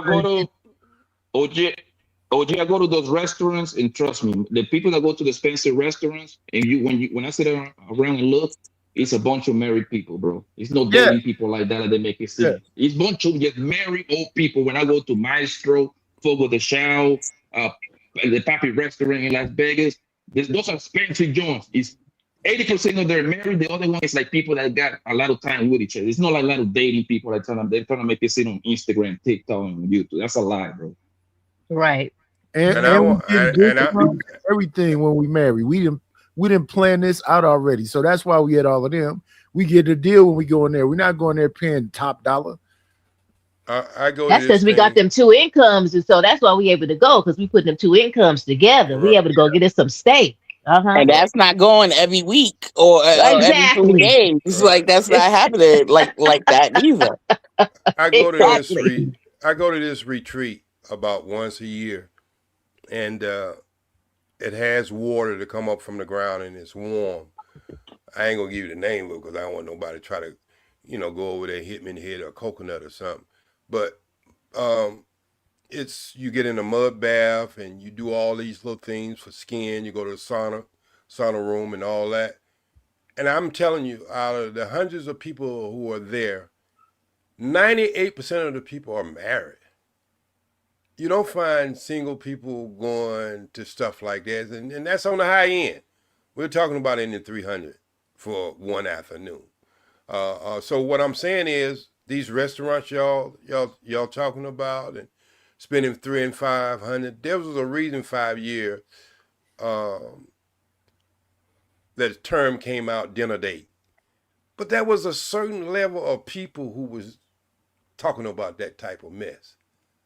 The average person who was going on a dinner date still was in the $50 and $70 range. You know what I mean? Even the women who did have more than one person they was dating, it still was in it sounded like anywhere between $70.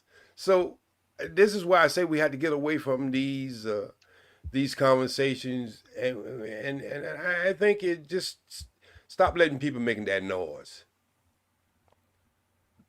All right, y'all, let's get back to it. We almost done. They're going to avoid you. Real quick, Trey. They are under the impression that all of you think like the women who are saying luxury dating and all this type of foolery. You got to buy me a bag and things like that. Me as a content creator, I could put this out there and help you guys become aware, but we all know that the majority of Black women are not going to listen to a Black man, all right?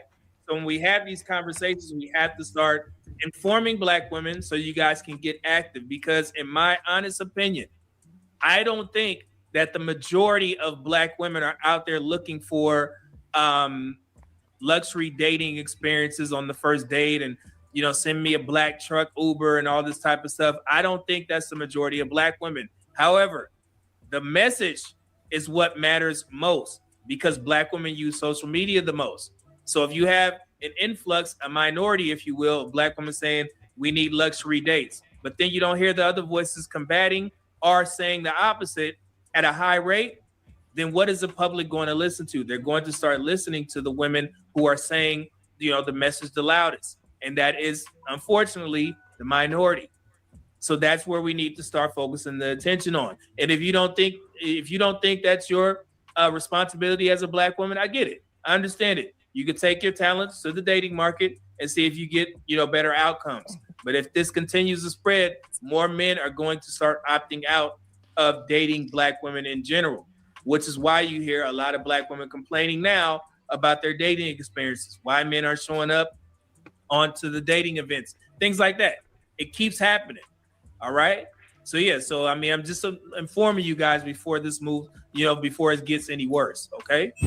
And then also in the Hinge report, they had a space where they said why many Black men feel pressure to be financial providers. I also think cultural context matters. So I am Nigerian American. Mm-hmm.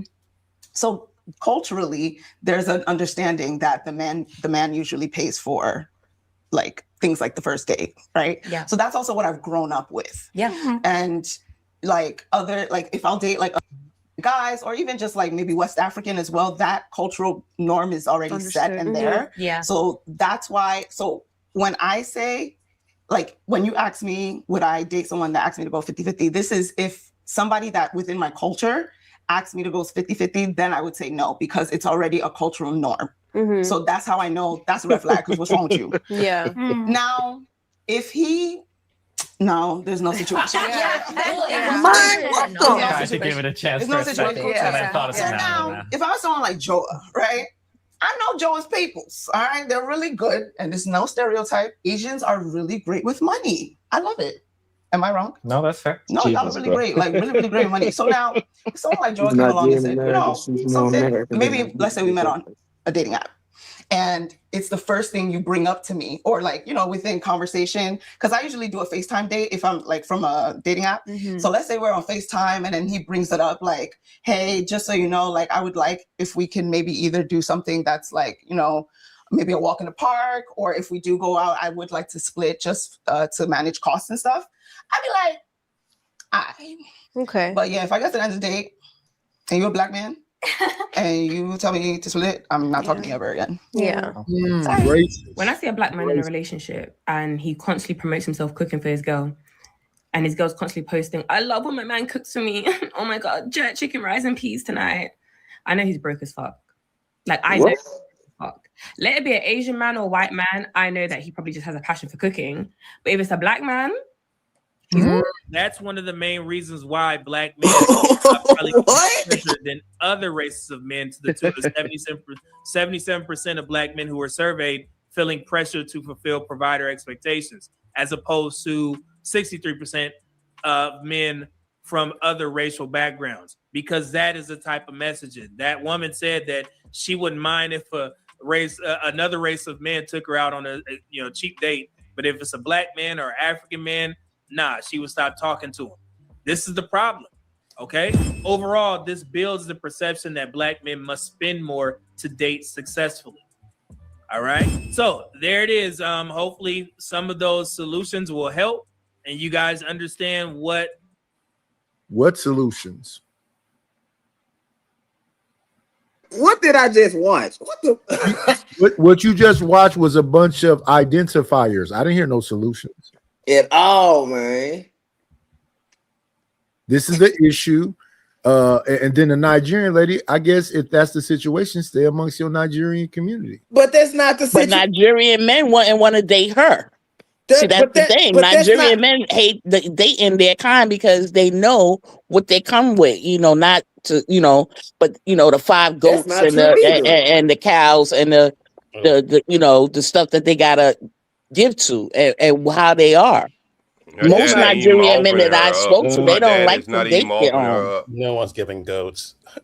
No, I'm saying, look. You'd be surprised, Grant. Goat meat is good. Okay, like not he's right though, but they're not doing it now. Like I'm just kidding. You gotta actually provide sustenance, bro. I'm gonna be honest, bro. I gotta put that on the man, guy. If you let a bro trick you into taking her to this expensive restaurant, you the dummy, nigga. A woman that like you, bro. You ain't gotta do all a woman that like you, bro. You don't have to do match. Like the woman that was here earlier, I think she left. Her name was like Jones, right? She said she wasn't going to Clockers, whatever that place is, right? Clockers wasn't the problem. She just didn't like that nigga. That was the problem. She wasn't into the nigga like that. That's what it is, bro. Yo, when a girl like you, you ain't gotta do nothing. Hey, Blanco. Hey, Blanco. I'm a living testimony, my brother. You ain't gotta spend $1. A damn thing. Exactly, you do it bro. because you. Where do you think Netflix and chill come from, bro? Where do you think that phrase comes from? Hey, and another like to the come to your house that wants Netflix, my nigga. Hey, yo, listen. Hey. I be in Atlanta, girl, my nigga. Listen, I'll be down if a girl asks me to tell me I gotta take her to Maestro City Hall. Nigga, bitch, you don't get the fuck up out of here. I think you there. Take you there. You don't dictate shit over here. Me personally, man gotta be. Man, I fall at that shit. I don't care what people say. Me personally, I tell my okay. Blanco, what if they say they want to go to Maestro's and we go on 50-50? How would you feel then? No, because I believe. Listen, I have plenty of women took me out on dates. I ain't got no problem with that, right? But usually the man is that pretty much push the line to pay at least for the first 3 to 5 days. I think that's the range, right? But I had plenty of women that took me out. I think it's kind of, for me, in the beginning, the very first day, I think the men should pay because that shows determination. Now you calling the shots. Hey man, listen, man, I'm going over here, man. You coming or not? No, but how about if she's wanting to go to, how about if she's wanting to go to Maestro's, but she's telling you we could go 50-50? Would you have a problem with that? I'm wondering, are you having a problem with the amount of money that she's demanding or that she's demanding for you to take her to a certain place? That's what I'm asking, really. I'm not talking to nobody. To me, that's kind of demanding that's to me go 50-50 on a day. That for me. I don't know about other men, but to me, it's tactic on the first 2-3 days for she kind of like. Yeah, demanding is a red flag. If she's demanding a date from me, that's a problem. Yeah, I suggest to my as I'm training up my daughter, I suggest that she go suggest coffee or ice cream or a place where they can sit down and talk and have a conversation, right?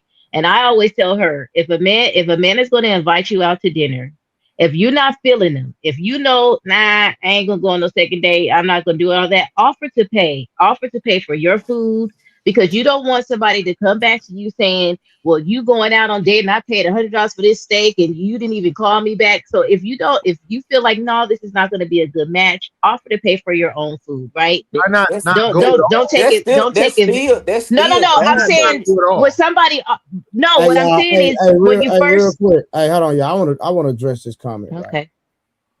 So Karen says, she's talking to somebody in the chat. She said, it doesn't get attention. They want to only focus on negative. I like solutions. Right now, she was responding to a statement that talked about that there's a lot of positive black women out here that are on the internet, on YouTube, and they're speaking positive things, which I agree with. They are, but they don't get highlighted. So, like Karen said, right, and so I assume that they're talking about the conversation that we have now. So let's put some context to the conversation that we have now. The conversation that we have now come from actual documentation that black women are the least desired on dating apps. There's a reason that black women are on dating apps because evidently they want a relationship or they want some form of companionship. Am I correct? Yeah. Hold on. Am I correct? You do. You That's are what correct. women You are. are correct. Okay, But so- and the Asian also. So the two. Hold on, I'm not talking about them right now. I'm No, talking about go the ahead. black Keep women. going. I'm only dealing with the black women right now. I'm not All right, talking cool. about the Asian You good? people, right? Yeah, Asian in America, yeah. So what I'm saying is this: we can't be tired of a conversation when we're dealing with something that is a statistical fact. So you're telling me that there's an issue with women getting dates, with black women getting dates. We're not going to address it and bring solutions. Well, that's why we're having a conversation right now to bring solutions. Does that make sense, y'all? Makes sense to me. And not only did I say that at the beginning, this is one of the shows that I'm invested in due to the fact when we usually have these conversations, we have the other part of that conversation, just like you would do in counseling. You don't take care of both sides at the same counseling. When you're doing counseling, you listen to one and you try to come up with a solution just for the problem that that one is having. And then the next session, you might be dealing with the other part of that relationship. So I did get Karen her flowers by saying that when we have conversations like this, it could sound negative. All right. But we are giving the opportunity to women and men on this panel right now to say, these are some of the things we can do to help this process. Hey, watch this, OG. I'm finna ether the whole chat and for the people that's making comments, right? Watch this. I'm seeing comments about everybody not on dating apps. Well, what about the people that are? They struggling too. Hold on, no. Let's just stay with me, brother. So we're going to exclude the people that's on dating apps that want success in dating apps. So this is my thing. How many panels have y'all seen even do this topic? Not at all. The topic of I've seen a few. Fit and dating and No, I'm talking about the dating app. The issues with black women specifically. I've seen a few. Yeah, Okay. I ain't seen that many. Okay, a few, right? So that's not so that's not the majority, right? Correct? No, but they indulge on that kind of talk literally pretty often because it might not be the title of the show, but they end up in there. But I'm talking about, but remember, this stream is specifically about dating apps and dating culture and dating apps and the reason black women are struggling on the dating apps. Yes. Right. Not a conversation with hold on, we can agree. Hold on, we can agree that we ain't seen a lot of people talk about it, correct? Right? Just not comment. I'll straight up. Just say it. I'm just trying to figure out I'm just saying we haven't seen that many streams about dating apps, right? Well, when matter of fact, this is my first one about dating apps. Right. Well, when the OkCupid thing came out, a lot of people dealt with it. Okay, cool. Dealt with it when it first came. Probably about a year and a half. Fantastically one a good one though. Okay, but when you first so Nidus, when it first came out, we already had these stats out about the black women and Asian men. Yes. So when it first came out, yes. How do you collect data when it first came out?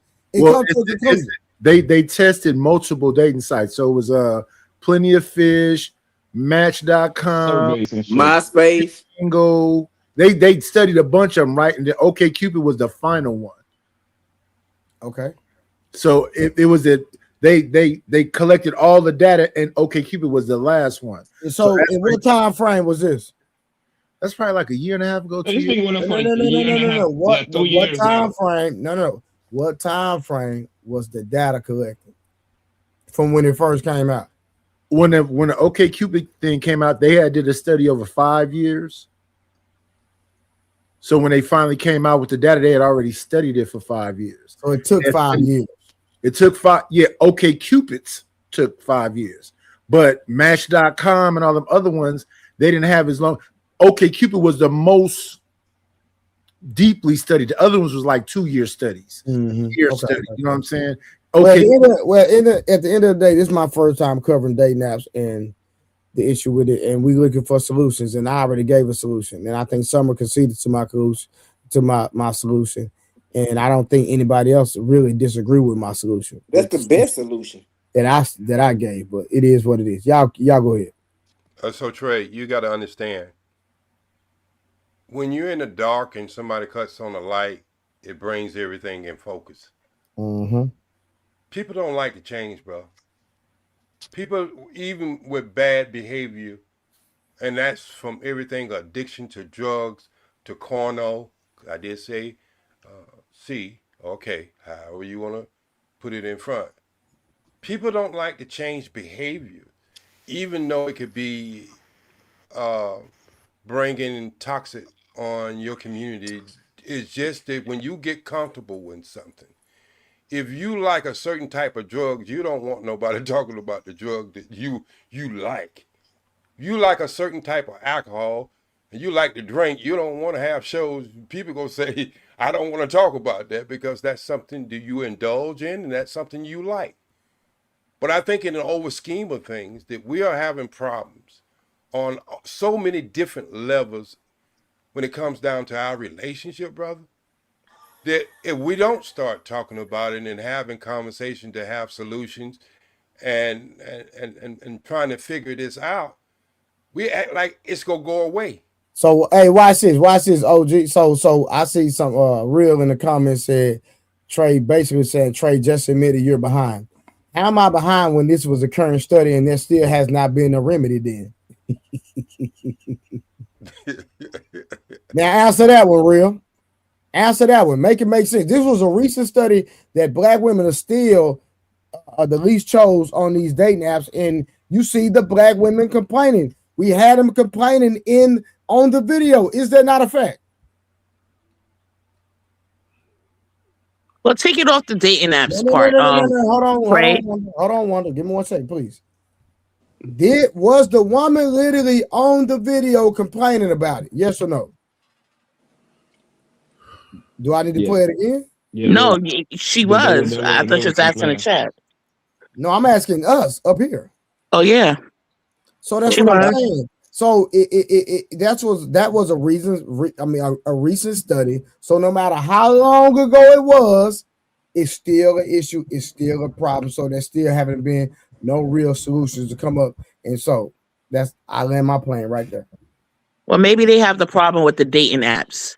Maybe everybody's not on the dating apps or whatever. But this still remains the same problem where women, black women, most black women are saying black men aren't dating us. Okay, so let's take it off the apps now or whatever. It's still the same problem. Keep it on just a different location. Keep it on the app for 1 second. The race and attraction study by OkCupid was from 2009 to 2014. We started talking about it a couple years ago, but the original thing was from 2000. It was a 5-year study. From 2000. No. The one I just talked about was from Hinge. Yeah, Hinge is the new. Hinge is talking about luxury dating. And isn't that from like 2023? Yeah, that's more recent. The Hinge thing is more. Yeah, that's why I said it was recent. The one we just talked about was yeah. recent. OkCupid is old. Hinge is kind of like, that's brand new. So, Nightish, would you agree with me? I've been in this space ever since 2010. Would you agree along with me? A lot of them conversations we think was the title of this show was conversation within a conversation or just about black relationship, not a title. I agree. Yeah, the Hinge thing is brand new. So that is where Trey is right. But the OkCupid thing is old. No. What I'm saying, even when you were talking about the OkCupid thing, wasn't these conversations within the conversation of relationship, but nothing specifically speaking just on a title of a show, dating apps? A lot of these conversations, I was there with you. We've been in this space for a long time, but they were conversation within that conversation of a relationship, not nothing specifically dealing with just only the dating app. Yes, but whenever we had the conversation, that's where the gender banging came in. Yes, I got that. Yeah. But that's what Trey would be right on that corner too, because a lot of these conversations that we heard about dating app was conversation within a conversation on relationship, not a title. Yes. See, this is why y'all need the OGs around like me in 90, because we can bring some patterns and historical when we get down to the matter of fact of things. And if we're still having this problem in 2026, obviously the solutions haven't been heard, or they're not accepted by people, or it goes down to what I said at the beginning of my statement. People don't like change when they get comfortable. What change are you proposing? My change is the same change that will be the first change if women would set a higher standard of the process. What standard should that be? No sex without commitment. So you think all parties should make that as a standard going forward? I think one had a greater responsibility because there are things that happens to one over other. But yes, I think both approaches, because you can't have one without the other one. But I think women have to understand they have a greater responsibility due to the things that happen within that thing they do. Do you think that's even reasonable to have an expectation? I think wait a minute. I can answer this very. I think the creator who made this earth and who made this planet, he would probably be the best architect of how it should go. I don't give a damn if it's reasonable or not. That's a mindset. So what I'm saying is, when we change our minds, so a lot of things weren't reasonable until we decide to change our mindset and became reasonable. I'm talking about the mindset. The only way you can come up with something that could work and you think it can't work and you call it unreasonable It's because you don't want to change your mindset. And I it goes back to I was asking if it was reasonable. It is reasonable. Totally Yeah, reasonable. can I say one thing? I was gonna say that the reason I agree with what he's saying on that is because it's definitely a route that should be considered for the fact that if we look at what has happened over the last 20, 30, 50 years of people doing it the opposite way, or, you know what I'm saying, if we just look at the results of everything of, you know, a lot of stuff stems from the premarital sex, lust in general, sex overall. Like, that's the whole thing that's been pushed. And the more and more that it's been pushed and the more people have taken that route, there's been a lot of, the results have not been good. It's been a lot of chaos, a lot of confusion, a lot of out of order things, and look at the overall result. So, and then I agree because of what he was saying about the creators, because yeah, God is not crazy. He you know, he made a structure and a design for a reason, and he also gave us the power to overcome and the power to like fight flesh. So even though we do as humans have issue with that, you know what I'm saying, and quote unquote, no one's perfect. God has actually given us and made it possible for us to walk that way if that's what we choose to do. So really, it's just a lot of justification and a lot of excuses on why people want to continue to operate in flesh. And overall, I mean, that's really why we're in the predicament we're in general, is due to flesh. So I agree with him on that point. All right, real quick, Ash_Av says, so you didn't marry for character nor money. What is your message? Hey, Ash Ab, I apologize for not getting to the super chat earlier. I think I'm not sure what the context was with that. I should have pulled it up earlier. But Ash Ab came back and said, black men are not trying to figure things out. Is you are spreading propaganda and putting the responsibility on black women to handle. All right, y'all go ahead. I want to make one more comment on that. I want to make one more comment on that. What was just said is because I don't think that all the responsibility is being pushed on women, because overall, both genders have to heal within themselves and know who they are within themselves. That's one of the main issues, is people have to understand their purpose and the reason that they're here and operate in that. And when they're operating in that, whether they're supposed to have a mate and all that stuff will come together. And then also you develop character. So the way you approach, you know, the situations as far as relationships and marriage, that stuff changes too. When you're walking in a particular will, when you're trying to, you know what I'm saying, you know, be righteous in what you're doing. So a lot of that stuff changes and you drop off a lot of those things. So if you're supposed to have a mate, or if there's somebody for you, you know what I'm saying, eventually you'll bond with that person. So Greg, let me ask you a question, Greg. And it's a specific group of people that's pushing sexual liberation. And when we talk in vagaries like this, we are basically passing the buck on everything. I sit up and watch a fourth wave feminism seminar with a bunch of women that's trying to get legal action to make sure that prostitutes don't get prosecuted. The only bad guy in that transaction, they are saying, are the tricks. Do not lock these women up. Lily Phillips was like 100 men or something, and they talked about that was empowerment. So we're talking about relationships. I mean, I don't think we need to go down that route. I mean, so do you think people are trying to be in relationships, Grant? Since you keep saying that, and people keep talking about morality, when people are turning away from God. I'm just trying to keep us understanding what our. I mean, hey, hold on real quick, Grant. I'm gonna be real with you. We really don't finish the date nap conversation. So right now we can really go in any direction if I'm being honest with y'all. So I'm just letting y'all know that the date nap thing is done. We done already conquered that. We watched the entire video. I think everybody spoke on the gate and sentiment about it. If not, speak up, forever hold your peace, whatever. But right now we can just really go in whatever direction y'all desire to go. So go ahead. All right, then we can talk about prostitution. I'm saying all I got to that's what you know, man. Do it. All I got to say. No, go ahead, Summer. No, I'm just laughing. I'm sorry. Okay. Let me go on mute. That's what I Y'all want hear to me? say. Yes, we can hear you. All I got to say on the dating app, the fact that people are actually going to a social media site to find a partner or some type of companionship speaks volumes in there. It's trash.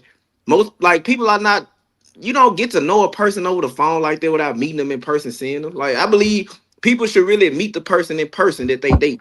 That's my opinion. I agree. So why so serious? Can I respond to what you just said? Yeah, when you meet a person personally, you're meeting that person or the representative. That's facts. So what? I'm asking you. Do you think when you meet a person face to face, they're genuinely being their actual self?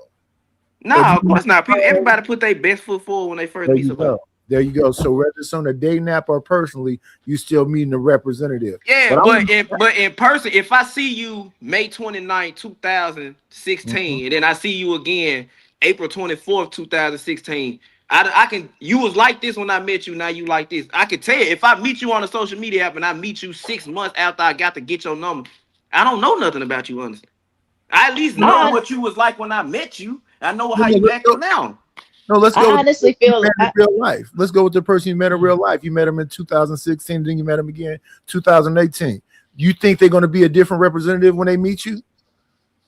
I know they're gonna be a different representative when they after I get, because people change and then people get comfortable with certain things and you learn people. Now after you get what you want, people typically they start showing how they really are. So I understand it. My thing is, if I meet you on social media and I've been talking, the first time I meet you, we probably gonna have sex. I don't know nothing about you, honestly. Say what now? I'm saying freaky, man. I'm saying. So you mean tell me if people are meeting a stranger for the first time after you've been talking to on social media and y'all bang, go ahead, you got it. But so you don't think people do that? You think people meet people on social media? I'm positive they do. Exactly. They do. Trust me. So what I'm saying, if I meet you on social media, we've been talking 3-4 months. I'm lying to you more than likely. You're lying to me more than likely. I got something going on here. You got something going on.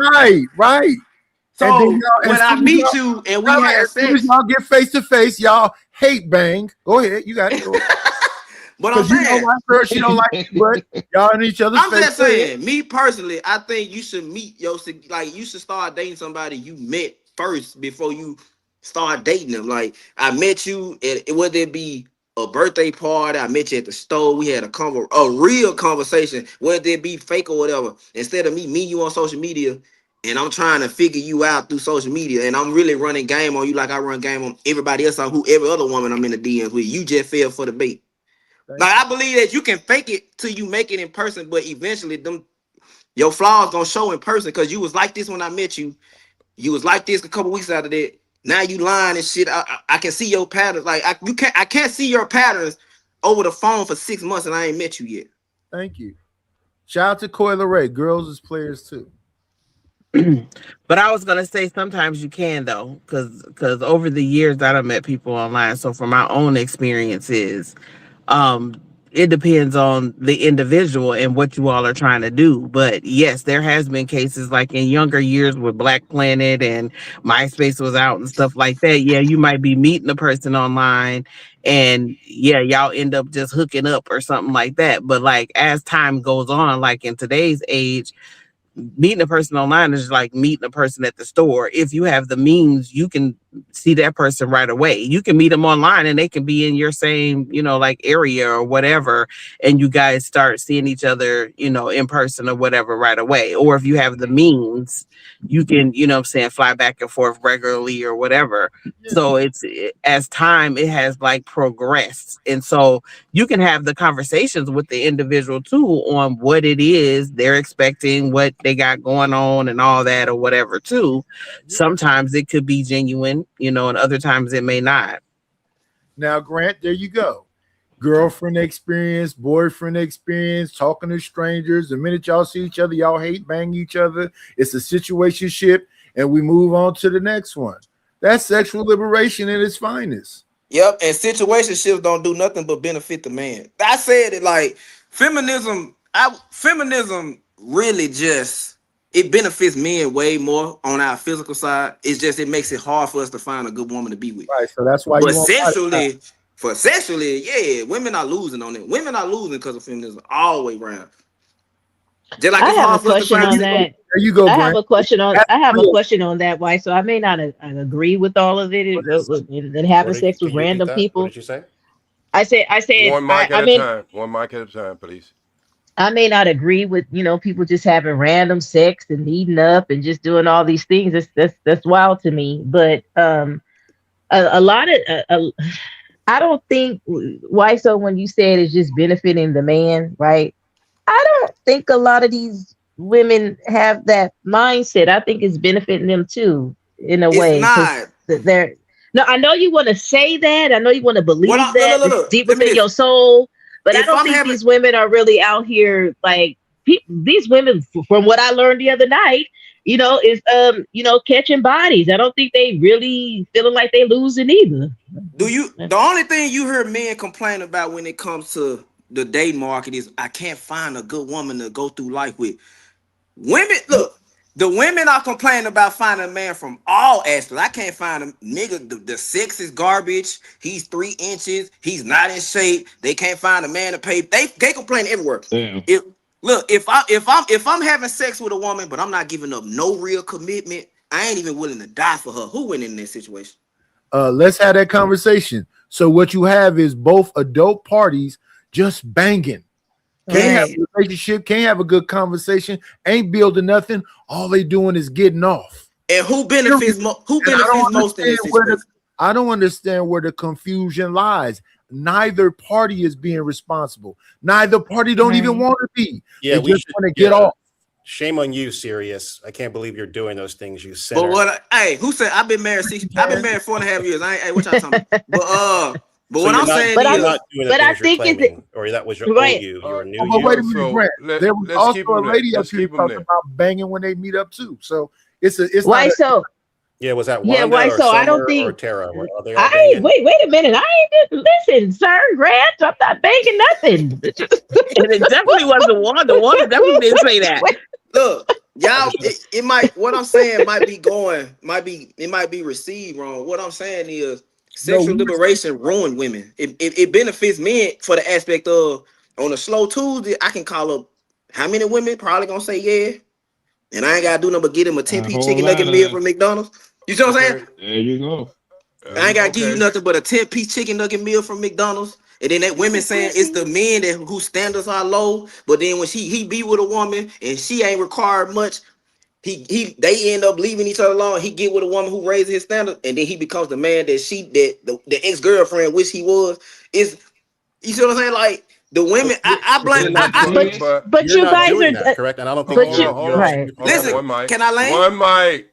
Can I land? I'm gonna land with this. Go ahead and land. Go ahead. People get on me all the time, be like, bro, you don't say nothing about the men.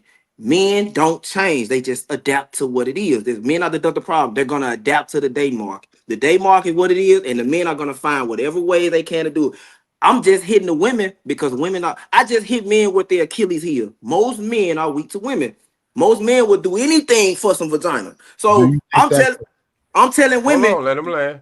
I'm telling women, look, me trying to tell a grown man what he trying to do, and he been living his life for obscene amount of years. I know how men are I know how men can get when it comes to a woman that they like. So I'm trying to tell the women, marry before you carry. Stop giving men that y'all will call a man, this nigga's up. You'll call a man a bitch to his face and still have sex with him later on that night. So you disrespecting this man, he disrespecting you, you talk bad about, and then you fuck this nigga.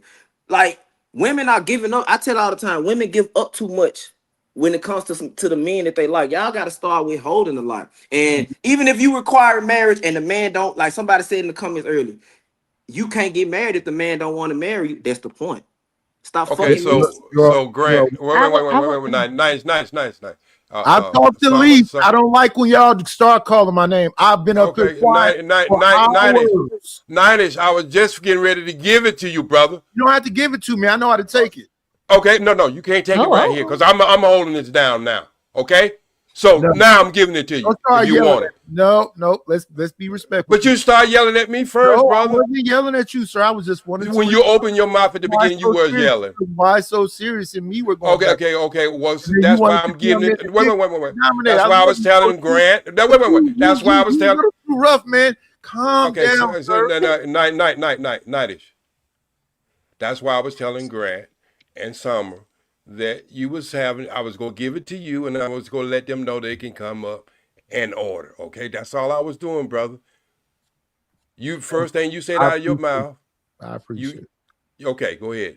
Yeah, all I'm saying is that why it's so serious is a walking contradiction. As that dude that's a part of that other community called that man a slut maker, this man is out here actively banging chicks like it's going out of style, but telling them they're irresponsible. Oh, me? That was you before you got married, yeah. Not denying it. I didn't know you was will married. say, Why so? I before I didn't even got know. married, it was like when I was 23, 24, yeah. Nah. I slowed down like once my first It's daughter a got change, married. man. Yeah, I slowed down. I ain't gonna deny that. Yeah, I was running through women. The minute I had a daughter, and I was like, damn, my daughter can end up with a nigga that I used to be. Yes, that's why you gonna hate young men. I got your card, bro. Yeah, but here's the thing. You want to know something that's crazy? Most freaky men have a daughter first. I always wanted daughters. I ain't want no sons. I got a son. I hate that shit. Grant. I always wanted daughters. I always wanted daughters. I seen you shaking your head as he was speaking, and I know something was on your mind and you wanted to get off your mind. So was you got the floor, brother. I listened to you guys earlier pontificate about, your sort of beliefs and the sort of way that God wants people to be. And then when presented with a case where someone is completely doing the antithesis of what you claim, there's just no pushback. I think if you're going to have these sort of rigid beliefs and rigid concepts that you want to impose on others, I would welcome you to impose it on people, but I think it's often not equally distributed. And listen, I don't necessarily subscribe to what you believe, but I do subscribe to that. If you are going to have a belief, I would stick to it and try to be as proactive of holding everyone accountable within that structure. And I just think to me it's comical because I see the number of people who are commenting. I'll just go through a range of the things I'm saying. I've heard people type like women are nothing. Let these women. They're losers. I don't need women. I mean, I find it to be extraordinary that men who claim to be so alpha or whatever it is, that you can whine and complain as frequently as you are. Like men who have access to women aren't complaining. We do. Hold on. Wait a minute. Wait a minute. My bad. Damn. My bad. Go ahead, Grant. You got the floor. All I'm saying is, if your thing is that you can't get to women as a fundamental concept, which that's what you're saying, or that you don't have, and black women are having the same structure, correct? And you have this inability to have these two components, black men and black women, on these other sides of this equation. Now, before anyone comments that black men marry more often, you have to ignore the fact that black men still are at a 49% non-married. It's not as if you're like the 5'5" midget complaining that look at the 5'3" midget. You really are missing the fact that you're still at the bottom tier of this marriage rate. So there's nothing to brag about being the tallest midget.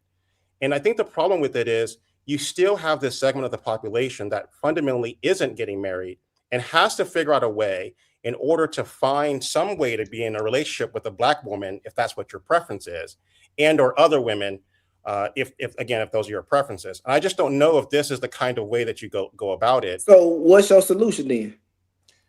What's my solution? Yeah, we already gave out. I said women need to require way more. They expectations are higher than their standards. Their expectations are, mind you, when the guy played the video and the girl is saying something to the effect of, if a black man cooks for me, I know he's broke. You know what I think when she says that? She's not talking to me, correct? I mean, that person doesn't bother me. I don't spend my time on people who don't share my values. So I don't whine in a corner about one individual, because you know what that is? That means that you have not you, incorrect, the royal you, that you have this expectation of this individual liking you, and somehow you feel rejected. I don't feel rejected, nor do I think that that one individual is reflective of the broader groups of people. And I think if that is animating you, then you should be looking within yourself and wondering why that animates you and why you get frustrated. Because ultimately you're in control of yourself.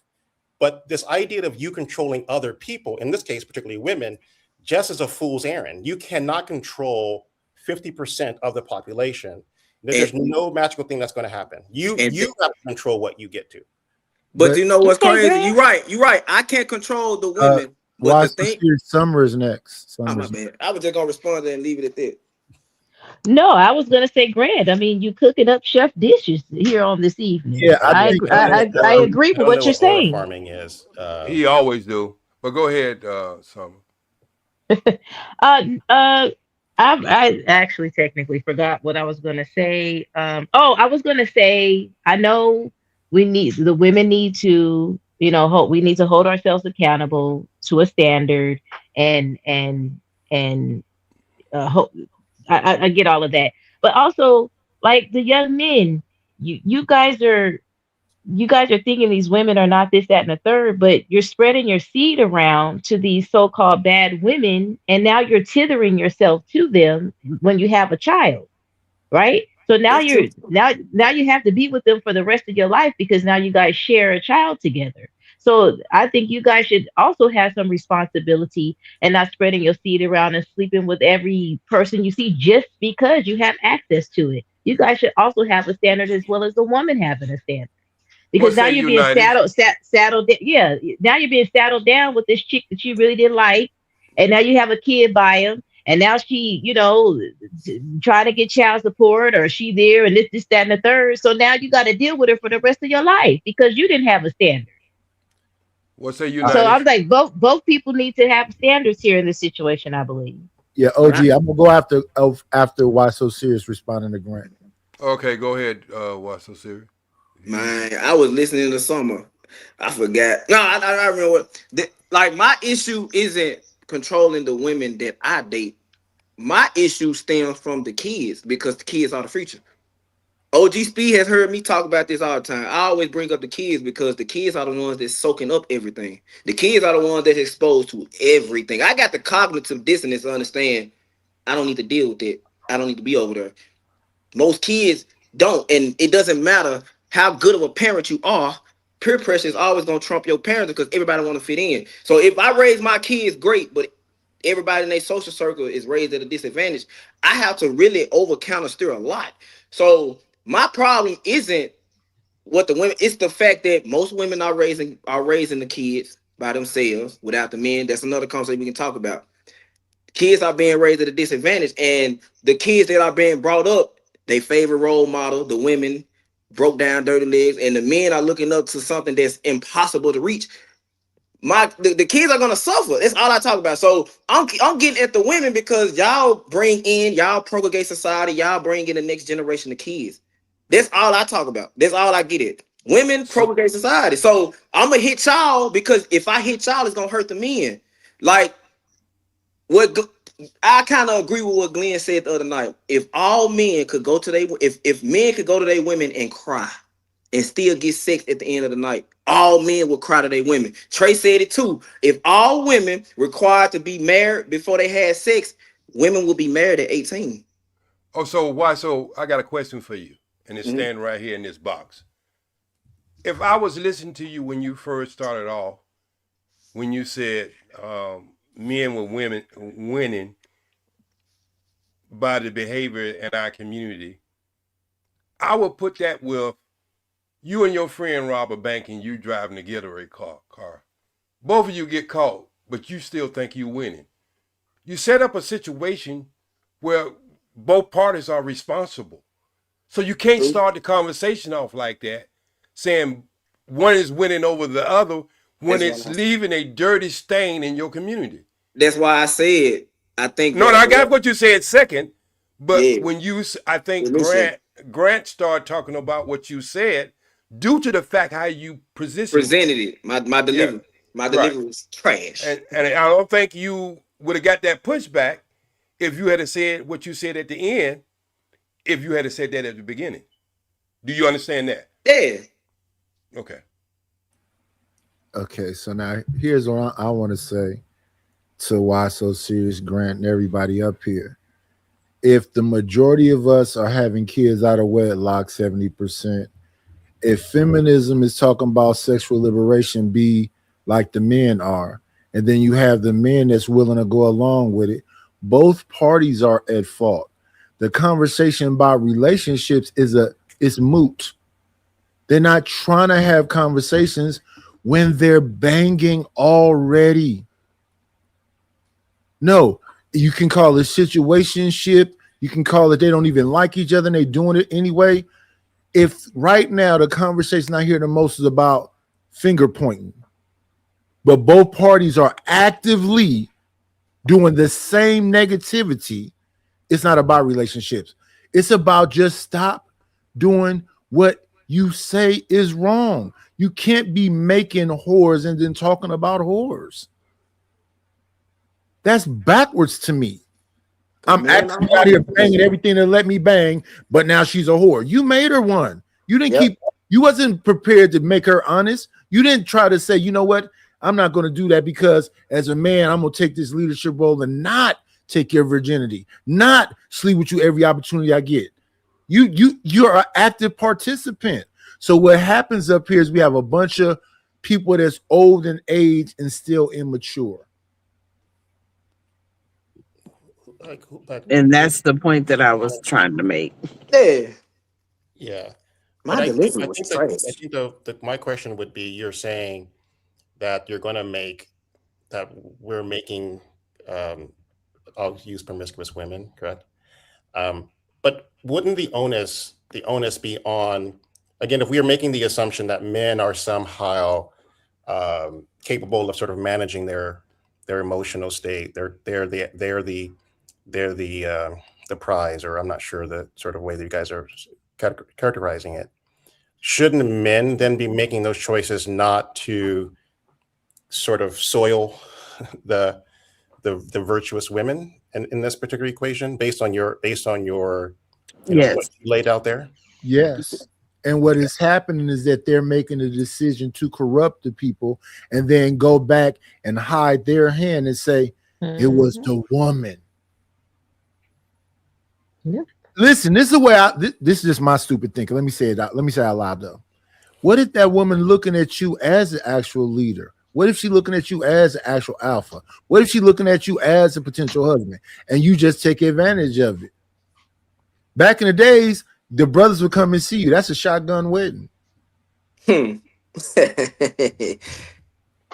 ain't heard that term in so long. Well, I have heard It's the many truth, times. Knight. I have heard it many a time, and that just gonna give away my age. But we know you're 43. We know you're 43. You're trying to hide. So I have a question. Yes, go ahead. Go ahead. So if we were to do it as Knight said, right, with the, not making the 304s or the men not making the 304s, what percentage of marriage would you think would be happening? That's like my real question. Like, what would that percentage be? Because I really don't think back in the 30s and 40s. I really don't think that we are doing this conversation any justice when I'm thinking that everybody's not made for marriage. I'm trying, Wanda.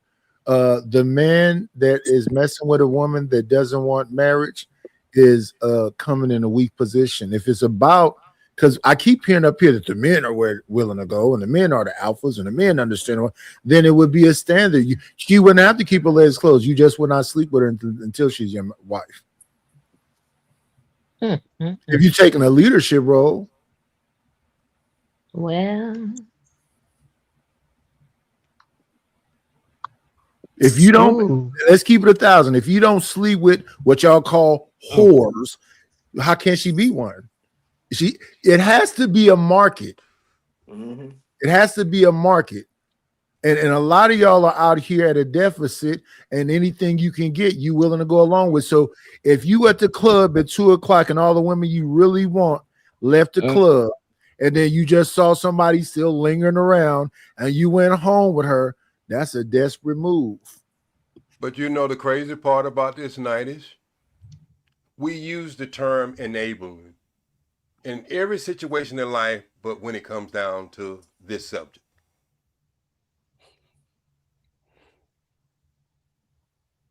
Dudes will cuss me out, throw me under the bridge, call me Captain Save-A-Hole, all kinds of things when I ask them.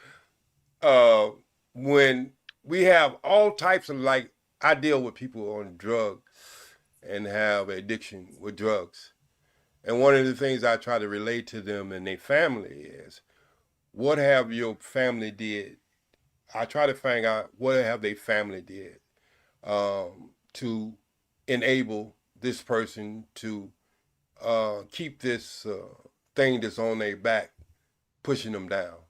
And I found out a lot of times there are families who are enabling people to keep their addictions or a lot of other things. So, but when you bring this up in the relationship, then all hell breaks loose.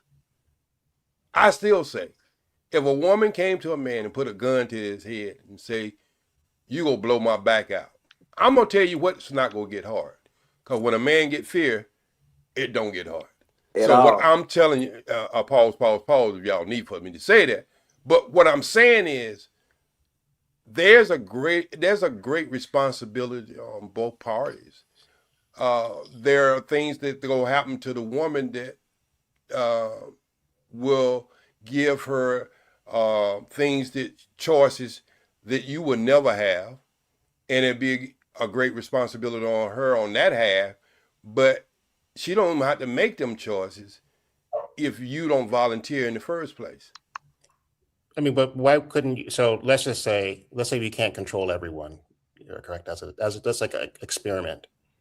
Yes, sir. And I think there's any number of community. I've seen people moving in and out of different communities here online. Why wouldn't we just start here and just have everyone? Obviously, this probably wouldn't happen. Raise your hand and say you agree fundamentally that the men in this ecosystem all are good. And let's say 80% of them. And let's say you can vet those out. And then you can just say, hey, I feel good about these individuals and we all agree. And then you guys can become a little sect where you can, whatever you guys perceive as your righteousness, whatever it is. Okay. No, hold on. Just listen to me. I'm making this No, point of saying. I said, okay. I see what you were doing. I'm saying, like, you can tease out this plan of saying we perceive, I would just say a modern day Black Mormon church without some of the freakiness, correct, of the Mormon church. But in essence, you become this sort of sect within a sect. You get to set the parameters, and if you believe all, your daughters are going to be virtuous, however you perceive, and you perceive all the men to be good based on whatever parameters you can set, and you can game this out, and we can begin to see and use your data as a way to prove out what you perceive is the right path forward. And if it works out, I think many people will be knocking down the door to join it. But if it doesn't, then maybe you can then reassess the claims that you may be making. But I think we need to get away from making broad assumptions that we're going to get 30 some odd million or 40 million people to make those adjustments, because I think that's just something that's going to be very hard pressed. So are you saying, Grant, if there were factors out there where people could see there was a better outcome, you saying they would be just in droves at the door? No, I'm just asking. Whether they're at the door, correct? Ultimately you as an individual, correct, you're perceiving yourself that you have a system by which you want you and your offsprings to obviously, I imagine, to have a way to marry someone within the conditions that meet your standards, correct? And you could do that. You can create that ecosystem, I would imagine. I'm saying, Grant, and the reason why I'm saying that is I've been in that system. They wondering if Trey wait, let me finish. Is Trey sleep? No, he's not sleep. Trey is not sleep. He let me handle this for the last. No, that's fine. I was just saying in the back check, I think somebody wants to come up. He'll when he get back, he'll be more than happy to let that person up. So I want to go after you, OG. Okay, so Grant, I've been in that system for 40 years, and it's called the Nation of Islam. Yes. And that factor is a factor, how we court and how we do things. I have a 29-year-old daughter has never had a boyfriend because I never raised her to have a boyfriend, and she's still a virgin. And her mother can contest to that. I'm not like AI who went with the doctor with her. Her mother goes to the doctor with her. So what I'm saying is, there are not just the Nation of Islam. There are other Hebrew Israelite. organizations. There are other organizations. But see, the problem is with this is the influence, social influence. But you just said you don't have social. You just proved but you just said, correct, your daughter is not having social influence because of the ecosystem. Okay, so but I'm saying that my daughter was raised in a structure that will be stricter than the average person who lives in the United States. We're talking about something a totally different paradigm. But what about the other people within your group? Are they also living that strict life? They live, yes, sir. Yes, sir. Okay. Because if they wasn't living that, you'll be getting new flashes. Yeah. So, but anyway, so what I'm saying is I just don't want to highlight what I'm in. There's a lot of other structures. What I'm saying is when I say there's a social influence know that, look, man, I'm going to be honest.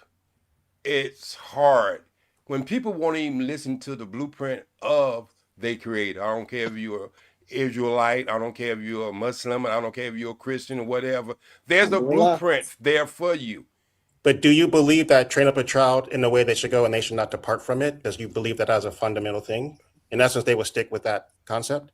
I think that whatever do you agree with that person that you believe? Do you agree with that as a tenet of I agree with it. Okay. I don't. So I don't. Wait a minute. You used the big word, so you slow down. It had more than one syllable, so I need to understand what that damn word. You want me to be more monosyllabic for you? I want you. So let's try that all over again, so I know what I'm saying yes or no to. No, so I'm just saying, like, do you agree with that as a principle that you're, in essence, if you are giving your children the sort of doctrine, correct, the teaching, that and ultimately it will sort of protect them from the outside forces. In essence, they will not depart from those teachings, therefore follow those teachings. More than not. Okay. So you're saying, like, in this case, you have like a 95% success rate, correct? Yes. Yeah, Okay. something like that. So what I'm trying to figure out is, once you have that success, even within this very small ecosystem, wouldn't that be something where I would imagine you would be happier in the sense that you're just seeing all these great outcomes and you shouldn't have to worry about the rest of the heathens, correct? Because who cares? And you can just keep adding more people to your congregation. Right, but I'm just an old ass man. I'm gonna let 90s have it right after that. I'm just an old ass man. I'm out of that whole circle. I've been blessed from the head down. All right. And so what I'm saying is I have surrounded myself. My foundation was Christianity before I ever got into Islam. So my foundation was always consistent, building to be a better person. And I'm going to be the first one to tell you that I was with the worst. I was a DJ. So think about a DJ. I'm just, at me behind that booth is like Chris Brown, who can give a girl a bologna sandwich with some mustard on it and she'll be happy. So what I'm trying to tell you, that I'm not talking about things that just because it's an explosion. Now I'm talking about things as far as that I had to come through, and I had to make adjustments in my own life. And I seen the things it did for me and the people surrounding me in that same organization. So I'm just saying is, you can lead a horse to the water, but you can't make them drink. There's things out there that people can get in to get more positive outcome. But just like I said at the beginning, Grant, some people just don't want to what?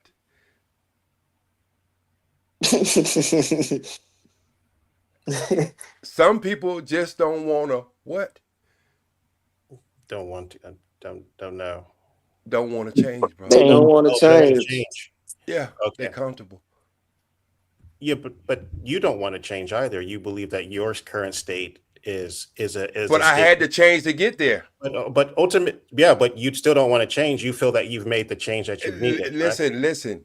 But do Life you is- agree that you're not further changing as a concept? No, I'm changing. I'm still here. Or you're still changing. See, wait, listen. But are you sure that other people aren't changing? Well, I'm not sure. I'm just looking at the results. So you're what I'm assuming that saying, the results are because of not changing. well, your results always tell you the truth. The results tell you that something happened. It doesn't tell you. No, the whether results it was someone always who tell changed or you the didn't truth. Hey, no. I don't care how you do it. Science, biology, your results tell you the truth. Yes, but you said that if because they didn't change is why that happened. I'm saying if we keep having the same problem and people are not trying to get in these organizations, I'm saying they're comfortable where they at. They just want to complain about what they're going through. They build a house on a rocket foundation, and then they go complain about it because they bought cheap wood or they bought cheap locks.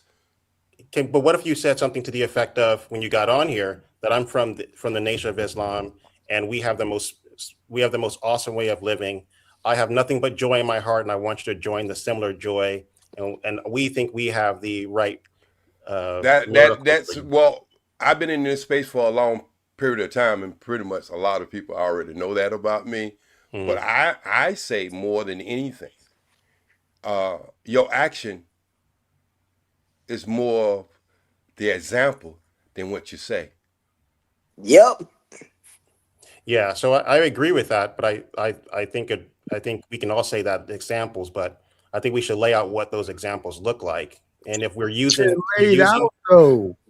but if we're that's using what I was trying to tell you. That's what you But new the to examples are you're new to there. the space, and I'm glad we're having this conversation. Yeah. You're new to it. You're new to me because I haven't been on here since you've you're been awesome. coming up here. But I have been sitting and watching you. Grant, he's not awesome. He's okay. He's everyone's nice. He's an antique. You got to call it OG the antique. Most certainly, and I come with a bowl of rice every time I come on the set, and I'm eating it because it's steamed and it's jasmine rice. Go ahead. I like. Hey, you and Grant in California, OG. Yeah, well, that's good. I like to I surround just myself think with that good we people. gotta make room to not say like the absolute is marriage or whatever. Or if they're not getting married, right? But they have a stable relationship, a long-term relationship or whatever. Are they still considered hoes? Because they didn't get married? Yeah. No, they're not. No. No, they're not. They're not. So I don't think we should make the marriage the absolute, because at the same time we have to look at there's a divorce rate also, right? Like you know. Hold on, y'all. I apologize. I had some super chats. However, y'all know I had to make a run real quick. Go ahead. All right, so Wolf with the $2 said women that don't love nobody don't benefit nobody. Ooh, hold up. Striking Rich came with the goddamn $5 in euro money, I think. He said only economics and power dynamics can make black women follow black men, and even then, this submission would be temporary. Women as a whole are not loyal. Ooh, y'all gotta address that one. I mean, women do submit to power. Ass said, Grant, that is a great perspective. Men say they have no control over their third leg unless we close. Is that the message to your kids? Grant, what did you say while I was gone, brother? He said a lot. I got Did some you say questions. something? Grant, don't tell me over here talking dumb while I'm gone, brother. No, I would never say something like third. No, he didn't say And it wasn't Grant that said. Yeah, it wasn't. He wasn't doing the temptation stuff. I got a question. No, either man, you're not gonna go before. Bro, we gotta deal with these goddamn super chats, brother. Hold on, because like Rich said, man, you must have got somewhere to be. Hey, hold on. I always got somewhere Hey, to be. Striker Rich said women as a whole are not loyal, and it's all about men having economic and dynamic. I mean, economics and power dynamics, basically having power and money. So he's crazy. Women are not loyal. Nah, I think women are loyal. Just he can't get no loyal woman. Either man, the man. He asked me. I'm after OG. He didn't ask you anything. I asked the panel. No, I asked the panel. Nigga, I'm on the panel. That means you asked me. What the You fuck ain't are y'all lying. You talking on the about? panel. You're taking up too You, much of man, you space. glad you got her line. Shut up. Nigga tripping. Well, he don't have a hairline because Nah, he went to India, y'all. He went to India. I said I heard his feelings earlier. Trey tried to Hold on, sir. Hold on, sir. Let's get it understood. You can never hurt my he feelings. was Don't good. ever I heard his disrespect me like feelings, that. man. You fat, Trey nigga. You'll went to never go hurt my do some push-ups, man, after I told him Boy, he you can't seen do me. it. Boy, you can not out push up me ever in your life, boy. I could go ahead, Nineties. Nineties want to talk. He been talking for 5 hours. Go ahead, Nineties. So Sorry, I I've can been go after quiet you. up here for hours. I want to get back to this whole conversation though, about ecosystems that already exist. So we know about the Nation of Islam. We know about the Hebrew Israelites. We know about the bourgeoisie. You got to have 3 generations of people that went to colleges. All that stuff already exists. And those people in the bourgeoisie believe in arranged marriages. And arranged marriages last longer than any other kind of marriage. That's already been established. But what we hear is stuff up here about men who talk about being alphas and leadership men, but keep talking about if the women is giving away the milk for free. That's not a leadership position. That's a weak position. All right, cool. Let me ask you a question about these hoes. So, Carlos, and that's the problem Carlos, that a man want to ask about the hoes. I'm So about to tell you. the So, hoes, Carlos, okay, cool. I know you said stay away from. You was finished. You was done. See, Nineties, he didn't have this thought until I said something. No, this is you was done. I let you stop. You don't let me do nothing. Let's get that. I let you stop. Go established ahead. first. You didn't Go let ahead me. and make the same point you made an hour ago. Worse than I do. So again, the fact that you come up here and say where the hoes, that mean that the hoes running. I ain't even say where the hoes at. You can't hear it. You got it. Thank you. The point that I said is Carlos Miller just had a take. So my question to the panel, he says the best. He said the best are the.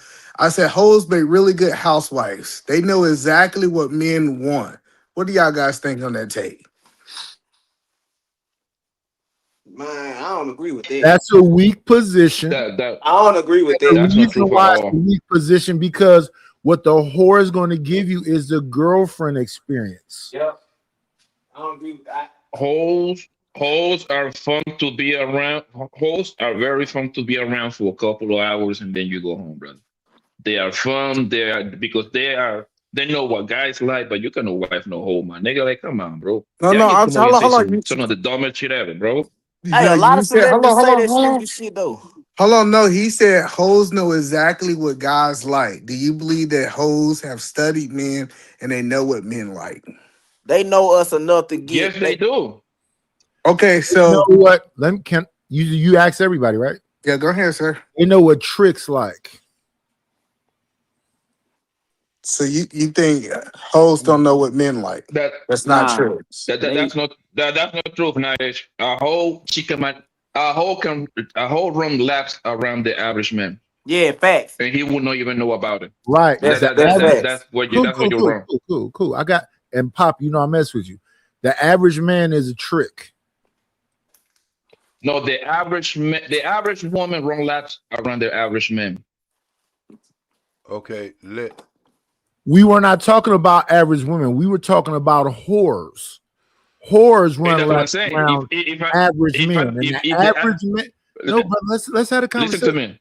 We know more men. Listen to me. If the average woman can run laps, let's not change subject. Wait, brother. So you know where I'm going. If the average woman can run laps around the average man, Jesus Christ, can I finish, bro? If the average woman can run laps around the average man, a whore will run the war around the average man, bro. That's what I'm trying to say. Meaning that the average man is not really equated. It's not really equated like that to tell the difference because all the whole have to do is just move to the next town. That nigga don't know what he got going on. Bronco, me and you've been knowing each other for 4 years. You know how many times you said this exact same thing to me? Yeah, because it's a math, bro. It's a science. That's a science. I got to go science. I think we're getting kind of sidetracked. So Nidash, you say sidetracked. I say, man, I say no. And the reason why I say no even if she's the best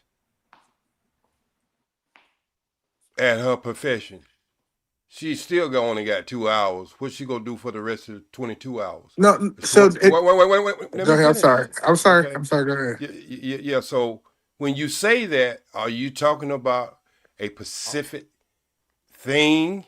But when you start talking about around the house, what we were saying earlier, I just don't believe that the woman who has that title know a damn thing about how to keep a house running.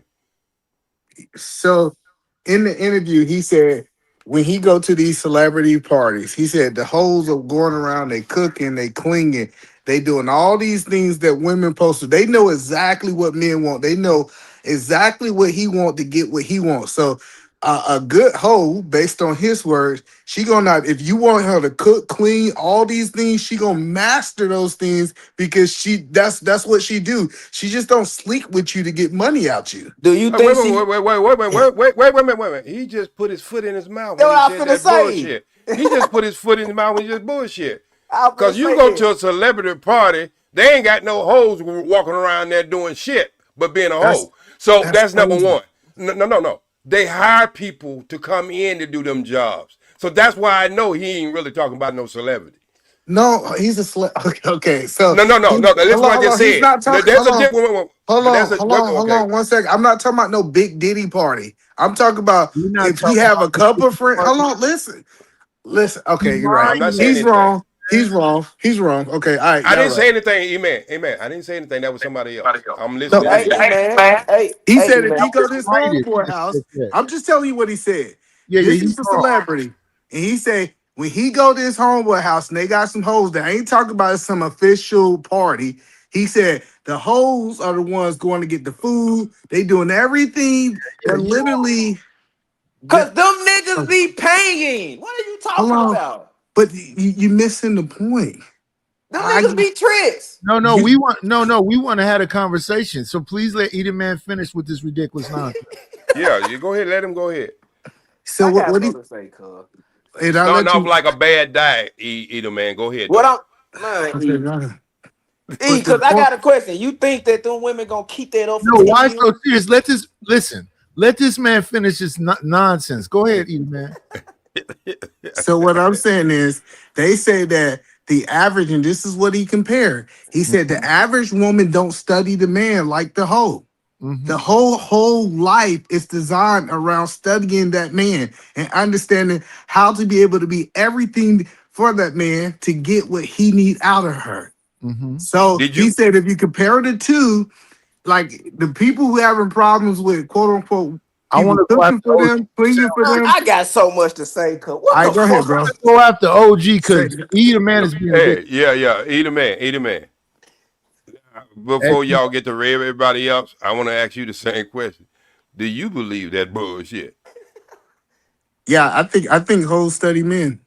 No. I'm gonna ask you again. That ain't what we OG, let me know if you had to get married again, would you marry a hoe? If I was to get married again, I don't think I ever get divorced, so I can't even think. No. Let's think outside. I don't think outside. Let's think outside the point. I'm not thinking out of it. I would never. Well, then you know that. Well, if you don't think outside, I only got one more question to ask you. You know, and I don't want to ask you that. Well, don't ask it to me, because okay. So, but you know what it is. So I asked her. I asked her the question, and I guess now just make it about me, right? No. Stop. Y'all let me have this. Y'all let me have this. No, because listen. Wait. I asked you the same question. I asked you the same question that you asked us. Now, all of a sudden, wait a minute. No, all of a sudden, I'm not even talking about you, OG. It was other voices. No. I got you. I got E-Man. What I'm trying to bring it to the surface is, if you tell me you believe that, right? And then my follow-up question will be, if you were to get married yourself, which we already know you're married, so we just doing things that you do and everybody do on these panels, right? We come up with questions. might not pertain to you personally because we know you're already married. But Yes, we I- just say, if you were to get married again, would you marry I a would. hoe? That's what I'm saying. I wouldn't get married again. I'm being Then my why wife are you up forever. here prescribing that? No, I'm not prescribing. I asked. I want to talk to you though about this. What you're saying exactly right now. Okay, I get that y'all want to Ask paint a the narrative. question. No. So Hold on, because hold on. Let me make my statement. I have heard y'all say, "Hey, you made these a random statement. Ask women." the question. I Hold want on. to respond to the Go ahead. question that you asked. Go ahead, bro. You want to respond? I thought So you we responded see already. in real time with Kai Cenat has walked away from streaming. So we're looking at Rakai, Tylil, and all of them. Most of them girls they bring there are whores. And all they do is sit around and look pretty. The people that's cooking everything else are maids.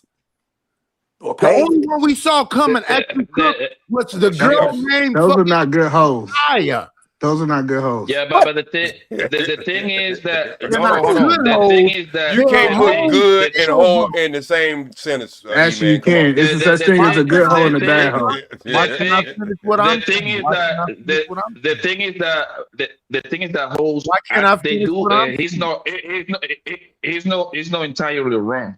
Hoes actually study, man, but they don't make a good wife. That's the part that you're wrong, either, man. Old Hoes, hoes.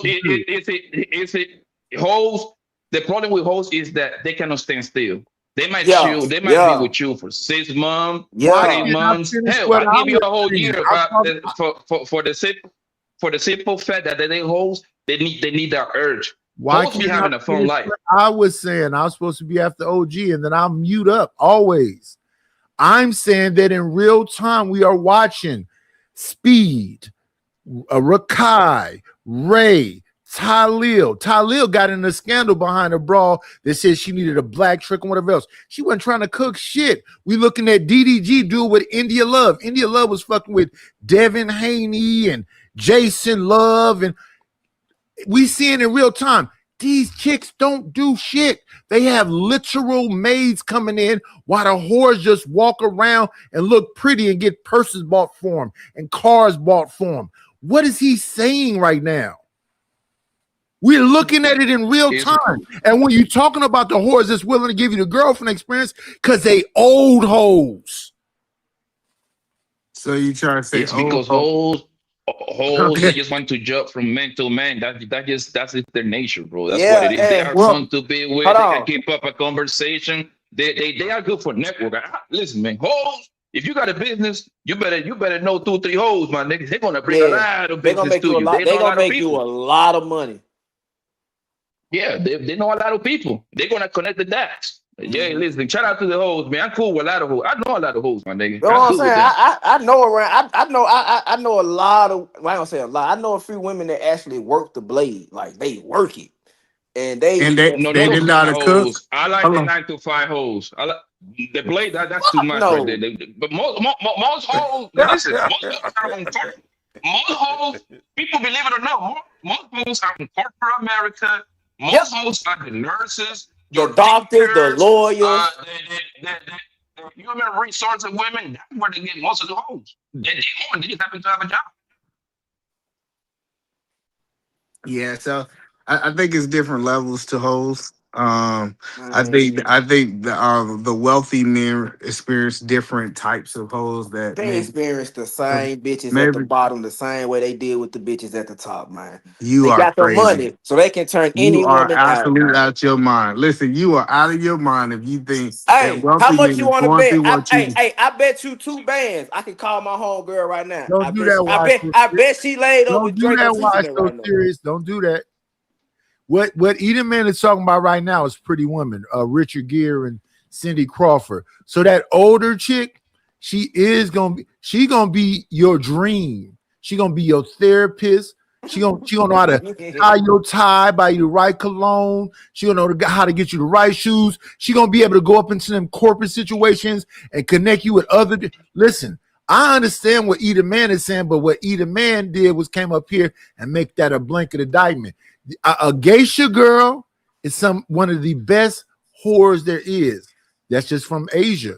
In America, we have Heidi Fleiss has some of the best, what you would call They're Call not girls. called whores though. They're called Ladies of the night, call girls. No. They're called the fuck is it? Escorts. Escorts. Escorts. But the only difference about my reason for why I don't think men would ever really marry a hoe is bad, because when you can't tell her no, because if you don't tell her no, she gonna go fuck with a nigga that will. They'll tell her yes. Not to mention, if y'all get to struggling and bills need to get paid, she's gonna go back to her old habits. You think hoes are not getting married? Hold on, no. You think that hoes are not getting married, bro? Escorts are, yes. Yes. But they're exclusive escorts, and that's just because the nigga got Right. the man So got to not- pay off. He got to pay her off. Man, I guess y'all try to recategorize what hoes is now. Like, I guess a hoe escort is something different. Bro, all I'm saying is, when it comes to the whole aspect, you brought up him saying what the bitches be doing and cooking. You think them bitches gonna do that shit for a regular degular ass nigga? You think them bitches gonna do that shit for a regular degular man? Either man just misspoke. He not talking about whores. He talking about escorts. That's okay. different. So a whore and the escort is different now. Okay, completely. Yes, one actually fucks niggas for money. Another one, she might get money from a nigga, but she just a nympho. Oh, I guess we. No, she's not an info. She has all kind of relationship with or of status. So she she specialized. In Grant, let me ask you a question, Grant, because I know Grant that read the dictionary. Is a hoe and an escort a different thing, Grant? Yes, because you have a whore and you have a hoe, nigga. Hold on, Grant, because I'm pretty sure I looked at the word hoe. And is a hoe and an escort a different thing, Grant? Based on definition? Go ahead, Grant. I think they provide a different service. Thank you. All right, so what service do a hoe provide? And I literally brought up geisha girls because those are the Asian. Are you niggas looking at the panel? Are you looking at the screen, or am I just sitting here? Big Aaron. All right, what's going on? What's happening? Jesus Christ. Yeah, so not yeah. Jesus, not the Lord's name in vain.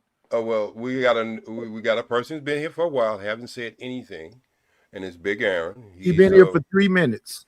No, he's been here a lot longer than that. Yeah, I didn't even know. My bad, Aaron. I didn't know you were in here. So we're gonna give him the floor. He's a guest that comes over here a lot, and he has a lot of things to say in the office. The floor is yours, Big Aaron. Appreciate it, OG. I really do. So I like to be brief. No, I don't think hoes make good housewives, because a housewife, the first quality she must have, so she has to have a polished and righteous set of scruples and standards, which hoes are known for not having. Right? As soon as something tweaks their desire or triggers something in them to make them act on an instinct or something like that, she's going. Right? And it could be something as simple as a higher price being paid. She's out of here. Hoes are designed to be very unstable and agile. Right? They can bend, move, For the shift. moment. They're shapeshifters. They can bend, move, and shift in different ways at any given moment.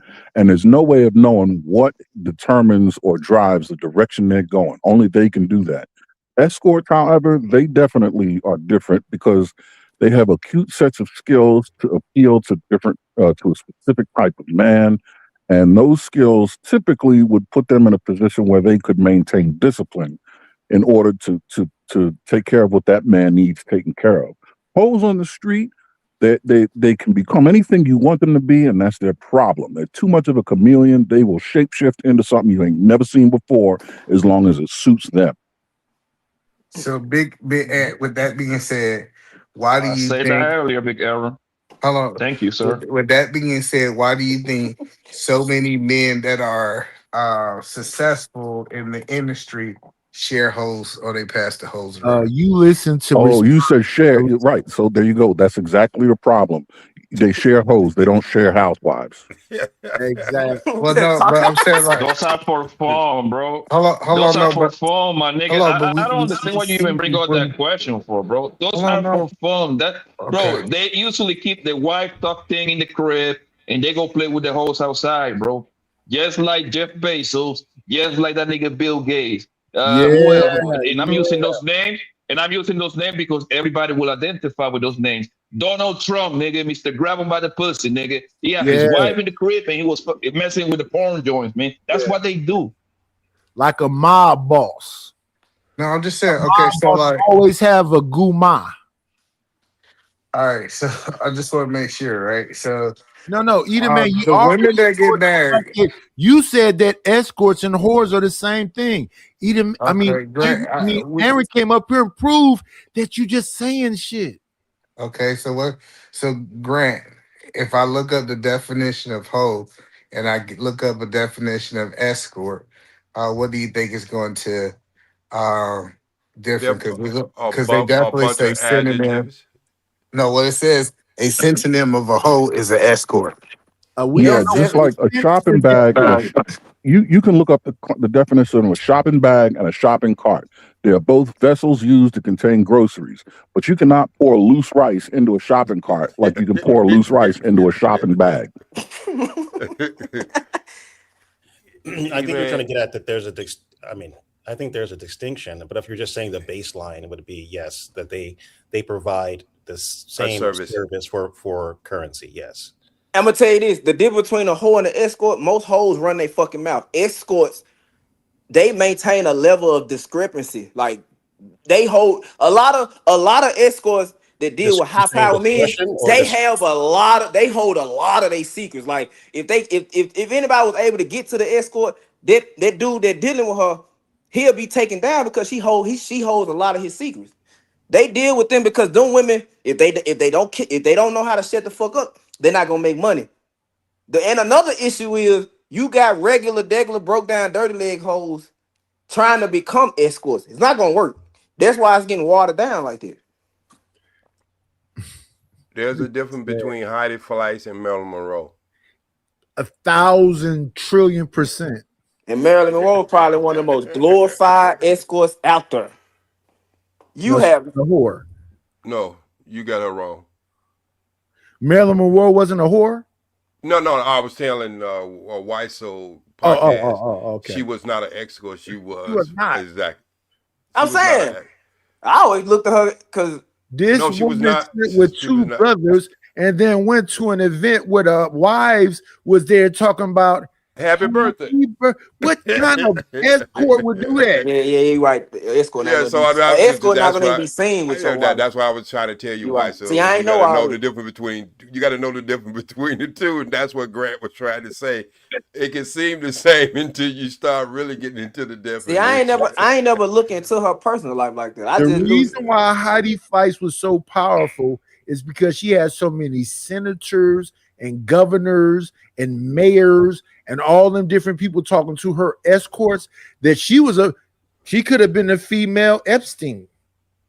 And see, you can take an escort to a dinner party and with prestige people. You can't do that with a whole. You can't do that. Can I respond to somebody? Can I respond to somebody in the group chat? He just said.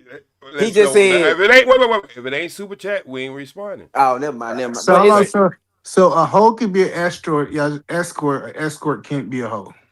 It's the other way. It's the other way. All escorts can do whatever hoes can do, but all hoes can't do what escorts do.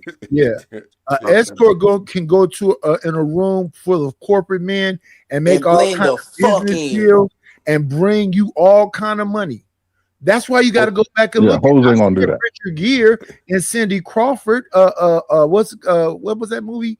Julia Roberts and Richard Gere. What was that movie? I can't think of it again, man. Pretty Woman. She was an escort, and she wasn't the best escort, but she was good enough to get him everything that he needed. Yeah, escorts hand out business cards. Hoes hand out disease. There you go. Come on, man. Oh boy. All right, since you came up here and eat a man with that bullshit, you got to give me 20. You gotta give your old ass nothing. What do you think this is? That boy think he an antique. You can bark off orders. Don't Brad. What's worry wrong about with it. this I can do man? 20. I can do 20. And I Okay, can well, turn your camera on. and I can give you, Turn your camera on. I Are can you give you, just talking, or you gonna turn your are camera you on, ready to old turn yours man? on now? Old man, are you just talking, or you gonna turn your on? We Nah, can turn you the said you cameras could on. give me something. No, You said you could give me most something. Give it certainly. to And me. I'm saying I'm not gonna do it without you doing it. Okay, that's what I'm saying. Same time, like Chris Tucker. Same What you could time, same do? time. What you could do is based on what I could do. Old Okay, ass no, it's nigga. not based on. Well, I'm gonna be the leader in it. I'm gonna start mine off first. You gonna play catch up. Antique. Yeah, That's you're my new right. name. OG the Antique. You're Just right. Hey, be talking. Trey, you got a super chat. If you want to bring it on the screen, I'll read them. Okay, Trey, you there? So Grant, I want to respond to what you were saying earlier. So earlier, I think it was actually Nidus too was talking about kind of contributing to the madness. And he was talking about having these places to go that teaches something different, right? So with that being said, do we really think that these men actually want these wholesome women that they're talking about, or do they really desire the hoe? They want them both. But let OG read. That's a fact. We want them both. Brother, Num Bays or Num Z's or whatever that is. Brother Numsy with $2. Appreciate the support, brother. I think We got any more? That's all we got. Yeah, that's all I see. That's the only one All I right, saw. please support the channel and share. And if you have any questions, just put it in super chat. Yep, like, comment, and subscribe. Hit the like button. Yeah. I tend to think that I think there's a preference for what the kids call a baddie or something baddie adjacent. Because I don't know anyone who's serious about the sort of this sort of virtuous woman. I don't see it. I don't know if that's a. But Grant, it's the whore Madonna thing, right? Yeah, I think people want what they can't have, correct? If there are women who are, let's call them just celibate, who aren't doing anything, they probably aren't out. You probably aren't seeing them. And the beautiful woman you're seeing, she may not be interested in you. And I think that may be where the frustration is coming from. But when people say stuff like Nidus he say that men want they cake and eat it too, or whatever, however the statement going. You want to have your men, cake too? Mm-hmm. I know, but I'm paraphrasing. So when we say on the opposite side, women will want her toxic dude and also have her man that was stable too throughout her lifetime. They do that now. Women get what they need from what they supposed to be getting out of one man with multiple dudes. Let me give you an example. She might deal with a broke dude. He just got a nice size package, so she fucking suck on him. And then she got a dude that's a sugar daddy or a trick. Well, she deal with this cornball dude that make money. But he a cornball, so she just use him for his bread. And then she got a dude at home that's a game banger, ain't worth 10 pennies, but he'll die for her. Women not doing that. No, also, but basically, when I heard y'all guys' response, you guys are mad that women are doing the same thing that men are doing. Mad at all. We're not mad at all. I just said men benefit off women doing it. We get to fuck you without giving up nothing. I can fuck a woman, give her a baby, and I ain't even willing to die for her. That make me trash, but you get what I'm saying? Y'all get where I'm going. No, I get that, but I'm trying. Hold on. Because you're not answering what I'm saying. So you said men want their hoe and they want their good woman too, right? Yeah. Now, and do you think that's a problem? Why? Why so? Serious. If you think I think that's a problem. One mic at a time. Mic at a time. Hold on. They in the chat. They talking about super chats, gentlemen. Brother Numsy and Zionic, I think. If you guys send a super chat, as long as I'm on the panel, I'll make sure to read it right away. If it doesn't pop on the screen or not, I'll read the super chat right away. And if it's a question, make sure the panel sees the question and answer it on the spot. Yeah, to let you guys know. I scrolled all the way up after Numsy, and I didn't see anything. Going forward, if you see me on the panel and I see a super chat, I'll read it as soon as I see it. Thank you, brother. So why so serious? Do you have a problem with a man wanting a hoe and also wanting a classy lady? You want No, my honest see, opinion? you I'm said asking a you said you question. yeah, but you asked me the question first, and you said I said something I didn't say. I said a man looks for the whore Madonna in one woman. Publicly be a fucking Madonna, privately be the whore. I didn't say anything about multiple women. So if you're gonna quote me, That doesn't make her a hoe if she's a freak with her man. That's not whoring. You man, what I say the other night is a actual thing, sir. No, being a freak doesn't make you a whore. Those are two Right, different things. but it doesn't matter. What I stated is an actual thing. I do see another super chat. It's from Axe Av for $4.99. Grant, that is a great perspective. Men say they have no control over their third oh yeah, they already read that one. Okay, yeah. So why so serious? So answer my question.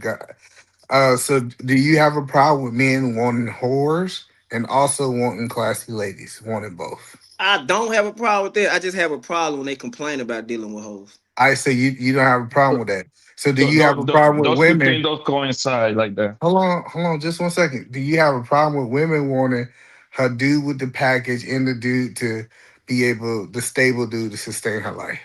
I don't have a problem with it. I just have a problem when people complain about being in a doghouse when they put themselves in the doghouse. Okay, so you saying you ain't got a problem with what men or women want. Just let them do their thing. Because at the end of the day, we got the universe don't owe you an understanding.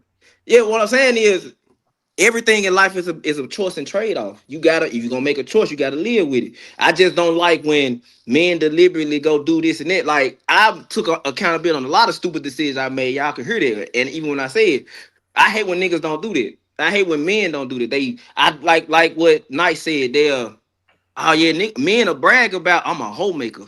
Then get mad when they deal with a woman and they like this woman and they found out she used to be with a man that turned her out.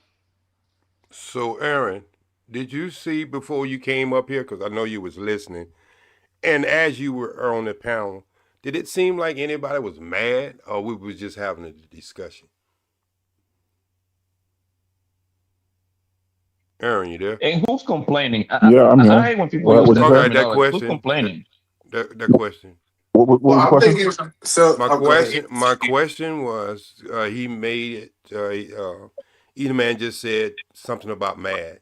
I'll let him repeat the question, but I'm asking you, within what I thought I heard, did you hear anybody up here that was mad or angry, or we were just having a conversation, even when you was on the panel? No, the whole time I haven't heard any feeling. No, nobody's upset. But he's mischaracterizing. That's why I say you go ask a question again, either man. So I did leave that open for you if I took it. Wrong. So being in this YouTube space, I'll make a statement so you understand. People act like it's a problem when women are hoes. They say they giving this advice, they kind of lecturing them for being hoes, but they want the men to have two options, but they want to take away one option from the men. So that's why I asked when I say people are mad. You for the women, you mean? Because you said men twice. Yeah, so I'm saying that it seems like men have a problem with the state that women are currently in. That might be a simpler way to say it. I think what you're saying is, my bad. Hold on, why so? My bad. I think what it sounds like what you're saying is men want women who are women of character and women who can be a hoe, but they have a problem when women want a man that has a dual personality as well. And men are chastising women who are hoes for being a hoe, but they want to turn around and they want a woman to be able to be a hoe. Is that what you're saying? Yeah, pretty much. All right. So but they don't want a woman that's a hoe. The difference between a woman that's a hoe and a woman of any other kind is the fact that a hoe doesn't have scruples. Now, does he want his woman to be able to have the skills of a hoe? Yes. He wants a woman to be a freak in the sheets for him only, but he doesn't want her to have the reputation of being a hoe, right? Now, as far as what women want, if they want a dual personality in a man, that's fine. I don't think that's a problem. But I can see how it will be a problem to men look at that and say, well, if you don't qualify for the type of man that can offer that dual personality, then you can't make demands around it. Men typically, I don't hear them making demands around it. They simply say that's what I want. Well, But they hold on. won't, but they don't end up with that. That's why you hear about sexless marriages, or that's why you hear about men, they complain, they cheat and stuff like that because they're not getting what they want. Women will No, I make think a I hear the demand. disconnect. No. I hear a disconnect between me and you.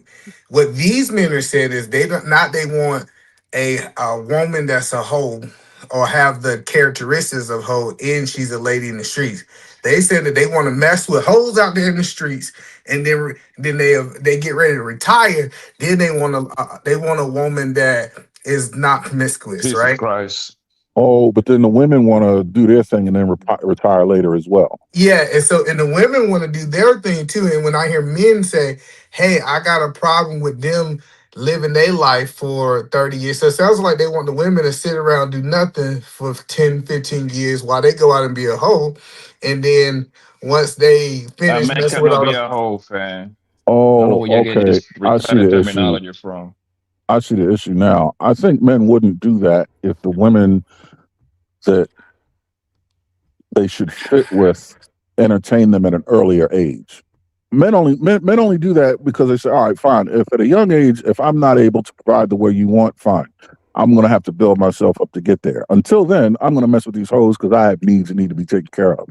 I think that would go away if women at a young age actually gave men a chance instead of going to guys with the resources. But the thing is, the thing is, hold on 1 second, OJ. Hold on. The thing is, bro, like, I don't know what you're, either men trying to say, bro, like, yo, she is the one that decided to do all of that. No man is putting a gun to her head. None of that, bro. So you're trying to imply like this man, the only way they can stop that is by they saying no. That's it. I don't know what you're trying to say. That's not what I'm saying. Well, what is your point? Yeah, I think you missed the point. The point was if I have two people at 20, the man said he want to mess with hoes until he get ready to settle down. That woman, his expectation for that woman is not to do anything until she's 30 for her to be qualified as a good wife, right? So I'm saying so what I am saying is, why do men have an expectation they want these women to basically do nothing for 10 years and they can have their cake and eat it too? Because what you're saying misses the presupposition. What you're saying misses the And this is where you're presupposition. wrong. The presupposition is did that man originally want that girl? She turned him down. That's why he decided, oh well, I'll go deal with these hoes. No, but I get that. It's an archetype. Hold on, so you can so you can see what I'm going, bro. We literally got proof thousands of times by just watching these dating shows. What is the most common phrase that all these women say on these dating shows? I have been proposed once, twice, 3 times. That way they let you know that the guy wants to get married. If he doesn't tell me anything, he tells me that at least. So that means that the guy still wants to get it. Hold on 1 second, bro. Also, at the same time, I think Mr. Fantastic, I know the numbers. Like, I haven't talked about the numbers. They said that they are reporting the most virgin niggas on planet Earth this day. These niggas are like 30 years old. They haven't get no pussy. That also tells you that it's the queen that over here that throwing that pussy. You see what I'm saying? So I find it hard to believe that what the scenario that you're painting at this point. Well, the 20-year-old man and the 20-year-old boy that he told homegirl, oh, I want to go mess with the hoes. I don't think that's how it is, bro. Hold on. Wait a minute. Hold on. So yeah, have a good night. I'm about to get up out of here. 10 seconds. I know, but we want you to stay. 10 seconds, you can have it, bro. We want you to stay. All right. But I'm about to go anyway. Okay, can you just have 2 minutes? Grant, are you still there? I don't think he's there. Grant, okay, so Grant, yes, he's here.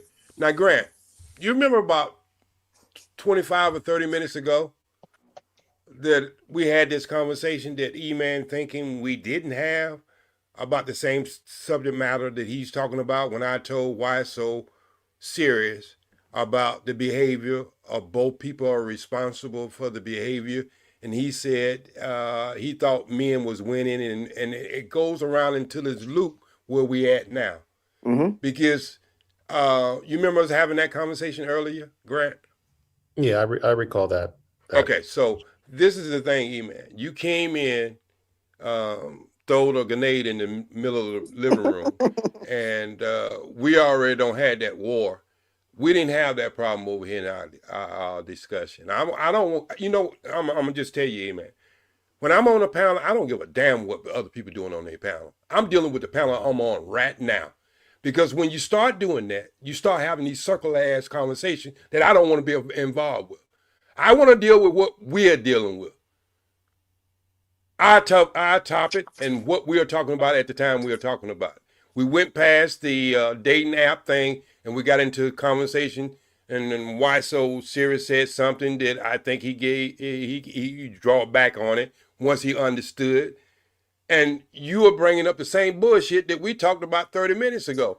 And this is why a lot of people who comes to these channels and these panels and listen to this stuff say we never get anywhere, because every time we take one step forward, we take 3 steps backwards. Okay, so take your trash ass and do whatever hell you got to do, and you say good night. Yeah, I do that. Yes, sir. I do exactly what you said. I know we like to paint the picture. Like Papi Blanco said that he never had a problem with women. Like throughout his whole life, he had it. It's a group of men who could have settled down at 20 with the right woman if they want to, but they just wanted to play the field. And I'm not saying he's one of those men. I want to be clear. When I hear Small ass number eater, man. okay, you're right. I appreciate y'all having me, because it sounds like y'all really don't want to have a conversation. But we want to have a conversation, but we don't want to have 1940 conversation when we're in 2026. Take your trash ass and eat something. Do some butter biscuit routine tonight. Do some half push-ups. Sit up. sir. Whatever the hell you got to Good do. night, sir. Don't come in and throw no grenade on our damn show while I'm up here. Have a good night, sir. I appreciate Thank you. Good night. I hope you and your family's doing well. My thing is, and I ain't trying to drag on with that. I said this a couple shows ago. I think social media and red pill and feminism don't project the average human being. I think the average man and woman are sensible and actually want to settle down and have a family. That's a fact. And I believe that to a cold heart. The average person is not trying to live whatever lifestyle. They might be saying it, but deep down they want to go to work, come home to their family. How do you occasionally come up with just like, you seem so reasonable? It's almost like we're getting multiple people. Because I do the rage bait. Just I say certain things to trigger people into a conversation with me. And I got to stop that too, because it gives a bad light. Yeah. He could be a troll sometime, Grant. He could be a troll. Yeah, sometimes. you see, like when I I'm gonna tell you, if I say stuff like, well, what type of woman do you want? I want a woman to shut the fuck up, suck my dick, and make me a sandwich. That's just me triggering somebody into a conversation, because somebody a man or a woman gonna be like, what? And now we finna have a discussion. Did Miss Kim want to speak? I don't know. I know. Miss Kim, you are in the house. Testing 1, 2, 3. Can you hear me? Now we can. Loud and clear. I just wanted to say, I said Julia Roberts was a escort and not a hoe. She was a hoe. So that makes me think that y'all confused on what a hoe and an escort is. She was a prostitute. She was a hoe. She was not an escort, a prostitute, exactly. But y'all said she was an escort. When you say y'all, are you talking to me? I gave my example of what a hoe and an escort was. I don't know who it was. I'm sorry. I just heard somebody say she was a high-end escort when she got picked up from off the side of the road. She was a hoe. So I think mine was Heidi Fleiss and Marilyn Monroe. My example. Marilyn Monroe was a hoe. Heidi Fleiss was an escort. And she started Julia Roberts in Pretty Woman was a hoe too. Yeah, I got that. I didn't never even comment on that. I never saw. But somebody said she was an escort, so if y'all don't know, it seems like y'all don't know that ain't what Nice said. Nice said she might have been an escort, but she was a trash ass escort. She wasn't a good one. That's what he said. So she was a hoe. You can't be you gotta pick one. But that was to my point of me saying that you have garbage ass, broke down, dirty legs trying to cross over into being escorts and being high end when they're not. That's what she was. So just say what she was. Don't say she was an escort. Y'all, that makes me confused. That it makes me feel like y'all don't know the difference. You keep when saying y'all say y'all. stuff. You keep saying y'all, ma'am. Well, I'm sorry. Whoever said, I don't remember who exactly said it, but I know Okay, I've been well, listening and I heard yes, ma'am. somebody say that. Not ain't even on the panel to defend himself. Right. So Oh, well, not, that was my bad. I'm yeah. sorry. Okay. He's not That's- here, but I think there was other examples was given. I think Big Aaron gave a great a definition of it. And if he'd like to go into it and say it again, I'll be more than happy to listen Oh to no, it. he because doesn't have to go into it again. I was just saying. So what do you think about what he said then? I believed everything everybody else said, except for the person who said that she Oh, was okay. a escort and not a Okay. hoe. Okay, I got you. But that person was wrong, and we don't That's get all I'm everything right. saying. Yes, ma'am. That's We all don't I'm get it. saying. Wait. But you had 9 against 1, so you had 9 who gave a description Nobody of. disputed that. Nobody disputed that. Y'all I agreed think. with that. Okay. Well. Okay. All right. I didn't. Okay. That's That's why I all I gave you. had to say. I can go back Yes. on mute. No. You don't go back on mute. What brings you up here? No, don't go back on mute. Nuh-uh. Don't do that. Because we want you to be part of the conversation. So other than that, what you think about the conversation other than that? I agree with everything. I only say what I don't agree with. I agreed with pretty much everything y'all was saying, but that part like So how you confuses doing? me when y'all don't know the difference. Oh, okay. So how you doing tonight? I'm doing amazing. You doing amazing? You had a great day? Yes. Okay. Amazing So, day. Thank you for yes, ma'am. asking. Yes, ma'am. So what you did you see our earlier topic about the dating thing? Did you see that that we had a discussion where you were there, privy to hear some of that conversation? What dating thing are you saying? Because I've been here watching. Why are black women the least choosing on dating now? Because we not on there. And when you are on there, why are you at the bottom of the totem pole?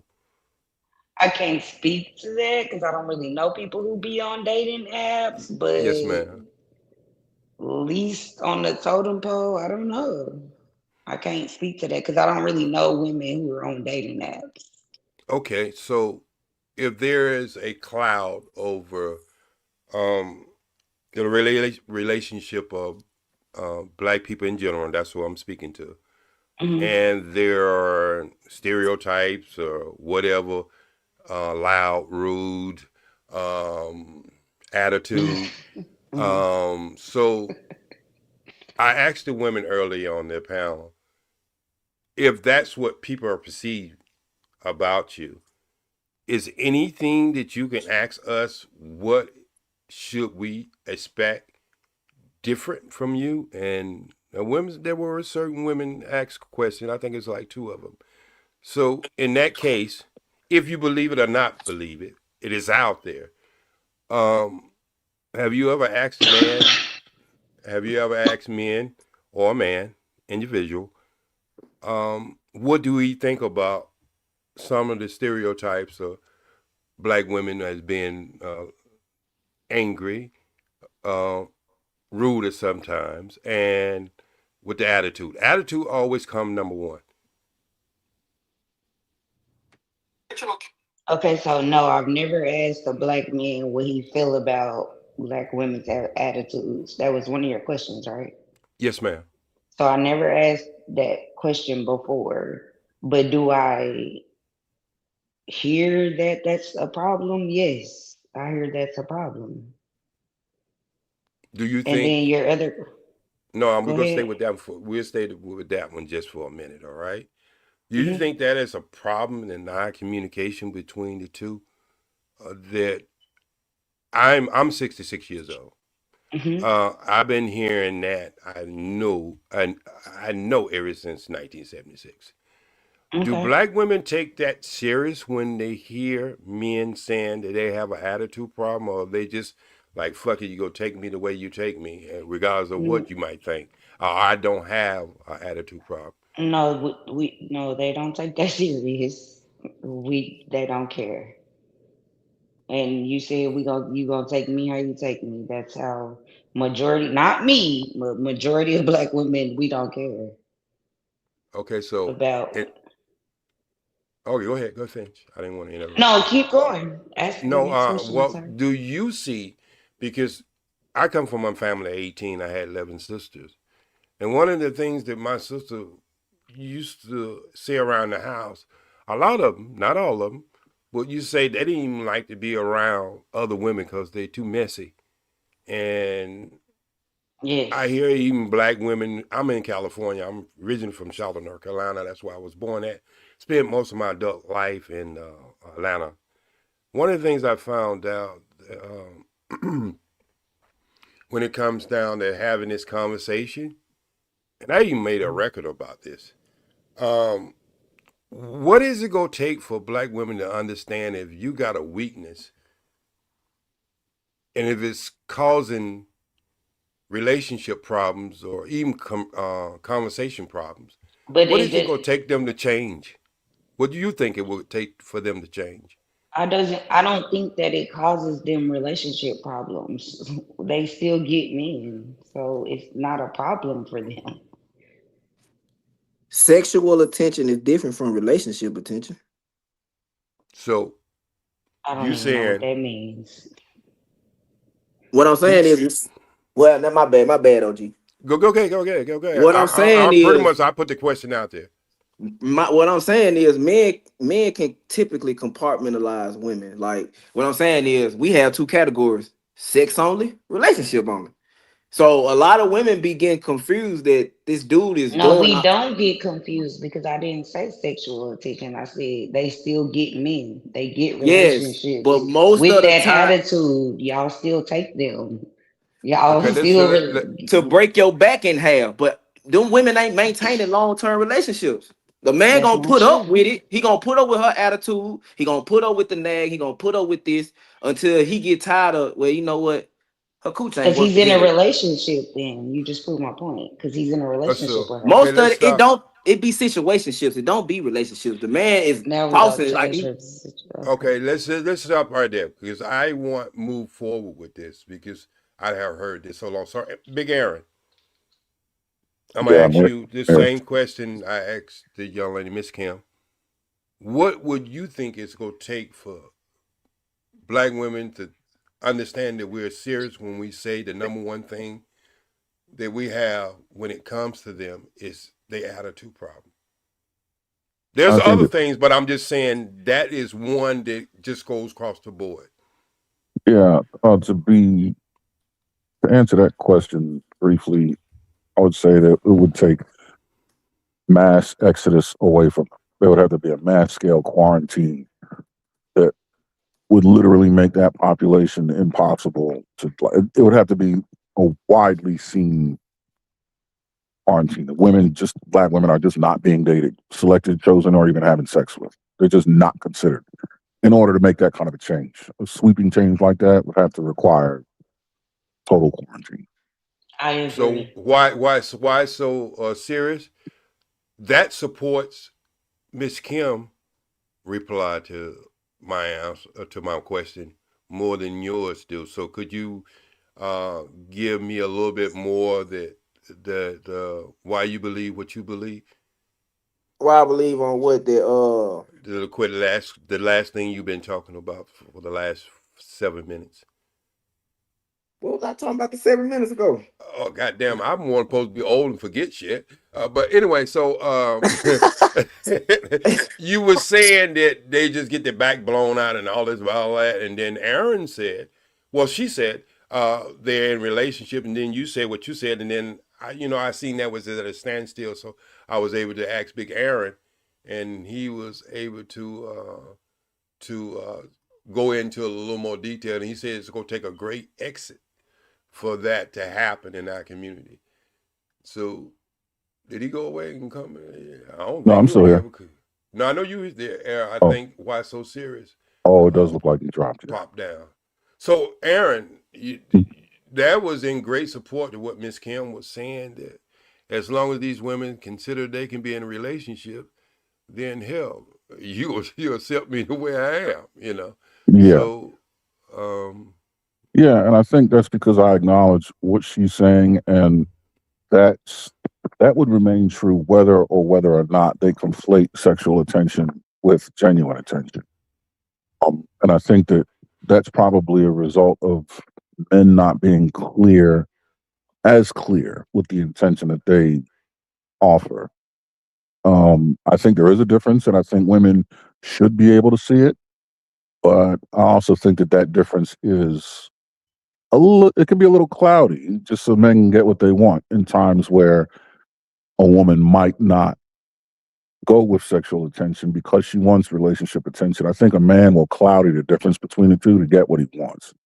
And even if only one man does it, that's enough to say, right, it's not clear. I think it should be clearly seen whether women can see it or not. And until then, the only thing you can lean on is just a mass quarantine, just to eliminate that as even an issue. You can't say even sexual attention. You can't even get that, which is something that any woman can get. If you can't get that, you got to change your behavior. I think it would take that. yes, sir. So, Grant, are you still there? Yeah, I'm still here. So, what about what you just heard for the last 12 minutes? What you think you could offer to one of the number one things that black men have in communication with black women is the attitude. What do you think you could? How would you solve that problem if you had that magical button? You're referring to you said attitude? Yes, yes, sir. Keep doing what you got to do. I don't change. No reason to. So you think that's the problem? No, I don't have a magic button, correct? And so, no, I'm giving you the magic button. Oh, I mean, I guess if you're going to make them, change their attitude, I mean, make them aware of how it's affecting black relationship, where they will take the path of either changing or not changing. What would be some of the things that you would do with the magic button? I don't necessarily think they have just a broad attitude problem, but I would say for people who don't understand how to communicate effectively, I think the magic button would be how to effectively communicate how you feel. I think that's important generally. So I would use that button for everyone because I think that's the most important. Okay, so this is Grant. This is one of the problems I have when we're having these discussions. I don't want to hear about everyone. I'm talking about a specific problem that I have heard in and out through our community about this attitude problem. We can coat it. We can coat the whole cake with one color if we want to. But I'm just saying there's something that has been going for so prolonging that it's pretty much like muscle memory when you're having these conversations about black relationships.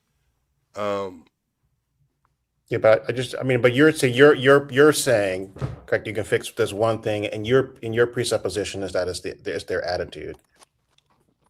And okay, let's say I change that, done, and I just don't think that is the case, and so I'm just not. You're asking my opinion of this thing, and something you don't know about. You don't know about black women have an attitude. That's what you're saying? No, I don't. I just don't think that is the core. Your question is whether or not that would fix it, and that would subsequently fix relationships. I don't. No, I'm just saying I made it very clear when I started. If I could just fix there was other things, but if this is the number one thing that you think you go get when you get in a relationship, that's why I say there are other things on both sides, but I'm just dealing with this one thing that if you ask 10 black men about one of the things they don't like about black women, and all 10 say within that conversation, or even 8 of them say attitude problem. Yeah, I mean, but to what extent does attitude, correct? What part of the attitude that you have, like, that's the problem? I guess I'm trying to figure out. You're just saying attitude, but what is that? What is it? Because they talk back? It could be the obnoxious side of them, the crass side of them, the not listening, the talking back. It can go. Why so serious? Why is it serious? We have a lady on the panel who had already agreed that she knew what I was talking about. So I would like to get Miss Kim and ask her what are some of the ingredients in this bad attitude. And so Grant would get a greater understanding because he's never had to deal with it. So Miss Kim, could you tell Mr. Grant what are some of the things that you hear your girlfriend say and you things you see, so Grant can could get an understanding of what I'm talking about, and maybe That's you can give brilliant. me a better solution. That is outstanding. Oh, sorry. No, I was saying that's outstanding. I can't wait to hear your. Please, ma'am, you have the floor. No, I was gonna say I don't believe Grant because I don't know if he's like gone to the grocery store or the gas station or anywhere in society. Like, you've never been rude. Nobody's ever been rude to you for no reason. Yes, yes, people have been. Well, rude. that's what he's asking you. That is about. not what. He's not asking that question. He said about black women can change their attitude. Well, that's what I thought he was asking. So when I said That I is see women exactly. who were Wait a So, minute. yeah, I mean, I Miss can Kim, agree. Miss Let's change Kim, Miss everyone Kim, from having Miss bad Kim, attitude. Miss Kim. I think where he messed up when he said nobody's been rude to you, so he think he was talking about the grand scheme of things. I'm talking about specifically black women. I want you to, Mr. Grant, no black woman has been rude to you or had an attitude, didn't know you from a can of paint in any kind of discussion, or have you had that experience? Yes, I've had people be rude to me, and they just happen to be black. Yes. People. exactly what he's You see what's going on. You see what's going on, right, Aaron? You see what's going on, right? I see it. Aaron? Miss Kim I see it. Miss Kim sees it too. She's laughing. Yeah, I we think see he it. see it too. You see him smiling like a Kool-Aid pack, so I believe he see it too.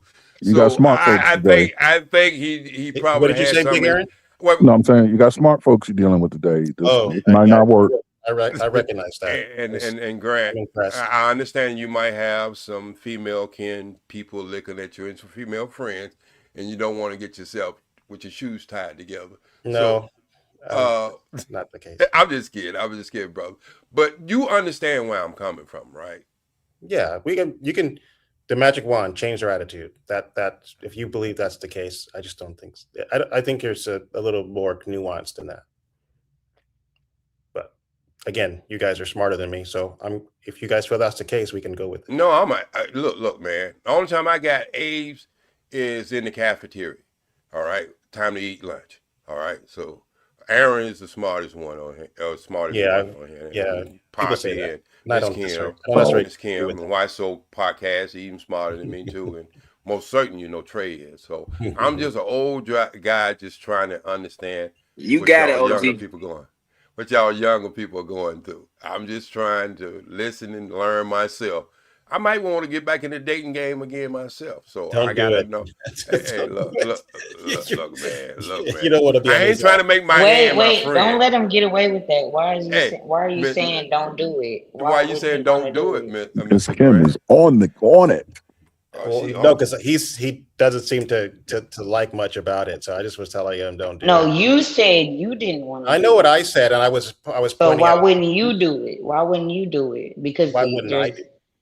Yeah. No, I was referencing his contentions. It wasn't. So you are in the dating scene. No, but I. Why not? So I don't have to be. We understand that. Ain't nobody holding no gun and hold you in prison. We understand that, but is it It was friendly. It was just a friendly banter. So there's nothing deep to that. But okay, I got you. I got you. But what gives you the mindset of me having this conversation that I don't like much about it? Well, I mean, I could be misreading what you're saying, so I could be wrong. I can almost guarantee you that. Okay. Go ahead. Like I said, I bring up, I'm the kind of person is, if you bring me your car to get fixed, I'm not going to tell you the well things about your car. I'm going to focus on the things you want me to fix. So in this discussion we had tonight is about things we need to fix. It's not that I don't see beautiful women. I told you I was in the Nation of Islam. We got beautiful women. And one thing I'm going to tell you about these organizations that do have these type of women that you say a lot of men might not want, these are the first ladies are scooped up. It's hard to find a woman who's single in some of these organizations because they're scooped up. So me having this conversation is trying to make it a broader understanding of why so many people are having, in these little micro places, have set up situation where they don't have these problems that we hear on the internet. So don't get me twisted. I told you I was blessed and I'm still functional. So it's not that I don't want to be in a relationship. I just don't want to be in the relationships that they are having problems. I want to be in a relationship where we can build, two people come together and we can build and we can look into each other's eyes till our eyes close. That's the kind of relationship I want to be in. This chase game and taking a person out for a $500 dinner date, no, that ain't happening. I'm going to be like Chris Brown with a bologna sandwich. You know what I mean? If she likes me, she's going to date me, regardless of where we go. So Ms. Kim, do you feel like you have an attitude, and do you feel like your peers also have attitudes? Is that your contention? No, I don't have a contention about, but I've seen it. He asked me, have I ever seen that before? And I have seen it. And do you feel like your friends? Do you feel like your friends or the women that you hang around also have bad attitudes as well? I never said I had a bad attitude. So when you say as well. Oh, sorry. You don't. Sorry. Oh, she catching on you, Greg. No, that's hilarious. As well, I'm saying he's referencing Black women. Do you think your friends share that trait? I'll help you with that.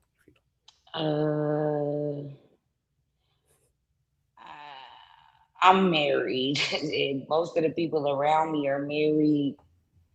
And we have every woman has some what's the word I'm looking for? Some like a pinch of an attitude. Okay. Did that stop them from getting married? No, and that's why I'm saying I said that in the beginning. Women that have attitudes worse than a pinch are still in relationships. And So he's trying to okay, go ahead. So it isn't. So you were just saying, so in that case, would you say that even though they had a pinch of it, and for your friends, that they were still able to find, I'm assuming their husbands are good men, good quality men?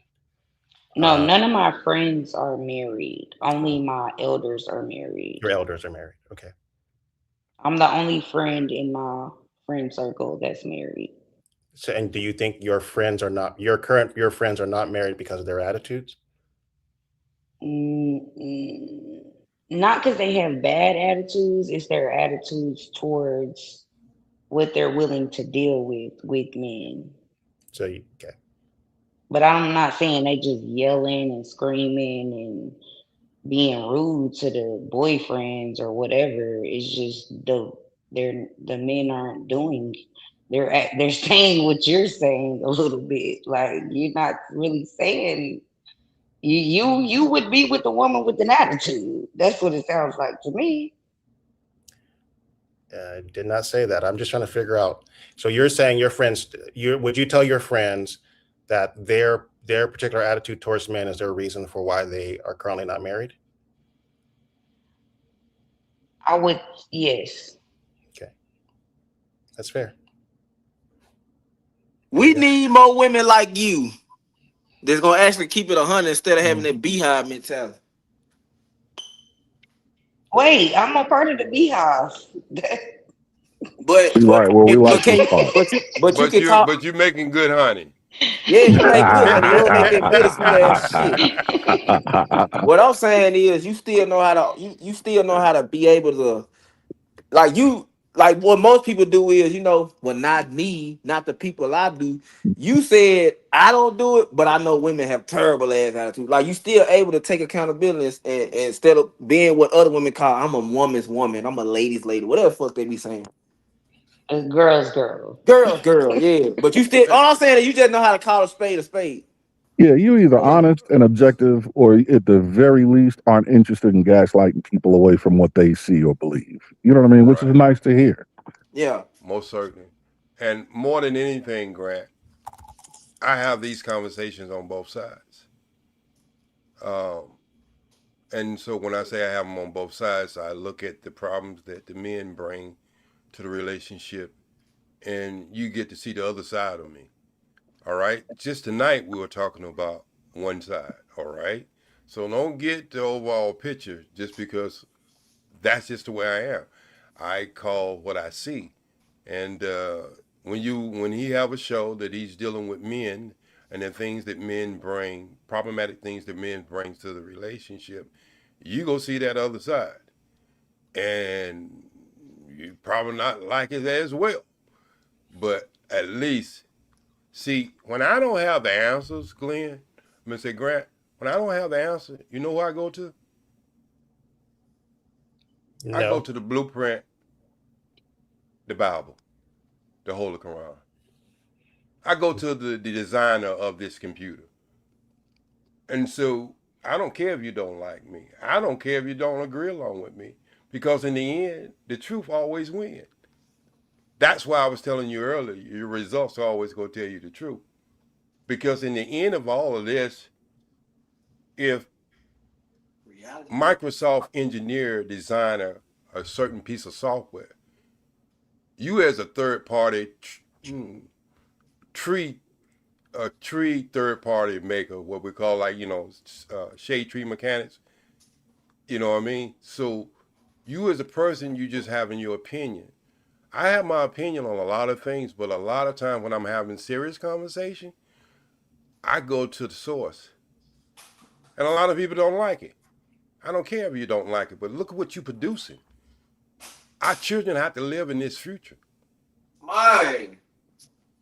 And so we don't get a greater understanding that we're not just living for us, we're living for our children for the future. And we put them in a position to be handicapped.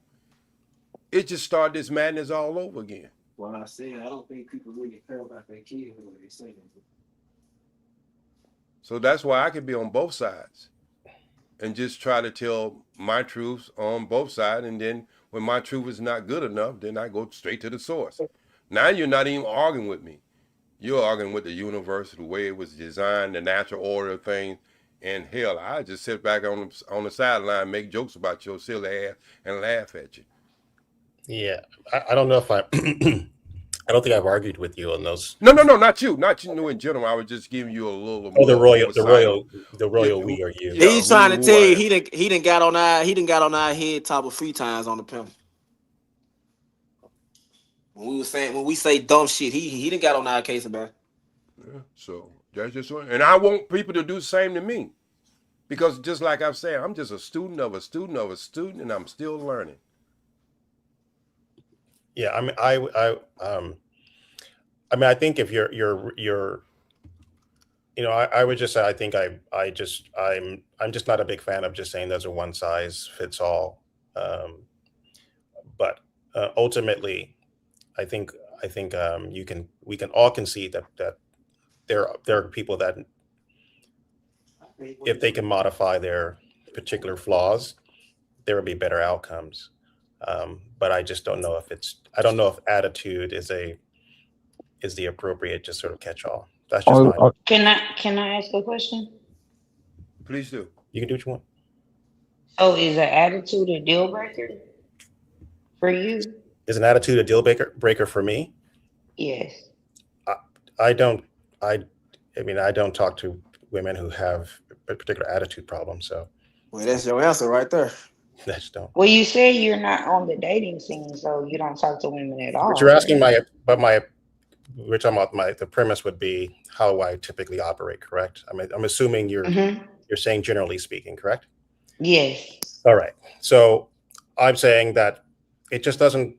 They don't enter in my sphere of influence. So you can do whatever you want on whatever, if that's how you treat So people. you're gonna stick to the fact that you never seen Black women or any woman of any race I said have an earlier, attitude problem. I said that people have attitudes, and I've had people treat me with a poor attitude. That is not disputable, correct? Okay.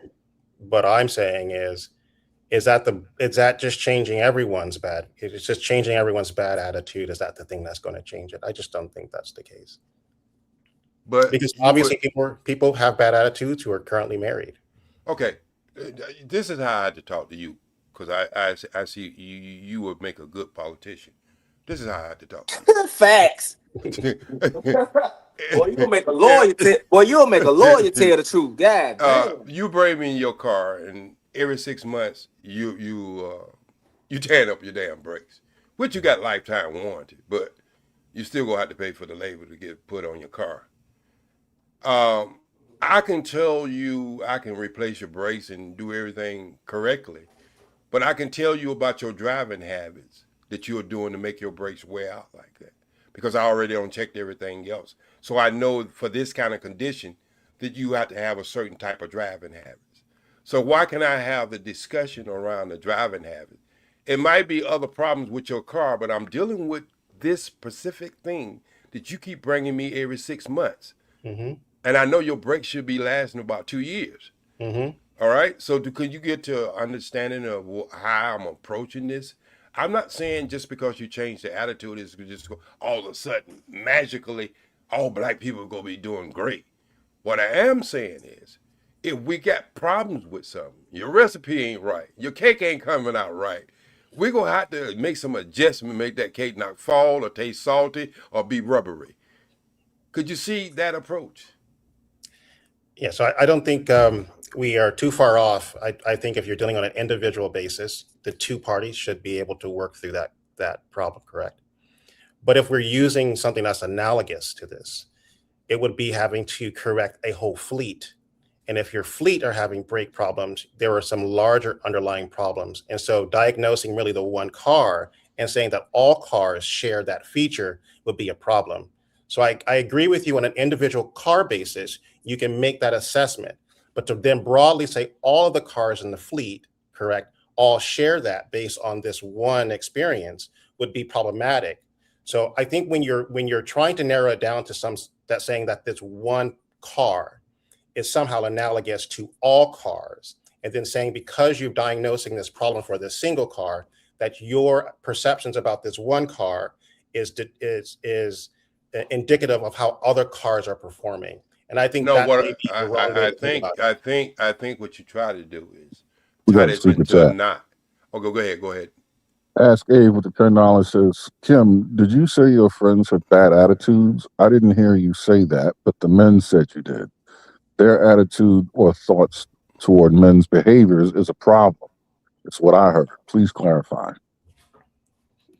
I'm gonna let you go ahead and clarify that, Miss Kim, before Say the end of it again. I heard the beginning, but I didn't really hear the end of the question. Okay. Their attitudes or thoughts towards men behavior is a problem, is what I heard. Please clarify. Say it one more time. You kind of muffled a little bit. Okay. Their attitude or thoughts towards men's behavior is a problem, is what I heard. My attitude towards men? It says I guess your friend's attitude or thoughts towards men's behavior is a problem. No, I never said that. I never said Can that. you see the super chat in the chat? No, I can't see it. Okay. Yeah. All right. Well, yeah. I mean, if you never said that, then okay. I didn't say that their attitudes was about men's behavior. I think most women are sassy. We're emotional and we have attitudes. All women, not just black women. That's what I wanted to say to Grant. I never said that all black women are just rude and disrespectful. I'm saying most women, period, regardless of your nationality or your whatever. Women have. Oh, hold on, White Soul podcast. Grant still he's in the hot seat. We got him on. He's No, I'm good. I'm stand. done. He's on the witness stand. No, he's on the witness stand. And you know, just like I keep saying, man, I'm old, and my questions to Mr. Grant is what he just said, and I'm gonna tell you, Mr. Grant, I'm not letting you get away with this, brother. I'm sure. Wait. When you was talking about the individual, I think my whole thing was this is noticed throughout our community, and let's just take away from the one mechanic with the one problem. If all mechanics saying they have a problem with these drivers driving like this, I want it more in that category versus the one experience that I'm having with this driver. Mechanics are saying it's not a recall, it's because of the driver, okay? So it's because of the driver that driving with waiting till they get to the stoplight to smash down on their brakes, and it's making their brakes eat up real fast. Not slowing up or releasing the gas pedal and letting the car coast until they can stop. So I'm saying that this is a problem in our community, not an individual problem. I'm saying more than not. That's what we're dealing with. So when you did what you did, you tried to, I guess, maneuver and try to make it a single experience. And then when I said it was something bigger than just a single experience, you were saying, well, you can't make everything black and white. I think we start off the conversation understanding that not every black woman I ever ran into that had an attitude. That ain't what I was saying. What I'm saying is these are what people are saying when it comes down to relationship, and I've been hearing it ever since 1976. And it don't seem like it's getting any better. Yeah, I still think your analogy doesn't work very well, because your position was I'm driving too heavy, correct? That you wanted to find out that your diagnosis was about my particular heavy driving. Yes, sir. All right. And if you think about it broadly, you are trying to understand how my interactions, correct, are causing this one single entity. I'm not disagreeing with you on the fundamentals of saying there are clear problems that we can all agree. I just don't know if you're completely diagnosing the problem. But I think Ms. Kim said it correctly. A lot of women have attitudes, and so if we start that as a baseline, correct? So I'll concede this to Ms. Kim. Thank you. I appreciate you for saying that she thinks that women have bad attitudes. Boy, you slicking in fish grease. You slicking in fish grease when it's hot. Yeah, because no, you said that. You didn't say bad attitude. So, they have an attitude. Sorry, you just said they have attitude. Now, so in essence, an attitude is just, we're saying attitude just being, is attitude good in this case? No. A prickly disposition, just unpleasant to be around. Okay, unpleasant. So I'm going to use unpleasant. Are we okay with that? A prickly and distasteful disposition. Yes. However we just said they have a distasteful disposition. I love it, Big Aaron. When y'all saying attitude, y'all just saying attitude in general, or y'all saying attitudes and approach towards relationships? I'm speaking of overall. Oh, you talking about, okay? See, that's why I was getting confused there, because. Okay, I get it. I see what y'all saying. But believe it or not, Mr. Grant, I hear this from women just as much as I hear it from men. That women have distasteful. God damn you, Big Aaron. I can't repeat you. Prickly and distasteful dispositions. Distasteful disposition. I love that. I'm gonna have you register that because I love it. I'm gonna use it again. So. I'm pretty sure you are. You're clever like that. I don't think he knows what it is. He can't take it and use it if he doesn't know what it is. Hey, I'm still confused if he knows what it is or not. I ain't gonna lie, OG. I hear a lot of older women And I hear a lot of women who they brothers be dating certain type of women say, I don't see how you deal with that attitude. I don't see how you deal with that mouth. And I hear older women be like, y'all men, y'all got a lot on y'all hands because these women are a handful. I said, like, my great grandma came from Sudan for Thanksgiving for the first time ever. She said she's never coming back to the States. Hey, Mr. Grant, if I just heard this from men and I was just chalk it up as just being talking points, I've been around a while, and I'm telling you, I know women that won't even shop at certain black stores because of the treatment, the attitude problems of the clerk who might be there. And I heard this over and over and over and over. I used to be on a radio show, WOL, Kathy Hughes radio station. This is one of the things we talk about when it comes to black business. See, I hear this conversation on every level of every conversation, not just in relationship wise. So when I bring forward something to you, I'm not here to just punch down on black women. I'm just telling you on every level of conversation I have heard this thing.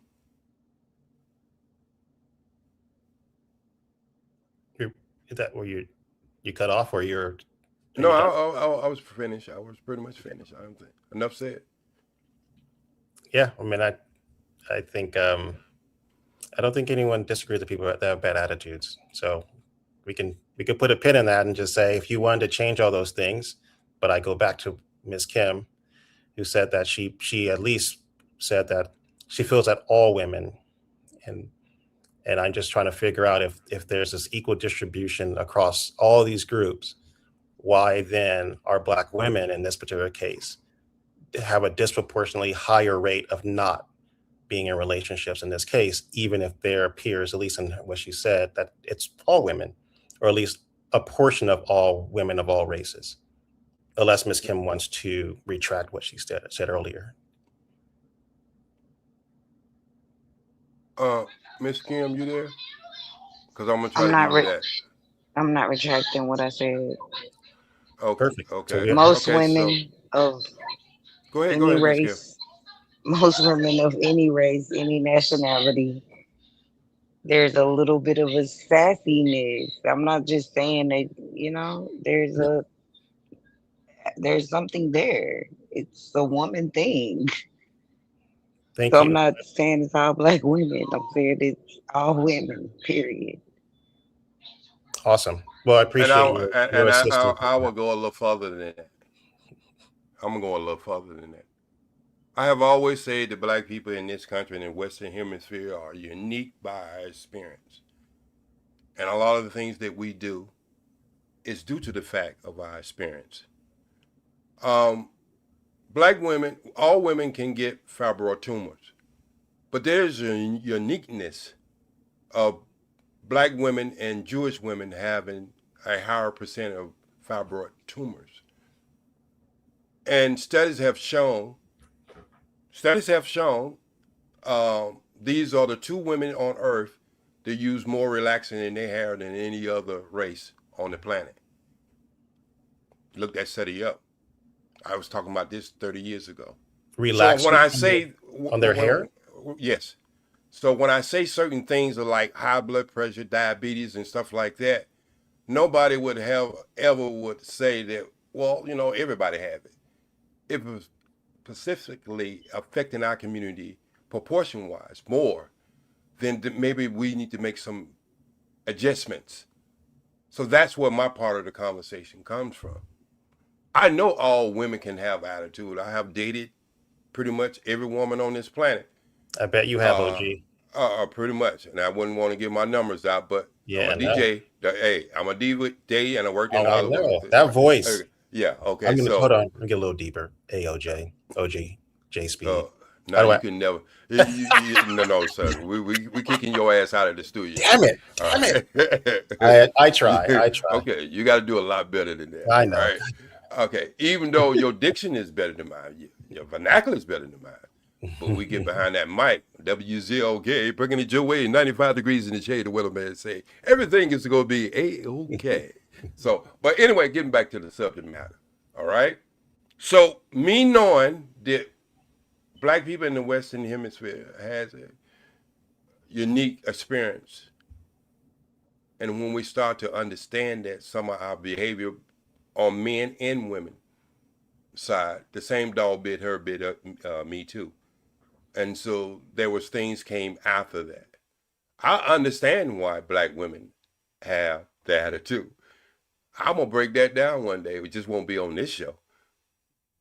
I know why they carry themselves the way they carry themselves. I can take you back to some films was made in the 50s and show you that black women was sassy when black men was walking in the background saying, "Yes, sir, boss," with his head down, while she was smacking Miss Pearlie on the hand, telling her it's time to pray. And that woman was a white woman. So what I'm trying to tell you, I understand the uniqueness.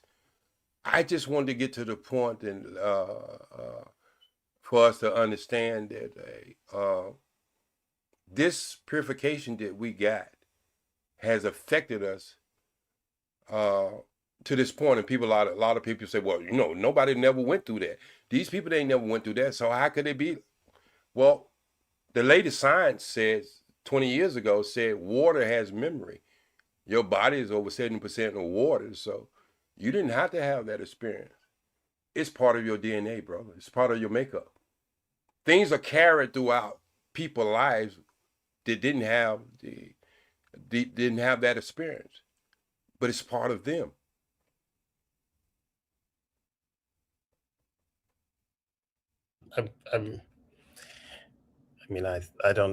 I don't know how to bring in the how the relaxers work in this, but I will agree that I think Black Americans have a unique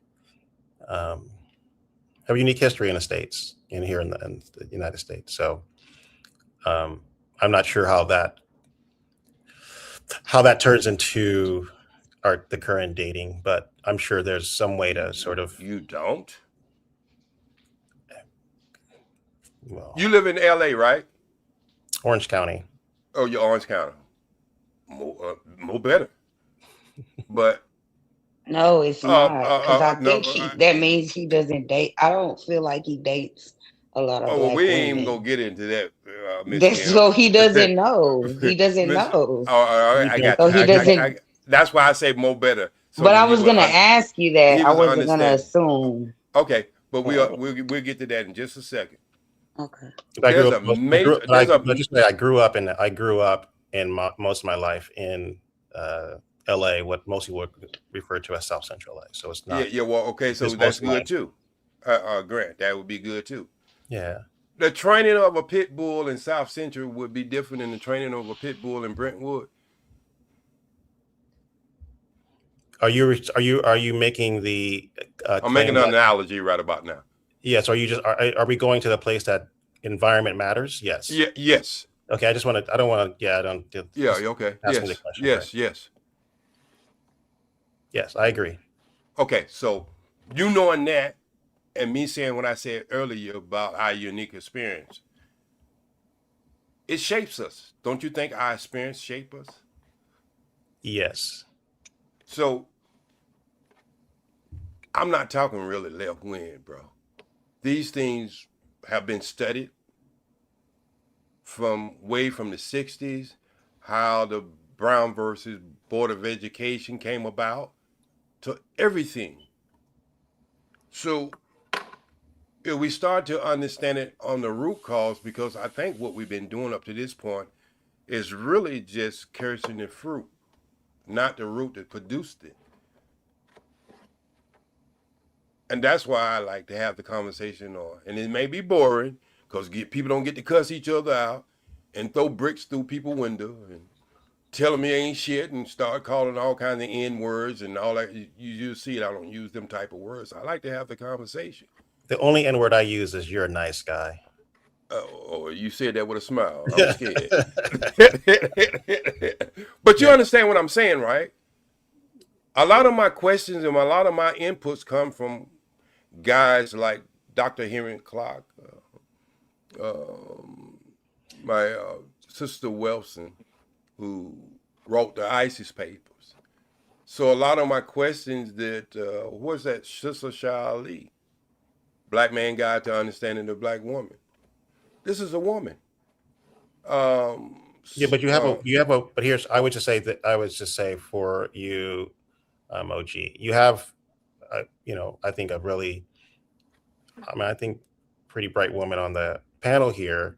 Maybe ask her if she feels that the things that from her perspective, that she feels that the things that you're saying have hindered, that she feel like those are the things that she would contemplate as the ingredients that have led to it, instead of, although I appreciate your perspective and I would say your speculation, I would want to know if women, in this case, we're going to use Ms. Kim as the spokesperson. You're welcome, to at least gain some insights on whether she sees it in a similar fashion. Okay, well, you act as if that hadn't been done. I think that's how I brought her in.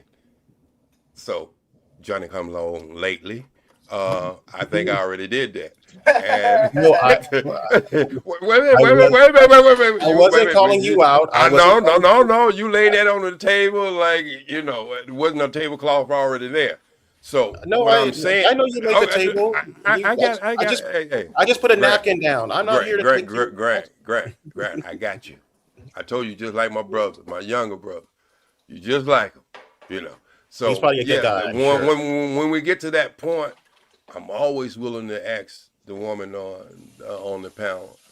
And I think one of the questions I did ask her, she did come back and put a verification on, verify what I was saying. So if there's other things that you don't believe that what I'm saying, and you want to go further into that discussion, you have the right to ask Big Aaron, Why So Podcast, Miss Kim. Even we can wake up Trey and make him answer some questions. No, go ahead.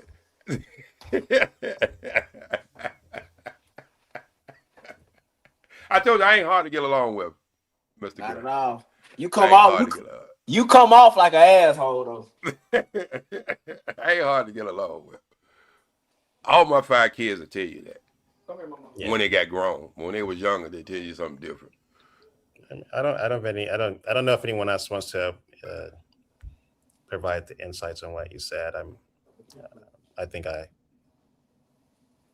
don't have an opinion.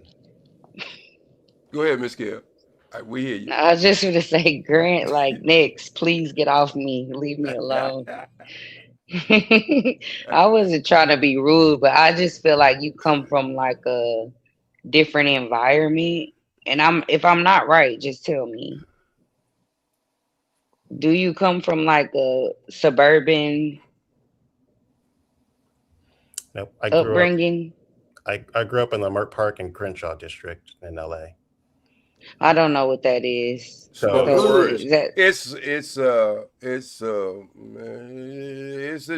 right around the corner from the jungle. Just think about the name I said. So yeah. So you deal with Black women mostly?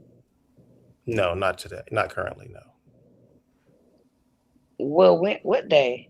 What he said not today. You're saying recently, but yes, I have, and I think I explained that earlier. But yes, I have. I've had a lot of experience. No, I never got clear on that because some of the things that you're saying, like you're very passive.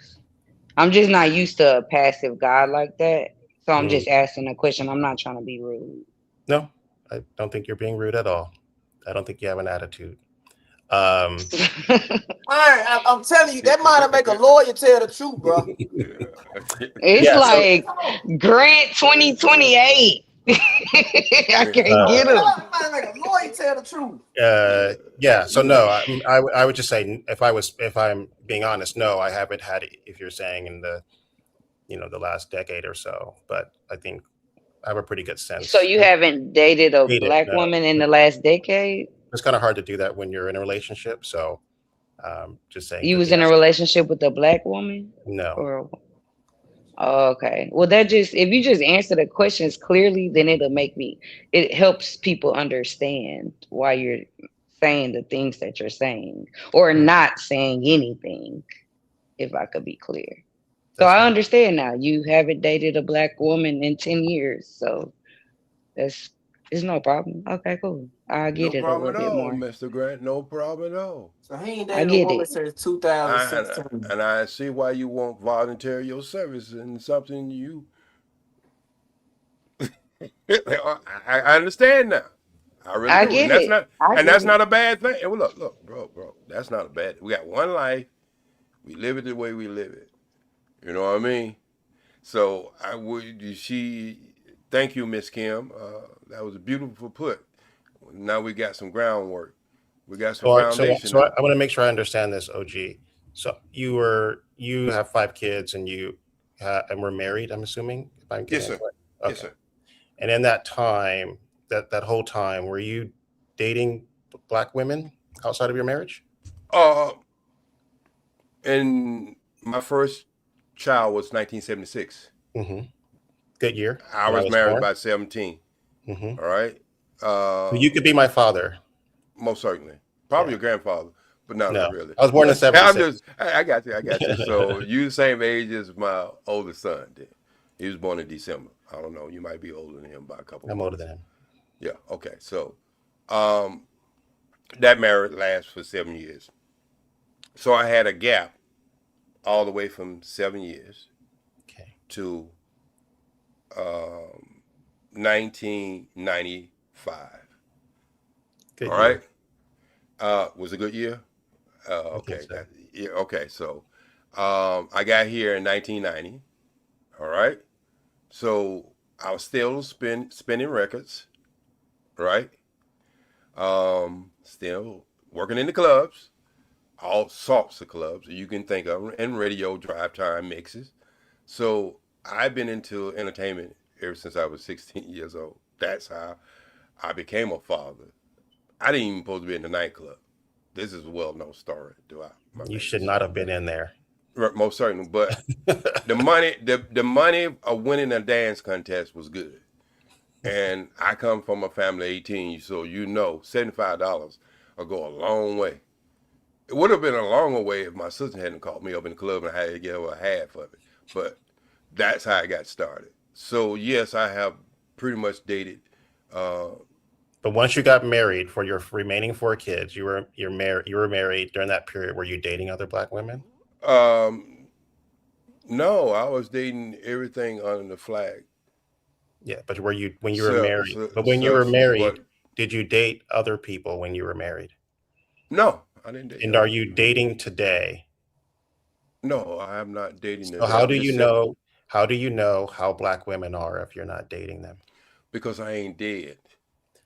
There we go. There's your answer, Miss Kim. Okay, I'm not dead. Oh, I got you. That's my point. Because you don't know what kind of business I'm in. I'm just making the point that it has I nothing know to do you with really didn't make a point. You just made a statement. Okay. And you didn't, because do you think since I've been in 2010, how many personal calls you think that I have opened myself? Because when I started my channel with my telephone number on it. How many people you think I have talked to from 2010 to 2026? And that just wait. This is just over the internet. We're not even talking about my real life, where I run a transitional home for people with mentally challenged and drug addiction. I've been an advocate for 40 years in LA. And a provider. How many people you think that I have contact with? I'm just not throwing something in the air and hoping to stick to the wall or somewhere on a tree. I'm talking about real things that people talk about outside the internet.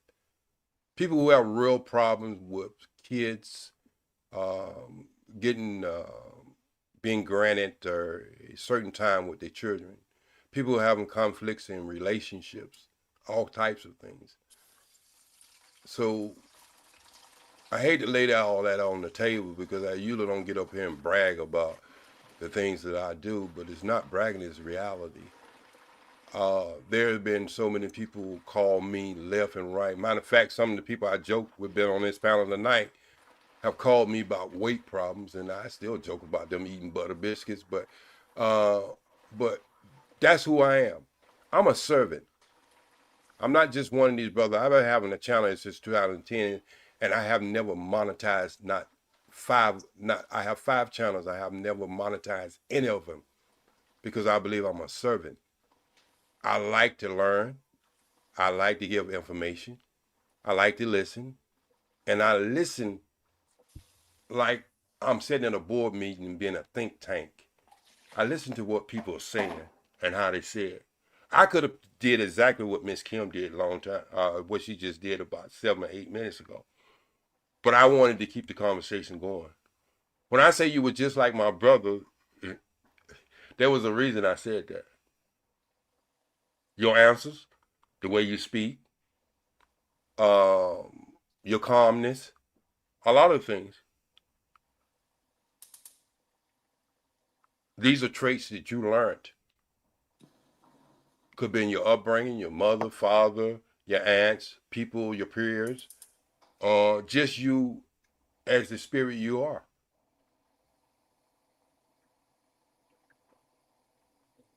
So when you say, there go your answer, Miss Kim, you missed that shot. You just like Shaq right now. You're standing at the free throw line.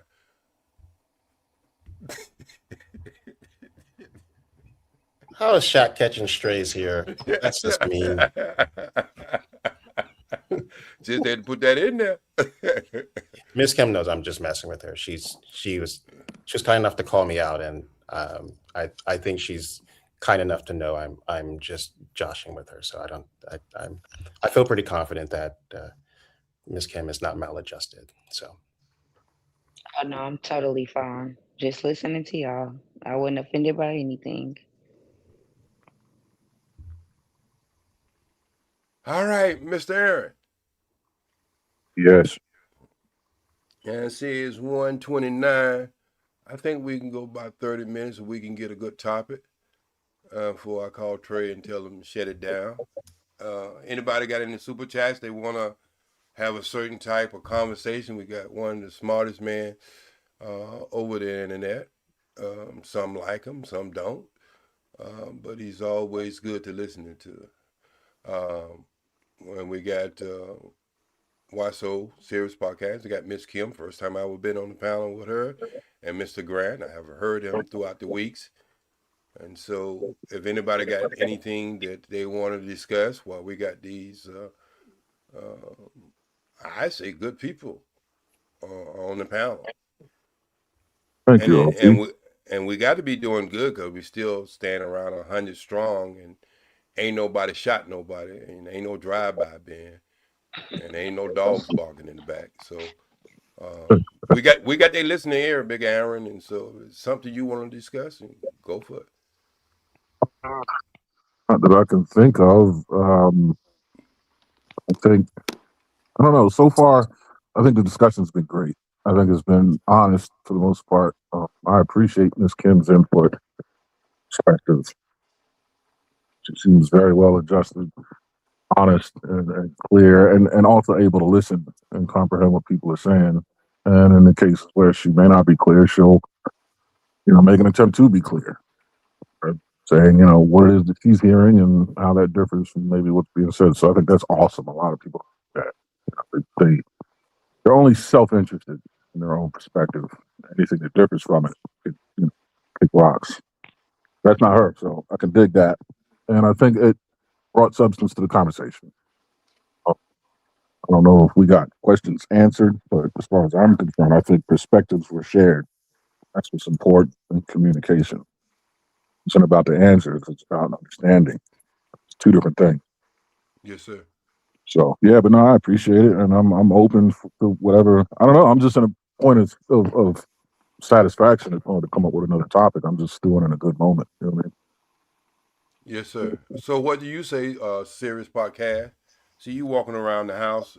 Man, my daughter done woke up out her sleep, so I'm over trying to put her back to sleep while I cook at the same time. Oh man, you cooking? What Yeah, time is it there? Man, it's 3:32 here. Oh, okay. Hey, you must You be in the doing meal Midwest. prep. He doing Nah, meal prep. I'm making homemade. Nah, I ain't making no damn meal prep. I'm making homemade fries, apple Oh, potato. okay. You're an enigma, serious. You're an absolute enigma. I don't even know what to think of you. And that's why me getting No, on shout out like, to you. I have nothing. No, and I'm not saying that in a negative way. I got a personality for social. I got a personality that needs to be recorded. Like real talk. Like everybody say you should have been jumped on panels. You should have been start recording yourself.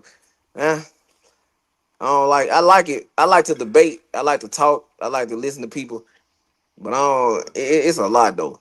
Cause when the more you talk to people, the more you realize, bro, like we're fucked. The more I talk, is the more I'm convinced that I don't know it. Know everything. Pretty much don't know anything. The more I'm serious. I'm serious. I mean, I have these conversations, and I have confidence that I can have the conversation. But more that I talk, I'm starting to realize the book I read. Everything in this book is a lie. I read this book, and now I'm starting to understand that book. What book is? That's the name. That's the title. Everything in this book is not true. This a real book, or you speaking in like no? This metaphor? is a real book. This is a real book. Now, I might got one of the words backwards or something, but that was the title of the book. I'm finna go look at this now. Made me want to go read. Yeah, that's back in the good days, back in the early 90s when we had Black Radio Revolution and all that kind of stuff. But what I wanted to say when it comes to the attitude, I just think, man, I think people, well, we speaking on the women tonight. I think men don't like the approach that women have and the attitude that come with that approach. Like I listen, like I said, I do this, I talk to people all the time. I heard women say, I don't know, I'm just numb to feelings and relationships. But then turn around and complain about a man being consistent with them. And I'm like, you don't care about the feelings, but then you want a man to show you his. Like I think that's a nuance. That's an anecdotal. But I think it speaks to it's just the attitude that come like with relationships when it come to dealing with women. Okay, well, let's see if we ain't got. I don't think Eve. I haven't seen another super chat, but I did see something in something in the chat, and I want Big Aaron and you and Miss Kim and Grant. There's this thing, and maybe it's what they're saying. They're not even realizing what they're saying, but there's something in the chat says something as they like women to say things that they like women who say things they want to hear. Wait a minute. So just before I let y'all come in on this, and I'm gonna say this. I like lawyers hang with lawyers, police usually hang with police, crooks hang with crooks. If you're trying to get to a certain point in a journey to make something better, why wouldn't you like someone who is part of that journey and can see the things that could be problematic in our community and they can testify to it? Big Aaron, you got it. I think it was Shirley Baum or somebody. I think it was Shiesty Bond said Yeah. we only patron. Basically, she's saying we only show gratitude to the women that say what we want to hear. And I'm only doing this because I know we got 30 minutes before I call Trey and tell him break it down. But let's just tackle that, Big Aaron. Yeah. We'll come to you, Miss Kim. This portion of the population is the portion that I tend to ignore. And I say that because there's nothing in my disposition narrative that would suggest I'm biased one way or another. And when I listen to people speak, I'm not listening from a self-interested perspective. I'm listening for their perspective. And if their perspective seeks balance or understanding of other people's perspective, then I respect them. If your position in the conversation is solely selfish oriented, or you don't really care about the perspective of others, or you deny the perspective of others, or you know, anything that doesn't match your position is looked at as lesser than. When I see that, then I tend to avoid that person, or their perspective tends to hold less credibility with me. I try to listen to other people, and I want to understand other people without imparting my own sensibilities on what they're saying or their experiences, right? I'm not going to gaslight you into thinking what you believe and know as being untrue. I want to learn what it is that makes you think or feel or believe what you're saying is true. But I'm also not going to let you do that to me. I give my experience and why my experience shapes my narrative. You're going to have to believe and try to understand that. Even if it opposes yours, just because it opposes yours doesn't invalidate mine. Right? So as I converse with people, I try my best not to invalidate people. Even if I don't agree, I try to use it as a learning circumstance or situation. And anybody that doesn't return that same kind of, you know, sensibility to me, or you know, they don't give that same respect, then I'm not interested in talking to you. So those kind of people that don't understand that dynamic, I let them be. I don't even dignify what they have to say with a response, because they're not going to dignify anything I have to say because they don't agree. Yes, sir. So let's let Miss Kim go. Did you hear what I said earlier, Miss Kim?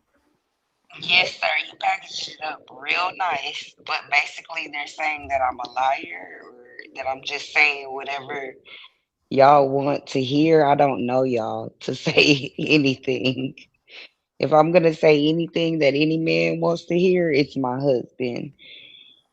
And it's true. What did I say? Women have attitudes. Who is saying that women don't have attitudes? I don't understand what about that is we can disagree with. Okay. So, what's so serious podcast? What do you have to say about that that comment? It goes back to what I be saying when I was like, man, when y'all was asking the question earlier, I never got a chance to answer. It was, I guess, what would you do to change the attitude? I think women need to start holding other women accountable instead of just saying, like, if I'm talking about a woman, and I could be talking about a specific woman, I could be talking about women who are promiscuous. A married woman will step in and be like, you know what, you need to leave her alone because you don't know what she's been through. I'm not talking about women. I get y'all want to stand beside each other, but I'm not talking about a woman like of your caliber. You're married. I'm talking about a woman that's out here like this, doing this. And I think, and I say this to say, I see why a lot of women just shut up and just let women dig their own ditch, because when a woman speaks up and says what she perceives to be the truth, that she's a pick me or or something like that, or she just lying, or she's being performative is what they call it. Man, ain't nothing wrong with calling a spade, because when men are up here talking bad about men, everybody applaud and nobody say nothing. When Trey was going on his rant, well, not his rant, but when Trey was calling Wolf Stacks out on his BS, everybody listening was paying attention, was like, yeah, Trey, you right. But then when Trey used to get on Rose or any other woman, now it's like, nah, you disrespecting them. Like, y'all can't do all that. I hate that. Cause I say it all the time. Men don't mind putting a man in his place. But women have a problem with putting women in their place. I don't like that narrative. And that's why until we get to a point where both sides are holding both sides accountable, man, we ain't gonna never get nowhere. But can I jump in real quick and just to steel man your point, right? The most recent example of that was when you and Miss Kim were talking about the difference between sexual attention and relationship attention. I even said that I hold men to the task of making the difference more clear. Right? I said men are prone to muddying the waters there in order to get what it is that they want if they're not getting the sexual attention that they want. So I definitely am all about holding men accountable. right? And I'm not saying you are. I'm saying I agree. You are most of the time in the conversation. Most of the time, I'll say, men are held accountable without much protest in return. But the same can't be said going the other way. So just still man in your point. That's all. Man, you're right. You will have men saying, you'll have men pandering to the women, and then you'll have the women. Like when a man comes up here and when certain men come on the panels and say a lot of stuff, women like, the women be applauding it. But when that same man turns around and say something that they don't like, now it's like you can't have it all, man. Like it's some truth. We can both agree that men play both parts in the situation when it comes to dating. Men are like Big Aaron said, and I say it all the time. A man will do and say whatever to keep a woman on the sexual carousel, even if it's a lot like he in a relationship with her. But when we sit here and say women be faking, women be having men in the friend zone, they know like them and be dogging them out. Women out here be promiscuous, they be thought bopping. They only nice to they only have boundaries to the men they don't like. To the man they like, they really ain't got none. She just want to be in his space. Now it's a problem, but we just speaking the truth of the matter. Like, what's wrong with speaking the truth? That's the problem. So much for the First Amendment, man. You can't speak the truth, and then if you do speak the truth, you get canceled. Or it's not what you say, it's how you say it. I don't give a damn. 2 + 2 is 4. I don't care if I say 2 + 2 is 4 or 2 + 2 is 4, you dumb motherfucker. 2 + 2 is still 4, bro. Like, you gotta call a spade, man. Women, and I say to me, when it comes to certain shit, it's just that, like, even we gonna talk about the attitude, it's just the attitude that people have towards relationship. And mainly women have a harsher ass attitude. Because men say this, but then we already know, because we want sex, a man will tolerate certain things from a woman. You get what I'm saying? Like, I don't know. And then the same people that be in the chat be too damn scared to come on the panel and say and have a logic challenge. Ain't what, like, y'all be talking this shit behind a picture that we don't know who you is. But come say it. The panel be open. Come speak what you say. But they be too scared to have a challenge. They logic challenge. Can I say one thing? Yeah, you know you got the Some floor. of that stuff that he just said, I probably didn't agree with, but that's not the questions that I was being asked. I answered the questions that I was being asked. So if people feel like I'm lying or are they saying I'm gaslighting or whatever, that's fine. If you ask me a question, I'm going to answer the question.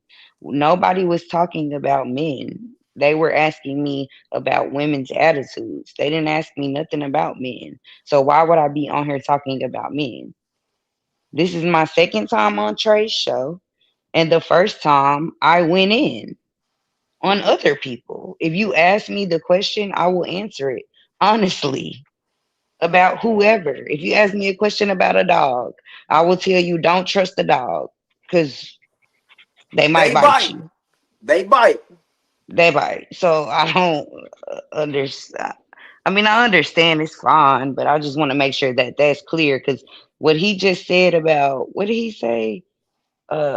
Women mess with who they, what did you say? I said They date who they want. And I'm saying women typically don't put boundaries. Like women, like what I'm saying, like this: a woman might date around for certain men. She might make a nigga wait 90 days to have sex, but for the dude, yeah, see that whole thing he said, I don't agree with that. But that's not the question that I was asked. I just want to make that clear. And we don't got to get into that. We'll get into No, that I another get what you're day. saying. I was just trying to reiterate what I was saying. I get what you're saying. Yeah, He was speaking specifically to the topic. Yeah, I want to stay straight to the point what's trying to be made. And anybody who's been here for a while will understand that I said there was a show. This was a show that was dealing with a certain issue. And Karen, who usually be on the show, when we have a show like this, she comes up with topics to counter what's happening on the other half when it comes to men. And so this is, see, I can tell that a lot of people who speak on these panels probably never been in any kind of counseling with their partner, their wife, their girlfriend, or whatever. They have never been in counseling sessions, because this is the way counseling sessions are held. They don't get to discuss a tit for tat. The counselor might start with the woman, might start with the man, and ask him what is the problem in the relationship. And throughout that whole session, they are dealing with what the woman believes that is the problem in that relationship. Now, when they come back next week, the same opportunity will be given to the man. And that's my approach when I come on these panels, not to come and stomp on women's head. My approach is try to get an understanding of what's happening, what's going on in 2026. And I try to understand certain issues. And yes, if you find someone is in agreement with your lifestyle, your culture, yes, you go approve of them much more than I will approve of probably Grant. I will respect him. I won't disrespect him. I'll have the conversation with him, but I'm not going to not like him because he has a different point of view of life than me. And I think this, I'm only entertaining this because I think we said everything we could say about the topic. I think that it was a good show tonight, and I just wanted to give 30 more minutes, which we're 12 minutes away. I'm only entertaining this because this, to me, is how I'll tell everybody who's on panels. The people in your chat is the community. They are in the whole world all by themselves. They gonna agree with you, disagree with you, not like you. Hell, Martin Luther King wasn't like in the last 3 years of his life, one of the most peaceful person it was. So you're not gonna be able to satisfy everybody, and everybody gonna see things the way that they see it. But I think if they try to be fair, and I understand this space has been horrible towards women. I've been in it that long. It's been horrible towards women when they discuss. I don't like the names they call them.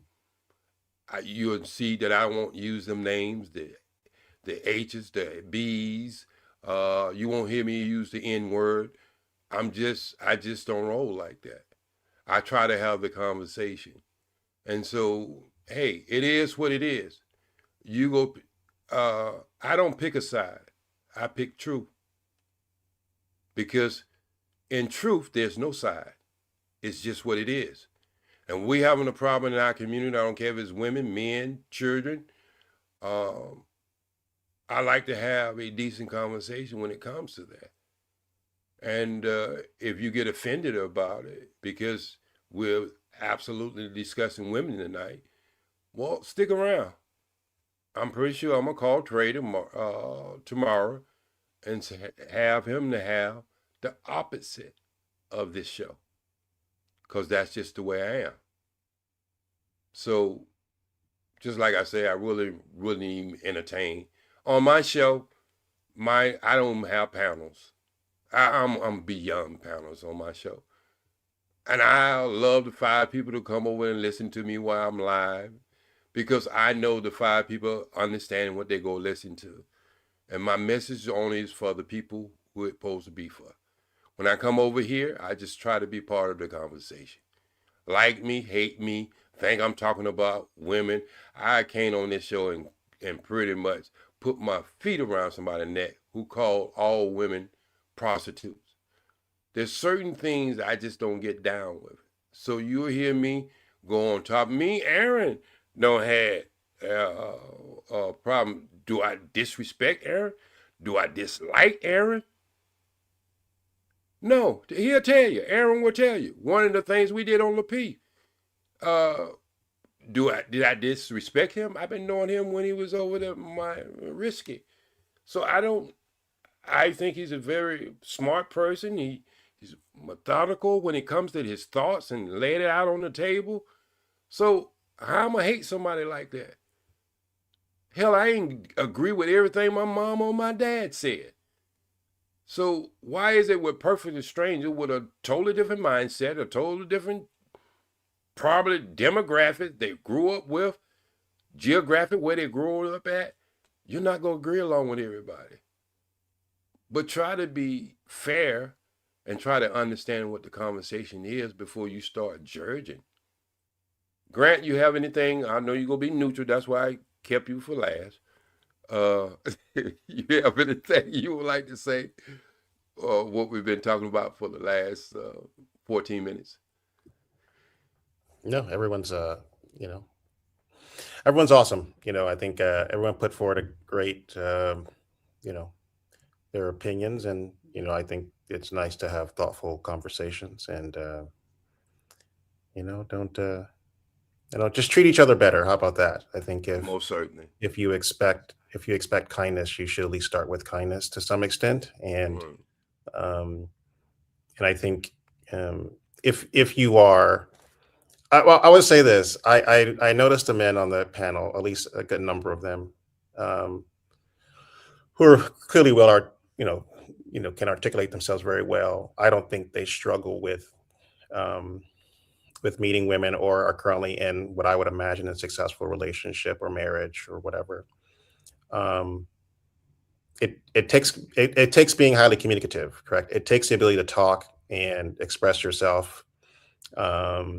And I think if you do that at a minimum, I think your outcomes will be a little bit better than sort of shouting out or name calling, or just being disrespectful to someone else. And so I would just say if you're out there searching and seeking and you may not be getting the results you want, I would say, you know, you may want to look inward, and maybe your outcomes may be a little bit better. Man in the mirror, well said. Aaron, I'm gonna go around and last word from everybody. I'm gonna let you close us out. Mr. Grant, if that was your last word, if you got anything else to say it now or not be heard. I'm good, thank you. Okay, Miss Kim, your last No, word, final word before we close it out. no, I'm good. I'll listen to Aaron. Okay, Aaron, take us home. I appreciate it, man. And shout out to the chat. Honestly, we appreciate all the support. Shout out to the host of the panel, Mr. Trey. We appreciate you allowing us the space to converse. Lastly, most importantly, shout out to the panelists, especially ones that are remaining. I really do appreciate, respect, and enjoy intelligence, objective, you know, respect between people. Like OG said, come from different walks of life. We're different people, you know, biologically, we're different, geographically, we're different, culturally, we're different, but we all have one thing in common. We must coexist on this little rock that spins around the sun. We have no other choice but to. So I think the best thing to do is to just try to understand one another and be honest when it's your turn to speak. That way, when people understand you, they're understanding you in genuinely good faith. They're not understanding a false representative that you're giving them. And give everybody the same kind of respect in return. Ultimately, by doing that, we'll be able to treat each other better. Do we all have flaws? Yeah. Do we all have strong points? Yes. If we could promise to work on each other's flaws and highlight each other's strong points, then I think we'll, you know, be able to live in a better place. That will be where really the true definition of love will be able to manifest in the world. Until then, we'll just keep working. And as OG always says, keep striving for the truth. But be well, and I love you all. Well said, Mr. Aaron. Anyway, y'all check us out throughout the week, usually from 8, I guess East Coast time, 10 o'clock West Coast time. I think it's 10 o'clock really, but it's 8 o'clock my time. Weekly, have all different types of topics. Most of the time, I'm not even on the panel. In the background, I'm speaking to Trey over the telephone if I think there's something need to be done on the show. And peace and love. And always strive for the truth. And I hope everybody have an amazing Sunday morning. If you can't do anything for yourself, do something nice to somebody else. just out of the air. All right. Good morning, everybody. Peace out, y'all. Good night, guys. Nice meeting y'all. Have a good week.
Get home, the job cheap, but the rent real high. Learn early how to move, learn the word, book alive, and I did it. Like a true breed, no cap in my tone. Hard night, stinky fridge. Now the stash got grown. 8 out of my steps, try to live in my pace. Ain't hoes wanna eat with the food on my plate. I remember being hung, stimming tight with the stress. Now the pressure's your fuel. I just answer with chance.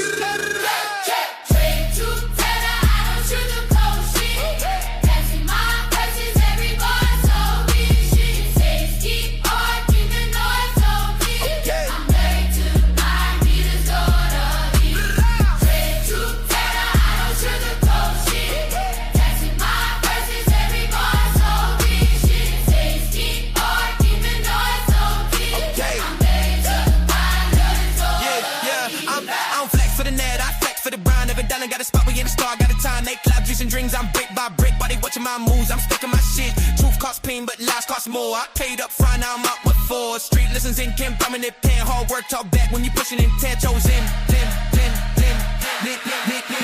I'm flex for the cameras, I move in the man, stepping down the dirty, hit the win, gotta restate, checks, name, I take silence and stats, why they talking my name, I'm dribbling back, truth hurt dead, but lies get you box, I learned from a lesson, the truth I try. In the noise, hate the shows by. No friends in the noise, hate shows pride. If it ended up growth, got to step to the side.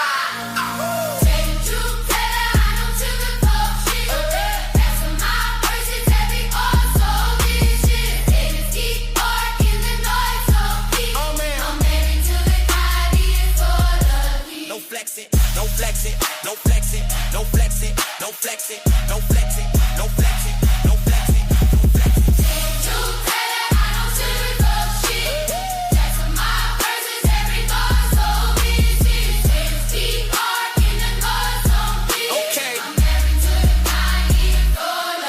no flex it. No flexing on the grind, no flexing on the grind, no flex, no flex, no flex.